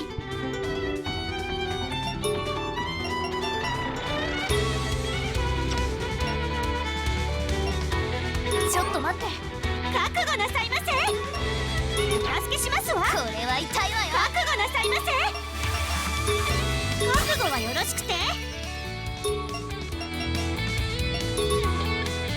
なぎってます。行きますよ。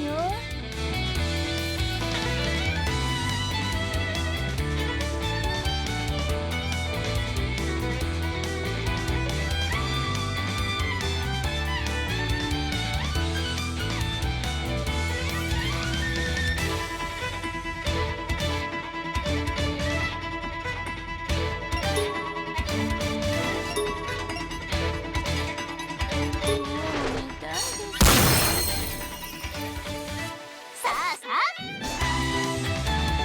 待ってました。手加減できないよ。任せておけ。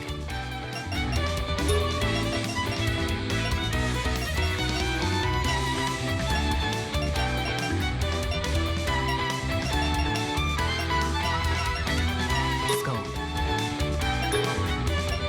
本気で行きちょっとぶっ飛ばしてやる。なんでなのよ。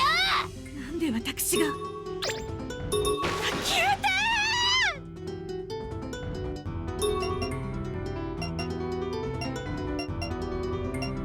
ありがとうございます。白雪の番。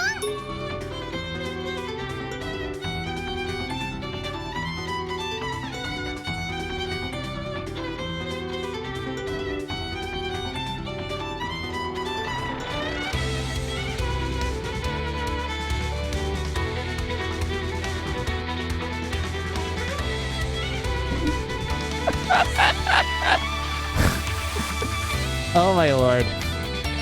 Yep, that's Kaiba. That fits Kaiba to a T. 行きますよ。 Oh boy. It's quite realistic. 終わらせるよ。待ってました。これで終わりに。 Of course it does not do a lot of damage. Why the fuck not? 行くぞ。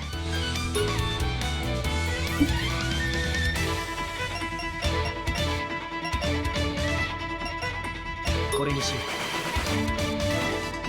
仕方ないですね。待ってました。とりゃー出番ですね。本気で行きます。勝ちました。はあ、すっきりしました。おしまいか。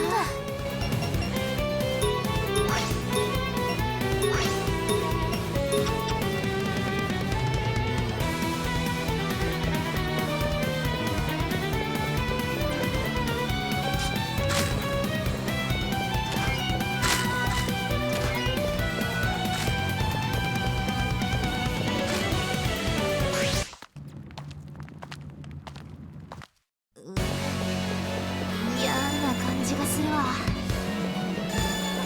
そうですね。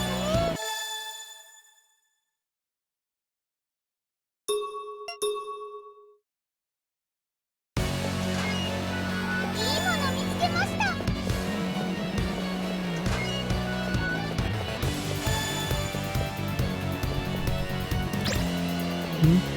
Demi would love to crush her employees every single day.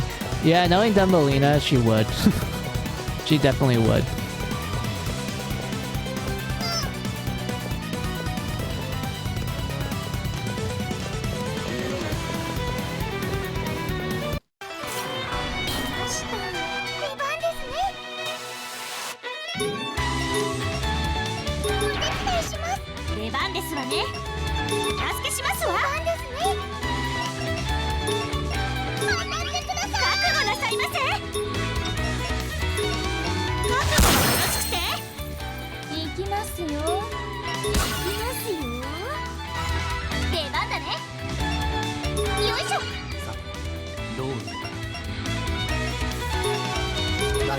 助かったよ。少し力をためないと。ちょっと Yeah, that is best Kaiba. Now you can see why I say Dummy and Kaiba are very similar. They are. They both are like they're kind of jackasses to an extent. They're incredibly cinderes.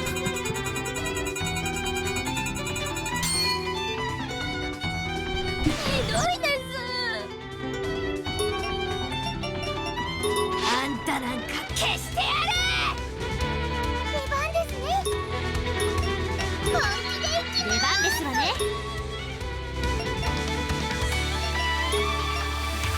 覚悟はよろしくて。悪いです。いや、待ってました。こんな。 Plus, their sisters get kidnapped a lot. I thought Kaiba has a younger brother, not a sister. 任せなさいと。これでも食らいなさい。だるいです。だる。やっちゃいますよ。痛いのいきますよ。 And want to do things alone. Yeah, they do like doing stuff by themselves.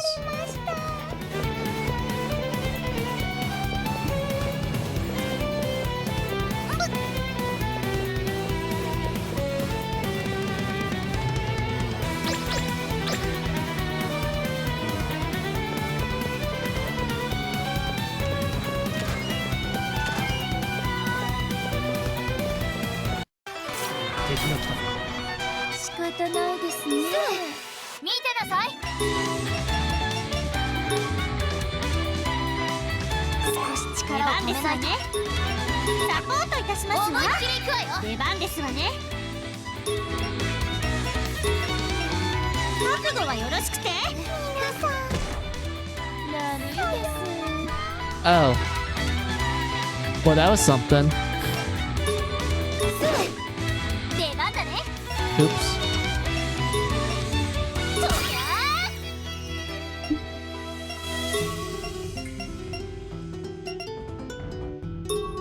使おう。もう大丈夫です。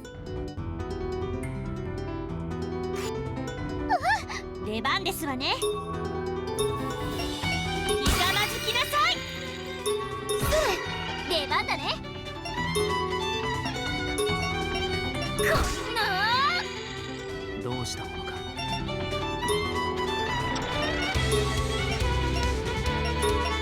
使おう。失敗ですね。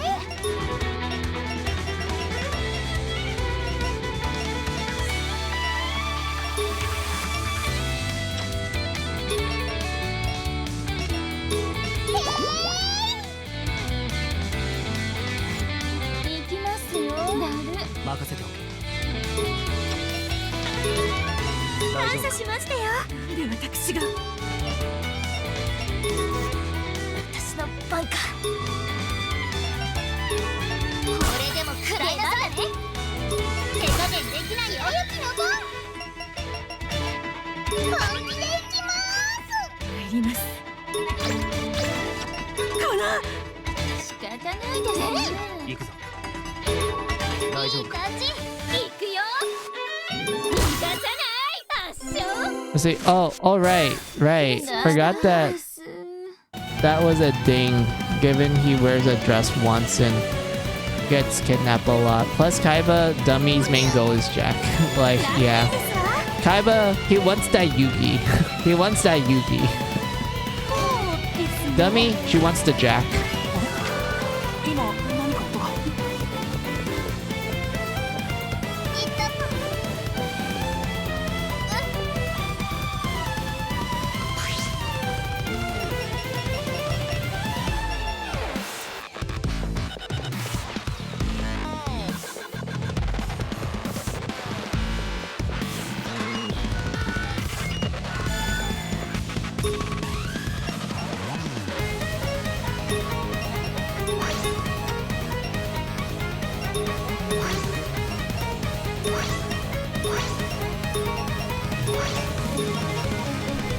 BRB walking doggos. No problems, Eagle. I hope you have a nice walk with your dogs. I hope the weather outside would be like refreshing. It won't be like too hot or too cold. It just be just right. Who knows, you might have a nice cool breeze, since it is autumn after all.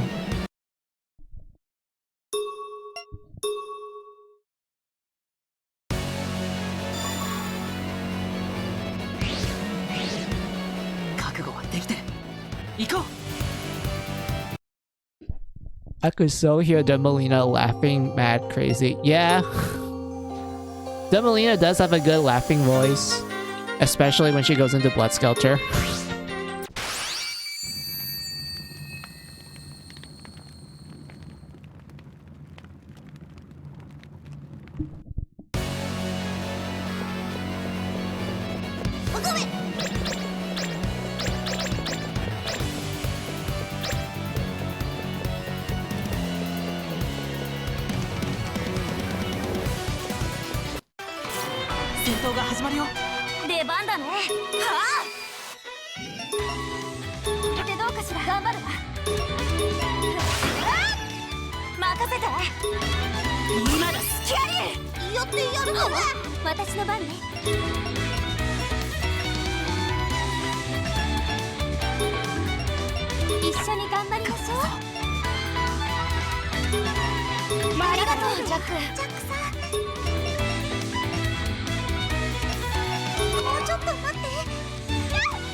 Let's see, we got Jack as Yugi, Ripper Jack as Pharaoh, Alice as Aki, Red as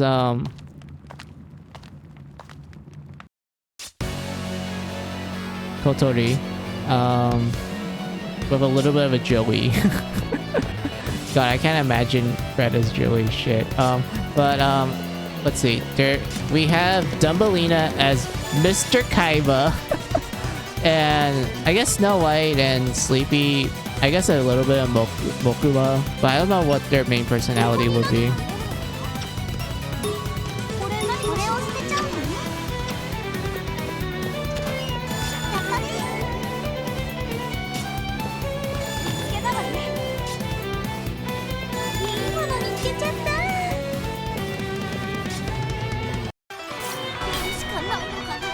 Huh? Oh, it's the rainbow ones. Hold on.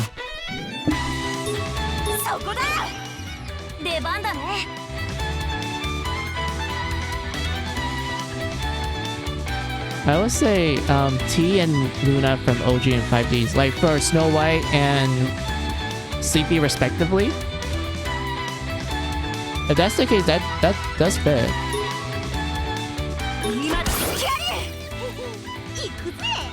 Is it? Yep, alright, that fits. That checks out.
れで終わりだ。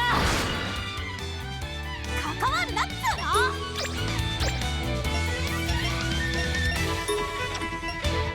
さっさとくたばれ。もう終わりかよ。やっと慣れないわ。Hmm. この感じ落ち着いた。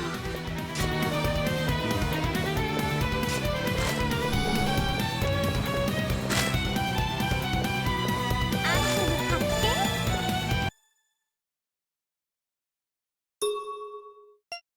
What about Pyre and Rapunzel, Stella? Which Yu-Gi-Oh character do you think fits them?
Oh, good one. I'll say Pyra acts like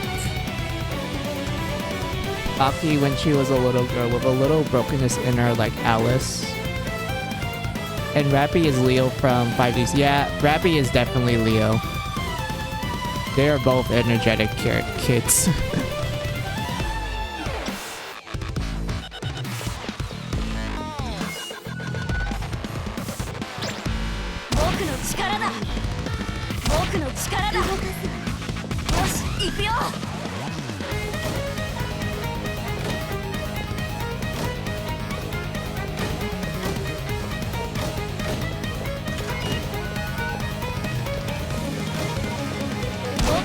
力だ僕の力だ開いた僕の力だありがとう気をつけよう出番だねああ行くぜうわきっとうまくいくわあなたならできるわ僕の番だねこれで頑張ってみようこれでどうかしら私の番だね力をためたいの逃がさないよ私 Wait, Stella, do you remember this character named Blair? Or was it Claire? She was that girl that cross-dressed as a guy in GX, and the reason she did that was because she had a crush on Cyrus's older brother, and then she ended up moving her crush to Jaden, and she entered the dueling academy like when she became a freshman. Do you think she will fit young Cinderella, like younger Cinderella, back in 2? Because they both seem to like they kind of want a prince of sorts.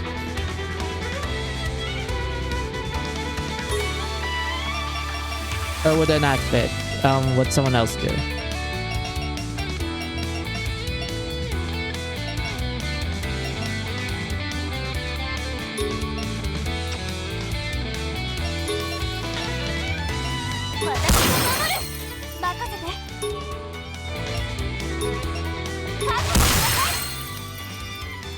She would fit young Cinderella 100%. Yeah. I kind of thought about it. I was like, wait. Would this fit her? And then I'm like, maybe. Because they both want a prince. And, Blair / Claire. I don't even know how to pronounce her name. Like, she really wanted to find her Prince Charming.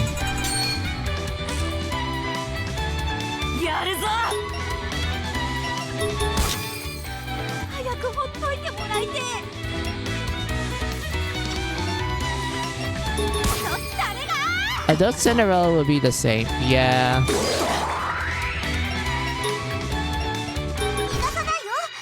Honestly, Stella, the episode when Jaden fought Blair, when she was first introduced and such, it cracks me up because of like the whole oh my god, the heroes got like charmed by the Moe girl. Like, how do we like remove this? Oh yes, summon the lady hero.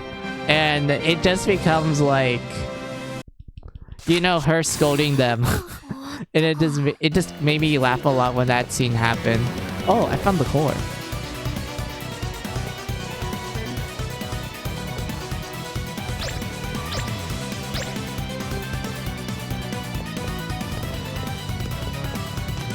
She was gonna crush their balls, yeah.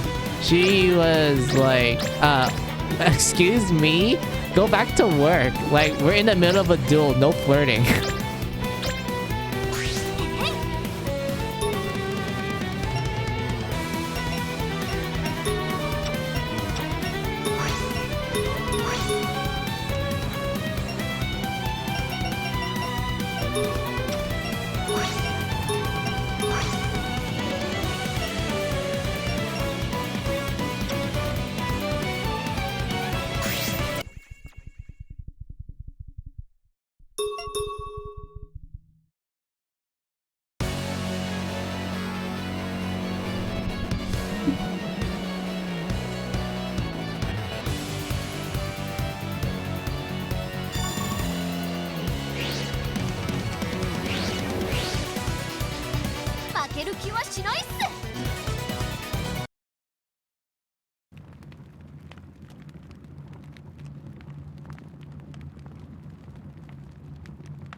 Let's see, I forgot Red has some Jaden in her too. Hamlin would full on be Joey.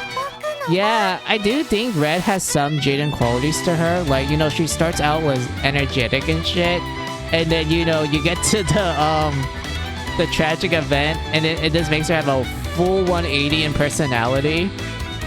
And when that, like, they both get better at the end of the series and such. For Red, she just gets, like, bad thing happened to her, and, like, the start of finale was not pretty whatsoever with Red. Like, in the first game, it's like, oh yeah, like, she had a tragic 10th birthday, and, like, you know, she piles, like, a lot of stuff in her. She doesn't, like, what do you call it? She wasn't really given the opportunity to kind of, like, let her be her. She kind of, like, put other people's needs above hers. And whatnot. And then eventually, you know, Jack gets along with her, kind of helps her, like, with some of her problems. And then you get to the whole, like, plot twist of the first game. And then you learn that, yeah, that affected her mentally. When you get to the start of finale, and how, like, the whole start of finale was just her in depressed mode. And yeah, she gets better as the story finale goes on. And I didn't talk about 2 yet. Like, oh boy, like, we all remember what happened to Red at 2. And whatnot. But, like, yeah, that does fit her. Like, Jaden does fit Red. And whatnot. Let's see, Hamlin would be full on Joey. Yeah. Hamlin, Joey, energetic goofballs. Lacking in some points in intelligence, but we love them. They're energetic. They're quite lovable.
Higher, go murder them.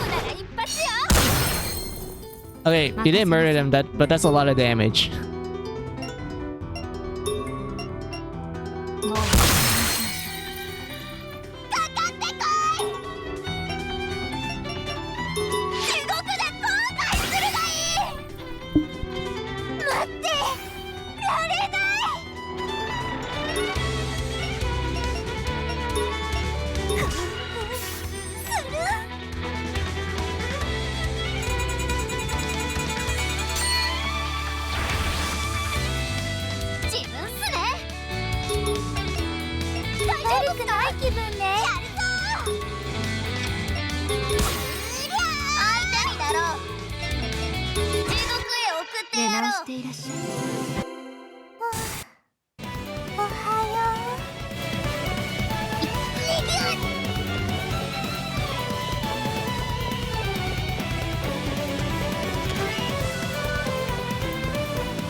してあげる。頑張る。それ行くぞ。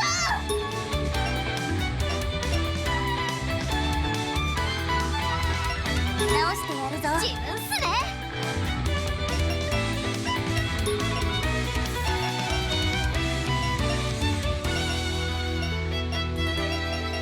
よく行くっすよ。やめろ。全然無理してないし。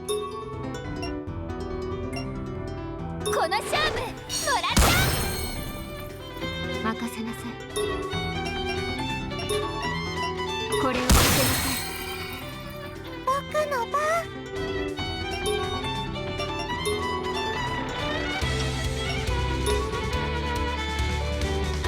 当たり。強い。任されたっす。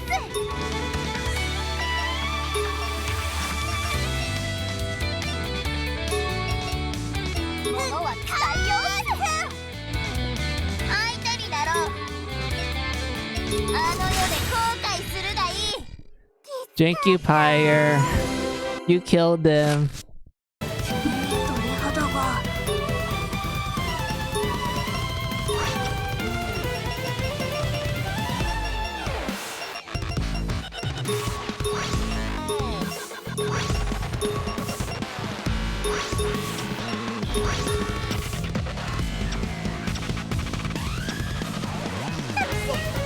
Princess Lazy would be so hard. Yeah, like, Stella, I'm literally trying my best to think of, like, a Yu-Gi-Oh character that will fit Princess Lazy.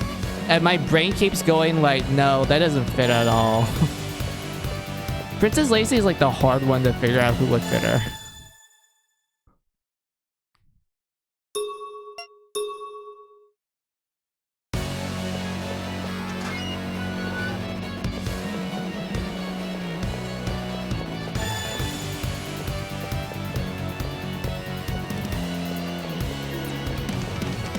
Same with Gretel.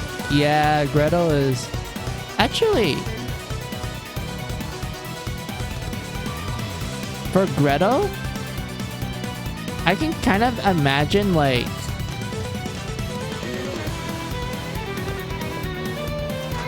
Like a smart Yu-Gi-Oh character. Like, a character in Yu-Gi-Oh that's, like, really smart.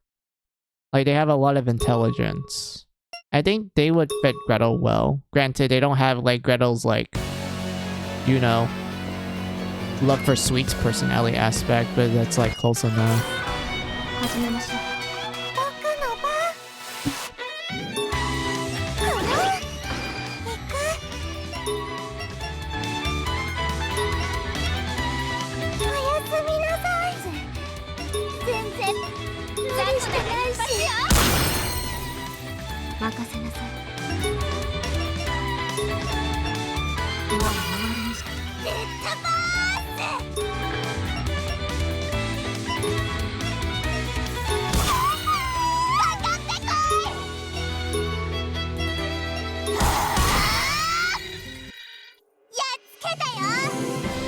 Let's see, Play Hacker is a hacker in Vans.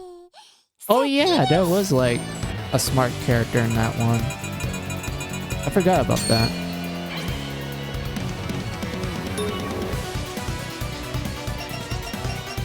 So hey Eagle, welcome back. How was your walk? Was it a nice day?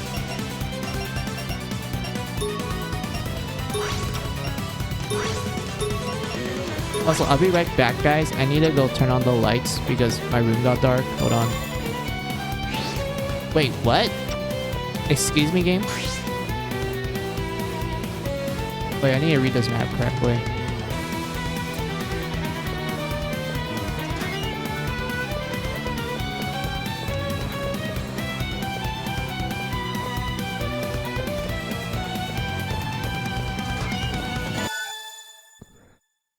I made sure to walk during the sunset. Easier for my dogs. Good to hear.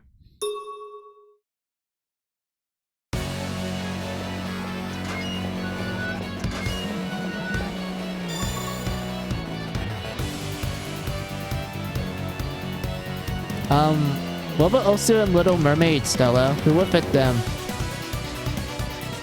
数少ない人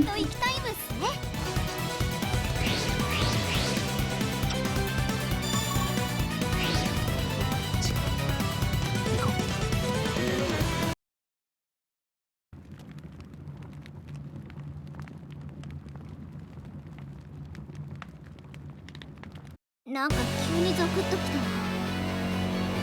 怖いですね。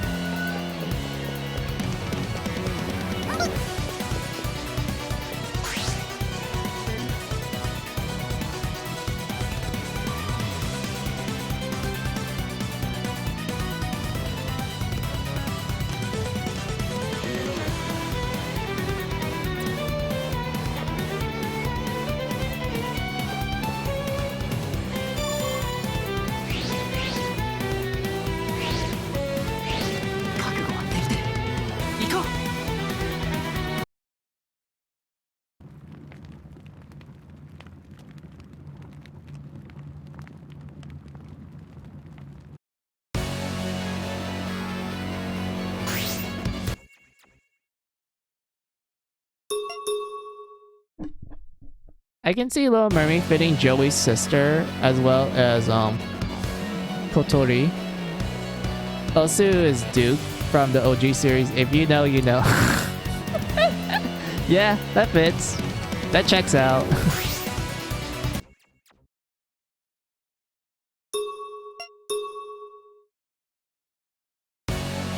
Alright. I need to read this map correctly.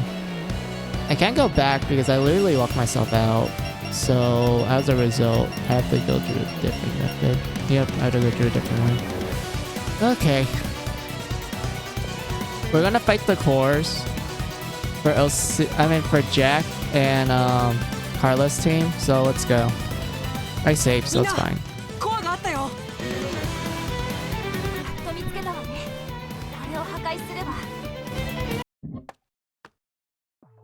随分と遅かったですね。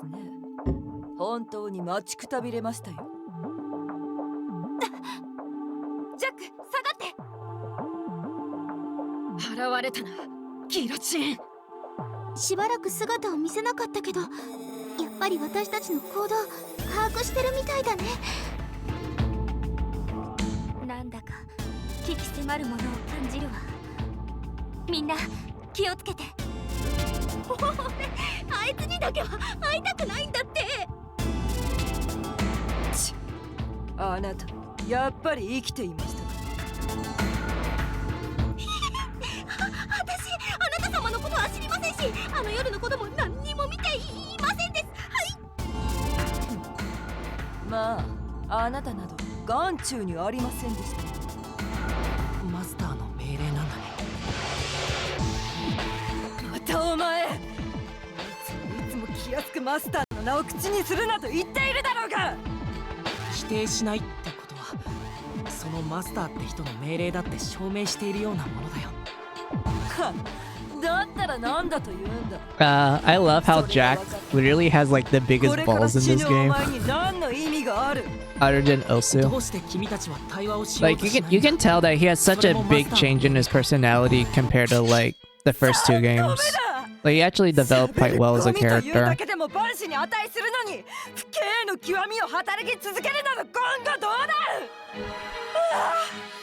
あの夜にお前だけは殺しておくべきだった。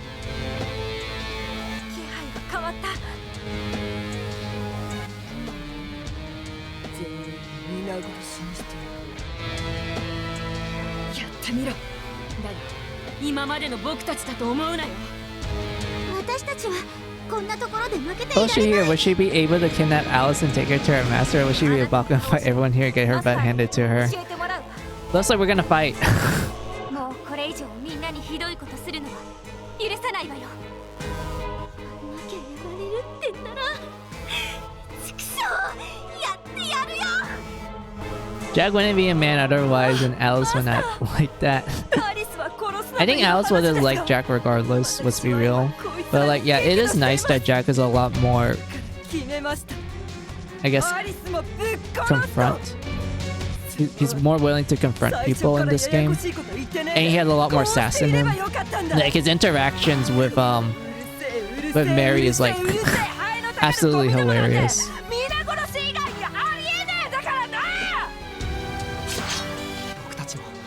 もうこれ以上やられるわけにはいかないんだ。みんなここで決着をつけよう。気を引き締めないと。任せて。見てどうかしら。私の本気見せてあげる。頑張るわ。あっ、出番だね。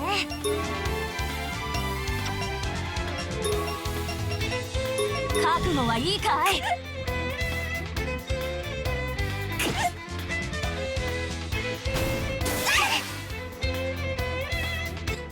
やってやるぞ。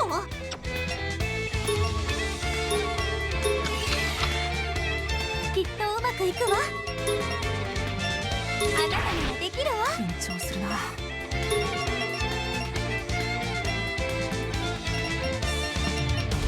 聞いてくれ。よし、頑張る。もうちょっと待って。Are you kidding me? Oh, I hate this. Why? Why did the chant just break like that? I fucking hate this. もうちょっと待って。行くわ。私の番ね。私を守る。ぶちのめ。しなさい。行くよ。これで終わりにする。これくらい。覚悟。 Alice loves Jack no matter what, but she wants him to be manly in bed when she dumps her. Yeah. 全力で行くよ。 I do find it interesting that you can actually put Guillotine to sleep. But, you know, sleep is like... I guess it's debatable because, you know, it immediately went away the moment Alice did a follow-up attack and is no longer there. Oh my god. There we go. We took away like a good chunk of her HP. Oh, she's guarding. We can kill her now. 行くよ。待ちきれない。行くよ。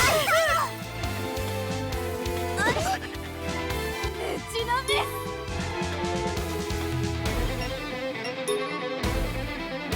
これでも待ちくたびれたわ。頑張るぞ。任せて。だいぶ落ち着くな。やってやるぞ。出番だね。覚悟はいいかい。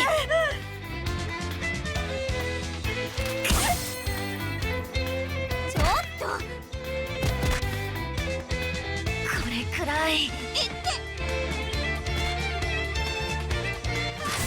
私の番だね。これはどうだ。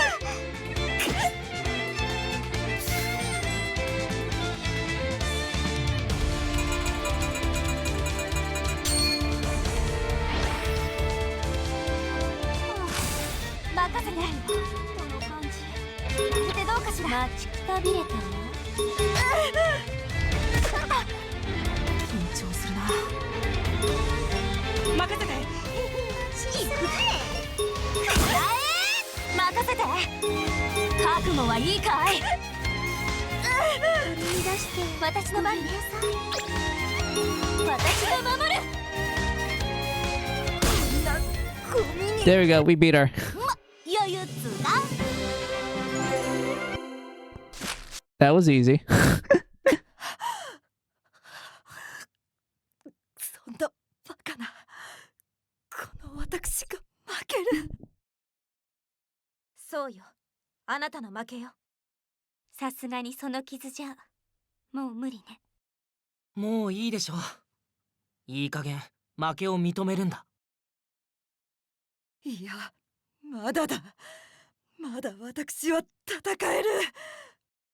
それ以上は無理だ。君はもう僕たちには絶対に勝てないよ。ふざけるな。そんなこと認めてたまるか。ジャック、危ない。大丈夫。任せたよ、ツ。ああ、任された。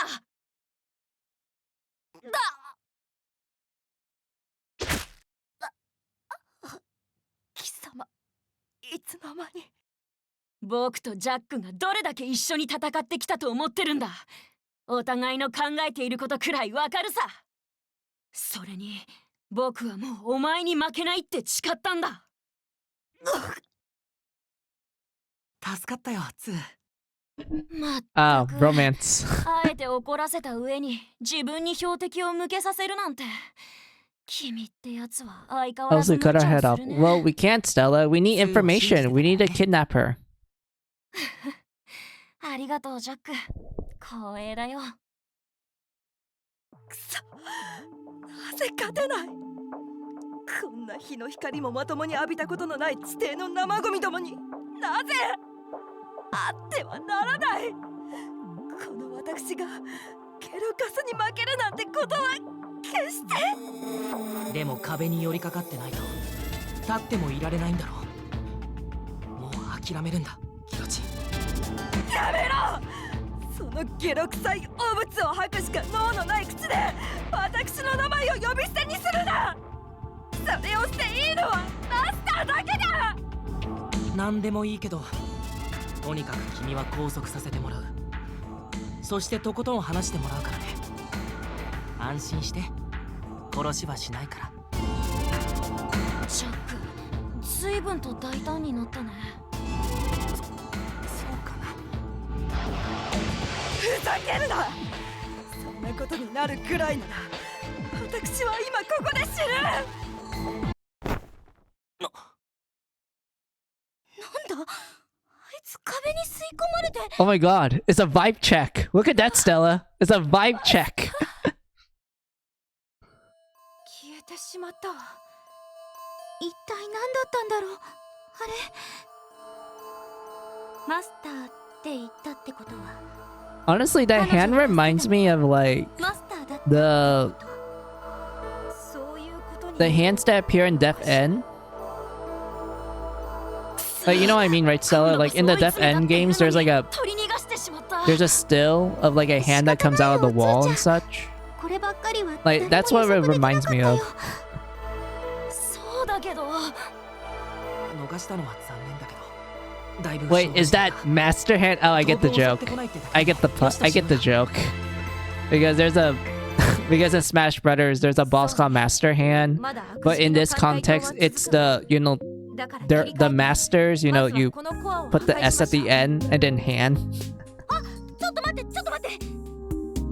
I get the joke 使わない手はねえぜ。 because it works either way. よし、前と同じ喋 Oh ら yeah, I ない remember that. Yeah. Wait, Stella. Did you heard the news about Death End Request getting a new game in development? Like they actually announced it like yesterday, if I remember correctly. 間違いねえと不便だからな。にしてもずいぶんマッチ減っちまったな。もう本当にその子必要なの？場合によっては本当に Oh 取り上 yeah, げちゃうんだよね。 yeah. There is a new Death わか End ってる game. ってしっかり考えてるから。 I'm sure Ego's here to hear us talk about it. じゃあそろそろ破壊するわよ。 I saw. I cannot wait. Same. や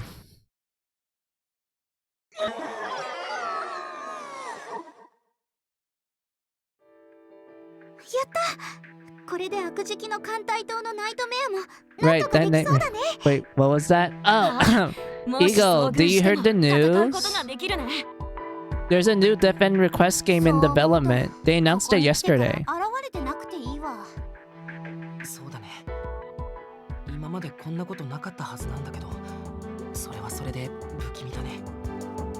Please let there be more Mary Skelter love in that game. Yes, we want more Mary Skelter DLC. 今は先に進むしかない。 From the weapons to like, 立ち止まらずに進もう。 can we get like a bonus boss from Mary Skelter into Death End Request? 私たちは進む Like kind of like a crossover sort of scenario. Like I know they did that そ for れじゃあ like みんな行こう。 the Oni, the purple Oni thing for Death End Request 2. I remember that. There was also Dragonstar Vanir where they actually had like super bosses based on the dragons from the Trails games. Like, do you remember that, Stella? Like, if you played that Dragon Star Vonir, like when you do the post game content and you fight the super bosses, it turns out that the dragon bosses that you face are the same exact ones from the Trails games. And that in lore, it's actually those bosses. Like, it's not like a clone or anything. That's actually them. Oh yeah, I heard about that. Super hype. Yeah. よしゲットだ。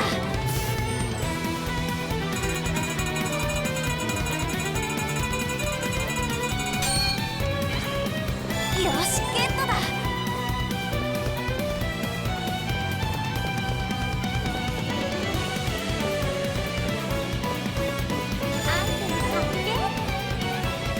Yeah, I have. That was awesome.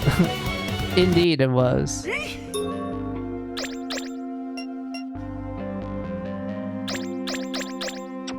他によ。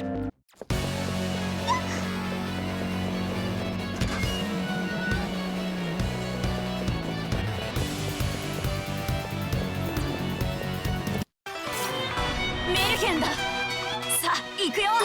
さあやるぞ。はあ Why you don't flip? Oh my god, I hate. Thank you. これで決める。いつでも。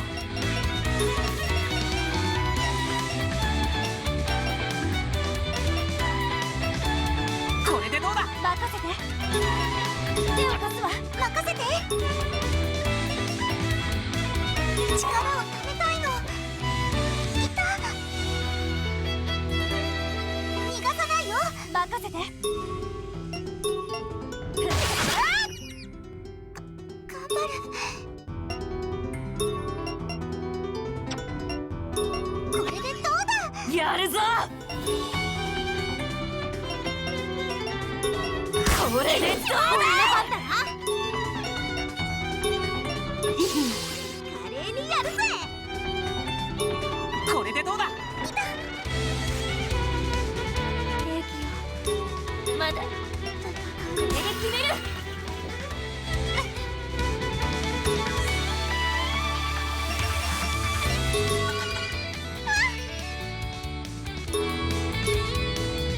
覚悟しなさい。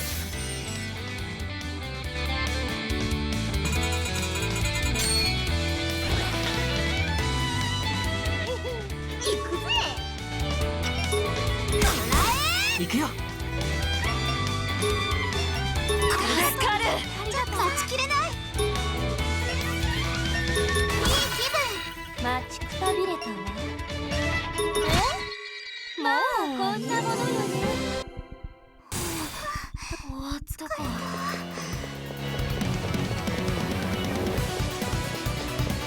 Alright. What do we do next? Oh. That was easy. I didn't expect us to get past that quickly, but yeah. Okay, we unlocked the next floor.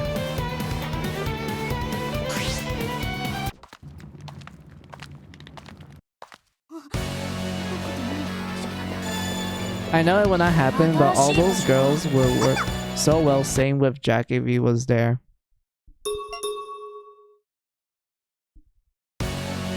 Yeah, that would work. やったね。いいもの見つけちゃった。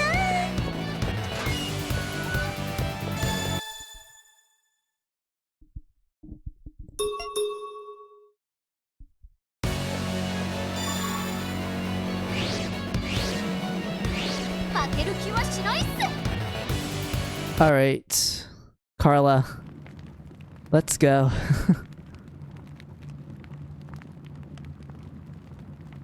いや。ええ。こう。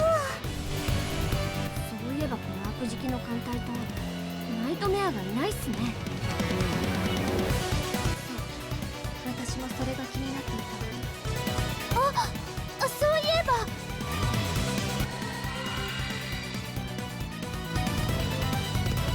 背負ったな。今までの万人とは風格が違う。危険な香りがする。しかし我にかかればな。なん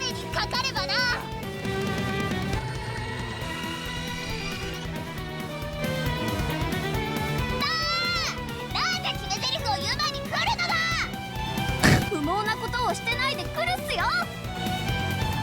Poor Hamlin. She wanted to monologue, but it won't let her. Oh well. Poor Hamlin.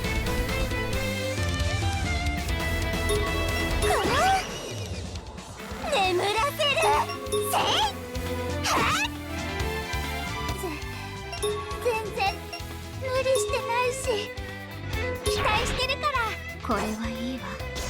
任せなさい。これならどう？ラプンツェル、頑張れ。覚悟せよ。相手になろう。受けてみよう。受けてみよう。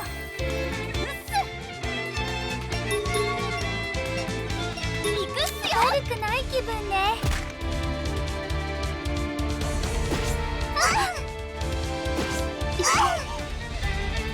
体が燃える。うわー、絶対に仕留める。灰になれ。 Oh, look at that damage. Good job, Pyre. はいはい。失礼する。心地だ。あ、この感じ。覚悟はある。待ってた。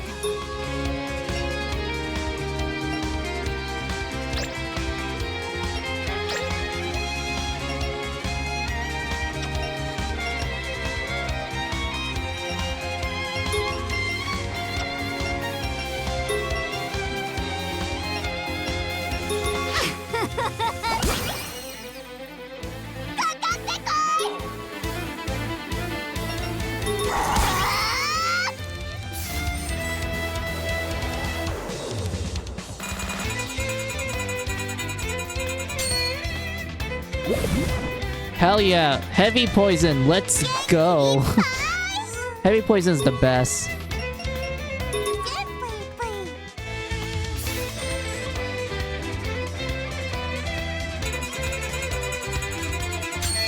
And it's stunned too. Let's go. Look at that HP removal. Oh, it's stunned too, so I can't do shit. Good job, Pyre. I'm Rapunzel and everyone else.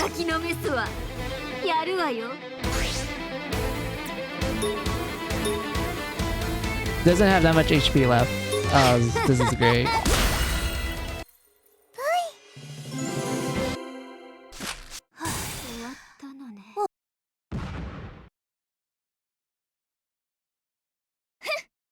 我の邪魔をするからにゃ。ここは噛むところではないと思うんすけど、何にしても無事倒せてよかったっす。シラ、あなたさっき何か言いかけたわね。別に敵に言うことじゃないし。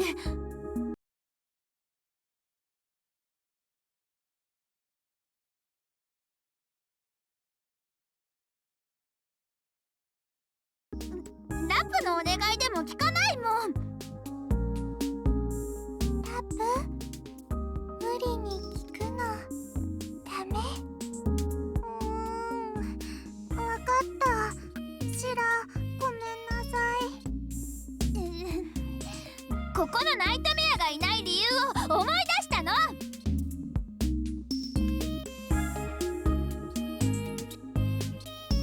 この悪食の艦隊島は前にパパがあんな化け物は近くに置きたくないって言ってて置いてないらしくて。マジっすか？それならかなり精神的負担が軽くなるっすよ。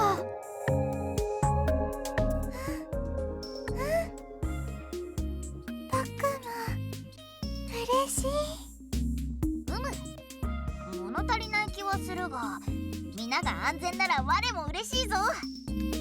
シラ、教えてくれてありがと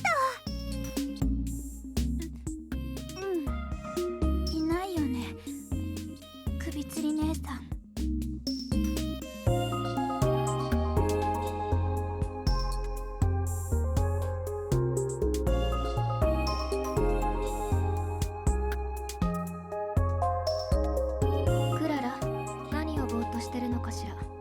もう行くわよ。いや大丈夫っす。出発しゅ今日はクララが髪折ったにゃメルンもだよ。 Oh, everyone's slurring. Alright.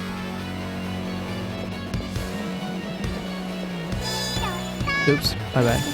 Oh, look at this, guys. Perfect blood farm spots. This is beautiful. I need to, like, plant some blood farm in now.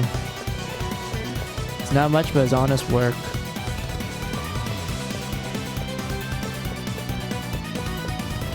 My Pyre, don't worry, you be set free of these bakas. Yep.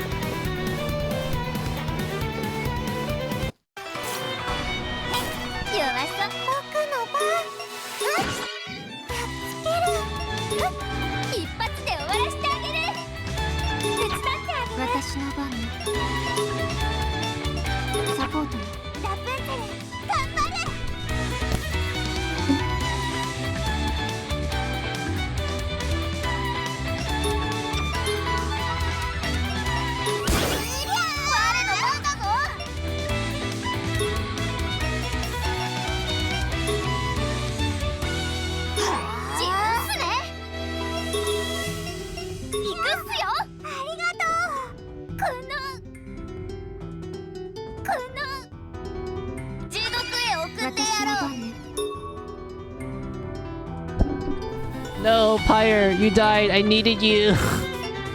I needed you to be alive. Fuck.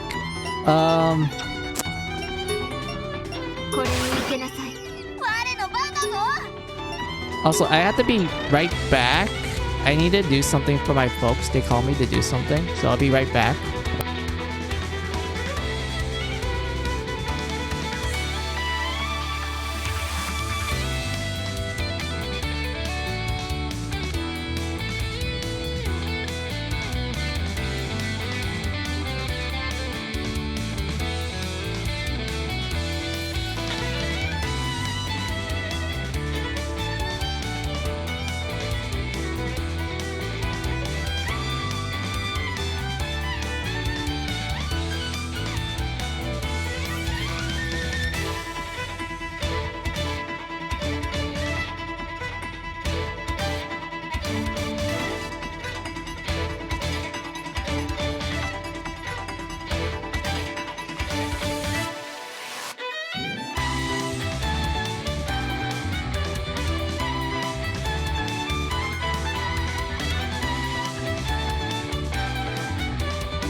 Let's see. I'm back. Alright. My baby died. Who killed her? Whoever did it will feel my wrath.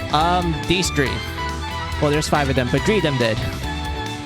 Because I was trying to make Pyra survive long enough so that we can, like, you know, murder them. But, sadly, they managed to hit her. やるぞー。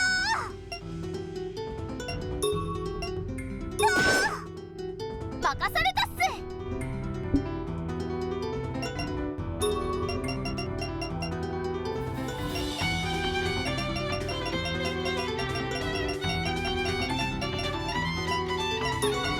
主役が戻ってきたわよ。受けてみよう。待ちきれぬ。たわいもない。なんで？やるっす。正解したわよ。褒めてあげる。行くぞ。我がいるぞ。やっつける。任されたっす。よく行くっすよ。戻った。全然無理してないし。そこだー。あとは僕の番。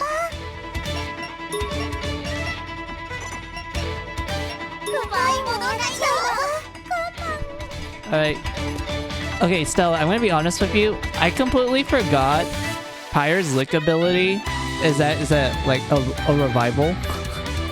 I forgot that was a thing. Because I rarely use her ability to like revive people. But now I used it, so I don't have to waste items. Thank you, Pyre. You redeemed yourself. You managed to like revive everyone and kill all the enemies that killed you.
Oh, this is the warping, like changing the layout puzzle. Oh no. I am not good with these puzzles. Oh god.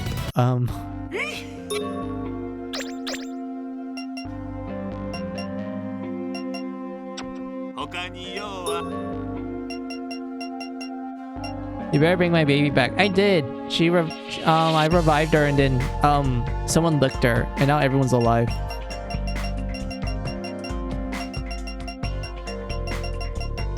Wait, what? Where's the sell items? Found it.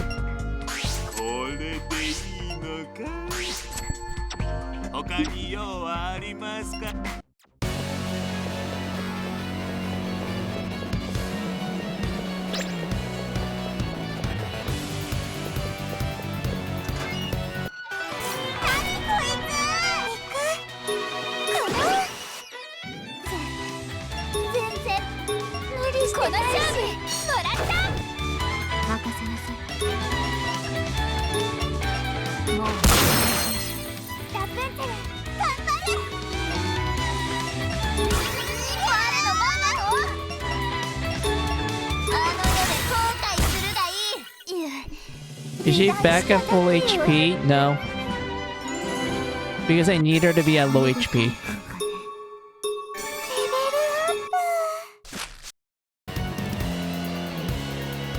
Also, oh, baby mares. Hold on.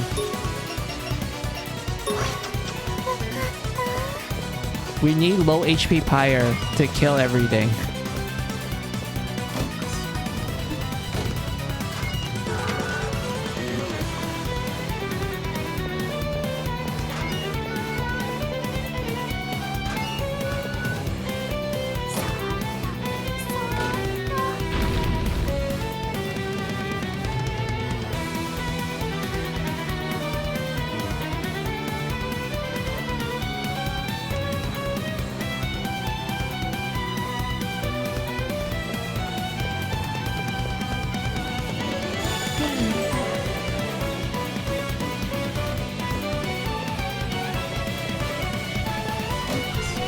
Why? You know why, Stella. We need Pyra's personal ability for us to one-shot everything. She's clearly hurting. I'm sorry, Stella, but we need her to kill everything. No pain, no gain, essentially.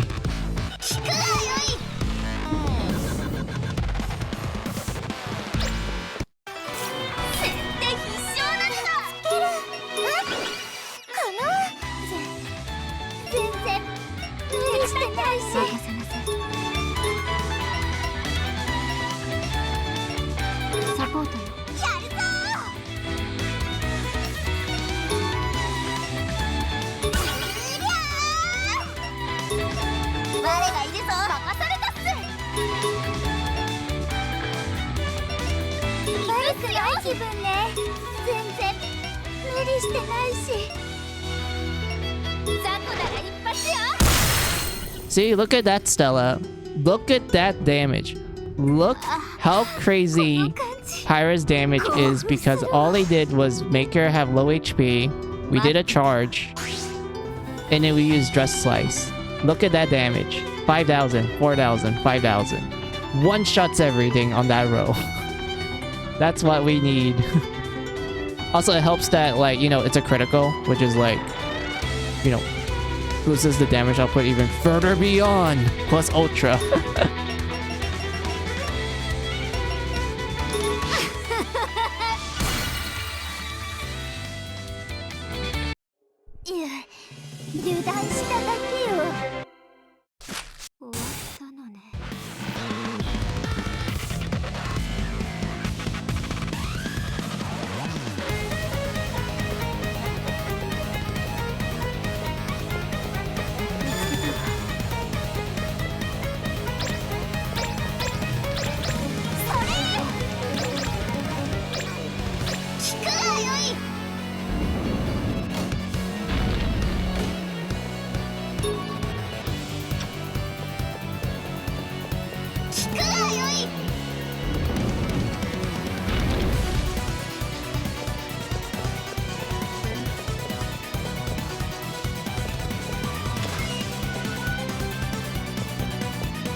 Fine, if she goes down, I'll take you down with me. Oh, no worries, Stella.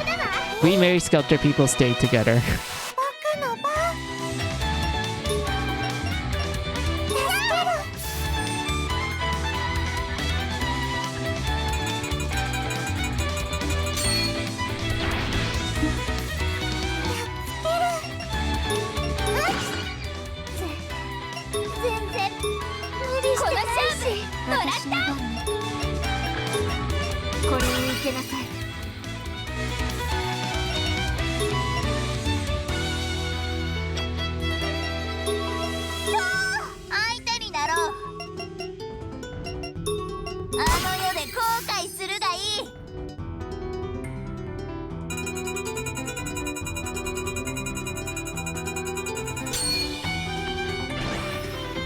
No, I fucked up. I fucked up.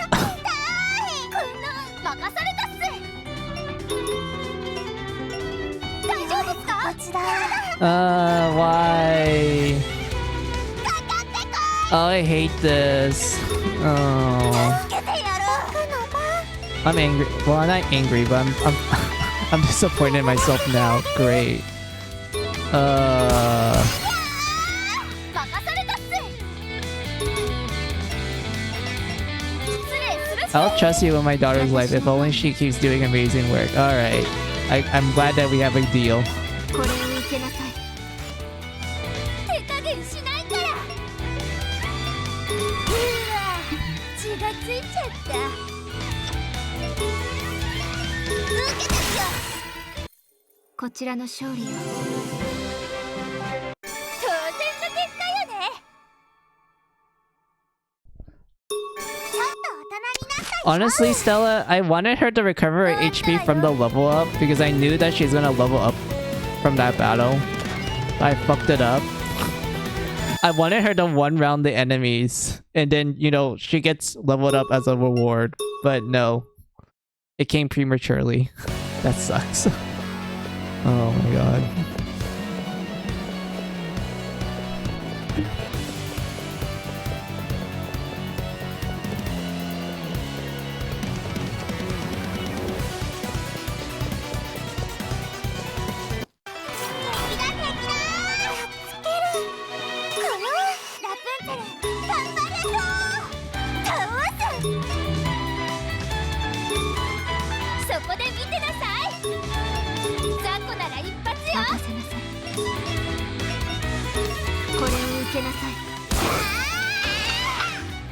Oh. Dummy went to... sorry, Rapunzel went to Blood Skelter. Oops. Oops. That's what we do, buddy. I trust. Yeah. Although I see. Yeah. I wanted to come a different way, but ends up coming out the other way. So yeah, that was a bit of a monkey wrench.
Oh, hell yeah, it's a crit. Alright.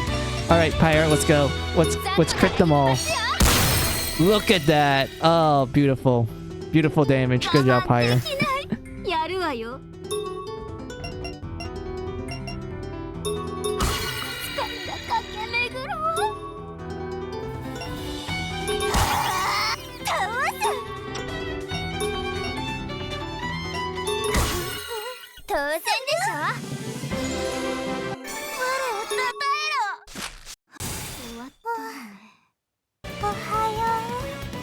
Alright, I'm gonna go harvest these, and then I'm gonna save, and that's where I'm gonna call out stream, guys, because I am feeling tired, and I do want to like go eat and shower and such. Wait, I want to save real quick. And then we'll farm it, and then I'll call out stream. Oops, wrong button.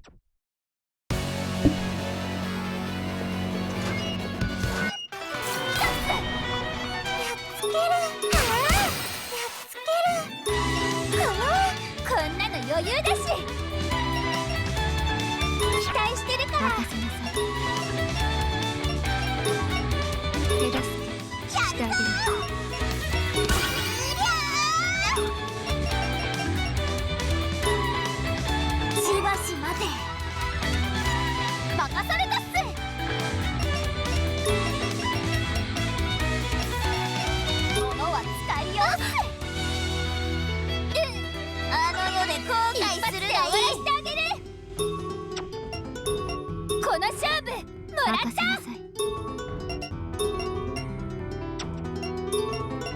これを待ちきれぬ。たわいもない。やっつける。眠らせてあげる。 No problems. You've been at it for 6 hours. You need some rest. Yeah. I just realized it's been 6 hours since I streamed. I mean, I am capable of going longer. There was a time that I did a 9-hour stream, but I don't think I can do that again. よし、行くぞ。よっしゃー。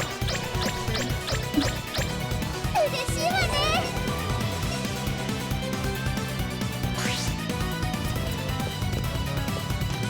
よし、行くぞ。よっしゃー。上がったー。 Ooh, Elemental Fist. I need this. I want this to give to Alice and Cinderella because they're my melee users. So that's good to know that I can find them here.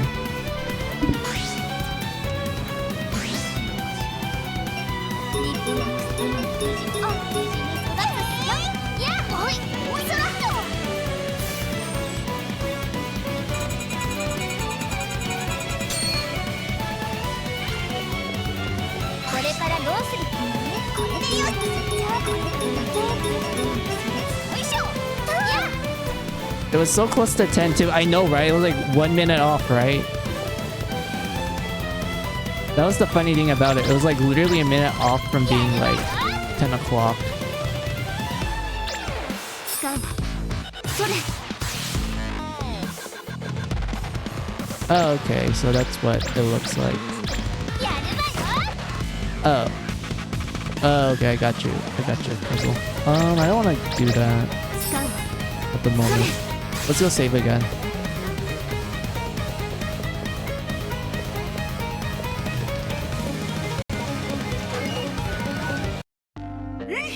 Hey, merchant. How are you? Do you have any new gear for me to buy? Nope. You didn't update your words at all. I am very sad. Alright, let's go save.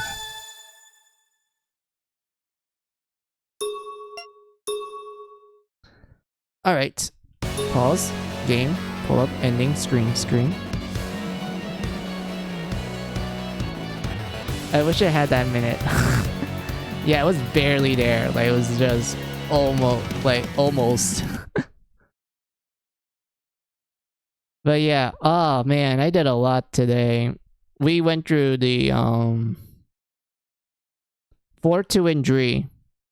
And we did 2 of the core bosses for Jack and Carlet. We had to do Jews next. And I know that when we get to floor 4, that's where major story events is gonna happen. And it's like one of the best scenes in the game. I love that like event a lot. You know what I'm talking about, right? So that one event where there's this giant like room with like see-through glass, and you get to one of the best moments in finale, and it's great. And there's also the whole like couple of mini bosses that happens afterwards of that. So yeah, that's gonna be a really long event, and I want to like be ready for it. So I will do some all-string grinding and everything. So like yeah, that's all.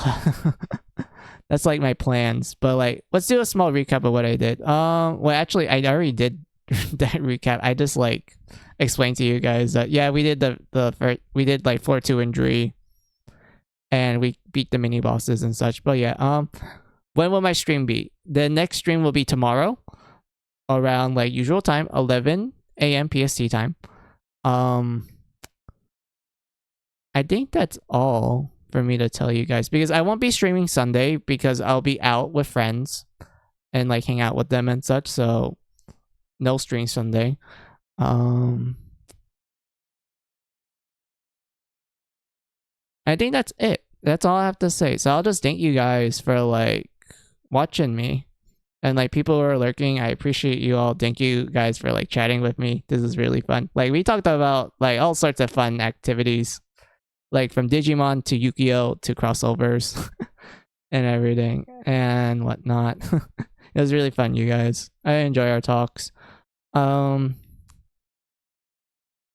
I think I'm done dinging you guys. So now I'll say goodbye now. So have a good day. Have a good night. Have a good afternoon, whatever time it is on your side of the world. This is Final Music saying goodbye. Goodbye. Also, what you guys wrote down real quick. I think Sunday I went for 7 hours ish playing StarCraft 2. Couldn't help it. I love that game. I know. I saw. You talked about how much you like the StarCraft games, Eagle. When I like come in and like watch you play. Have a good night. Thank you. You too, Eagle. Which is good. Have a good night, buddy. You too, Stella. Have a good night, everyone. I hope you guys have like pleasant dreams and such.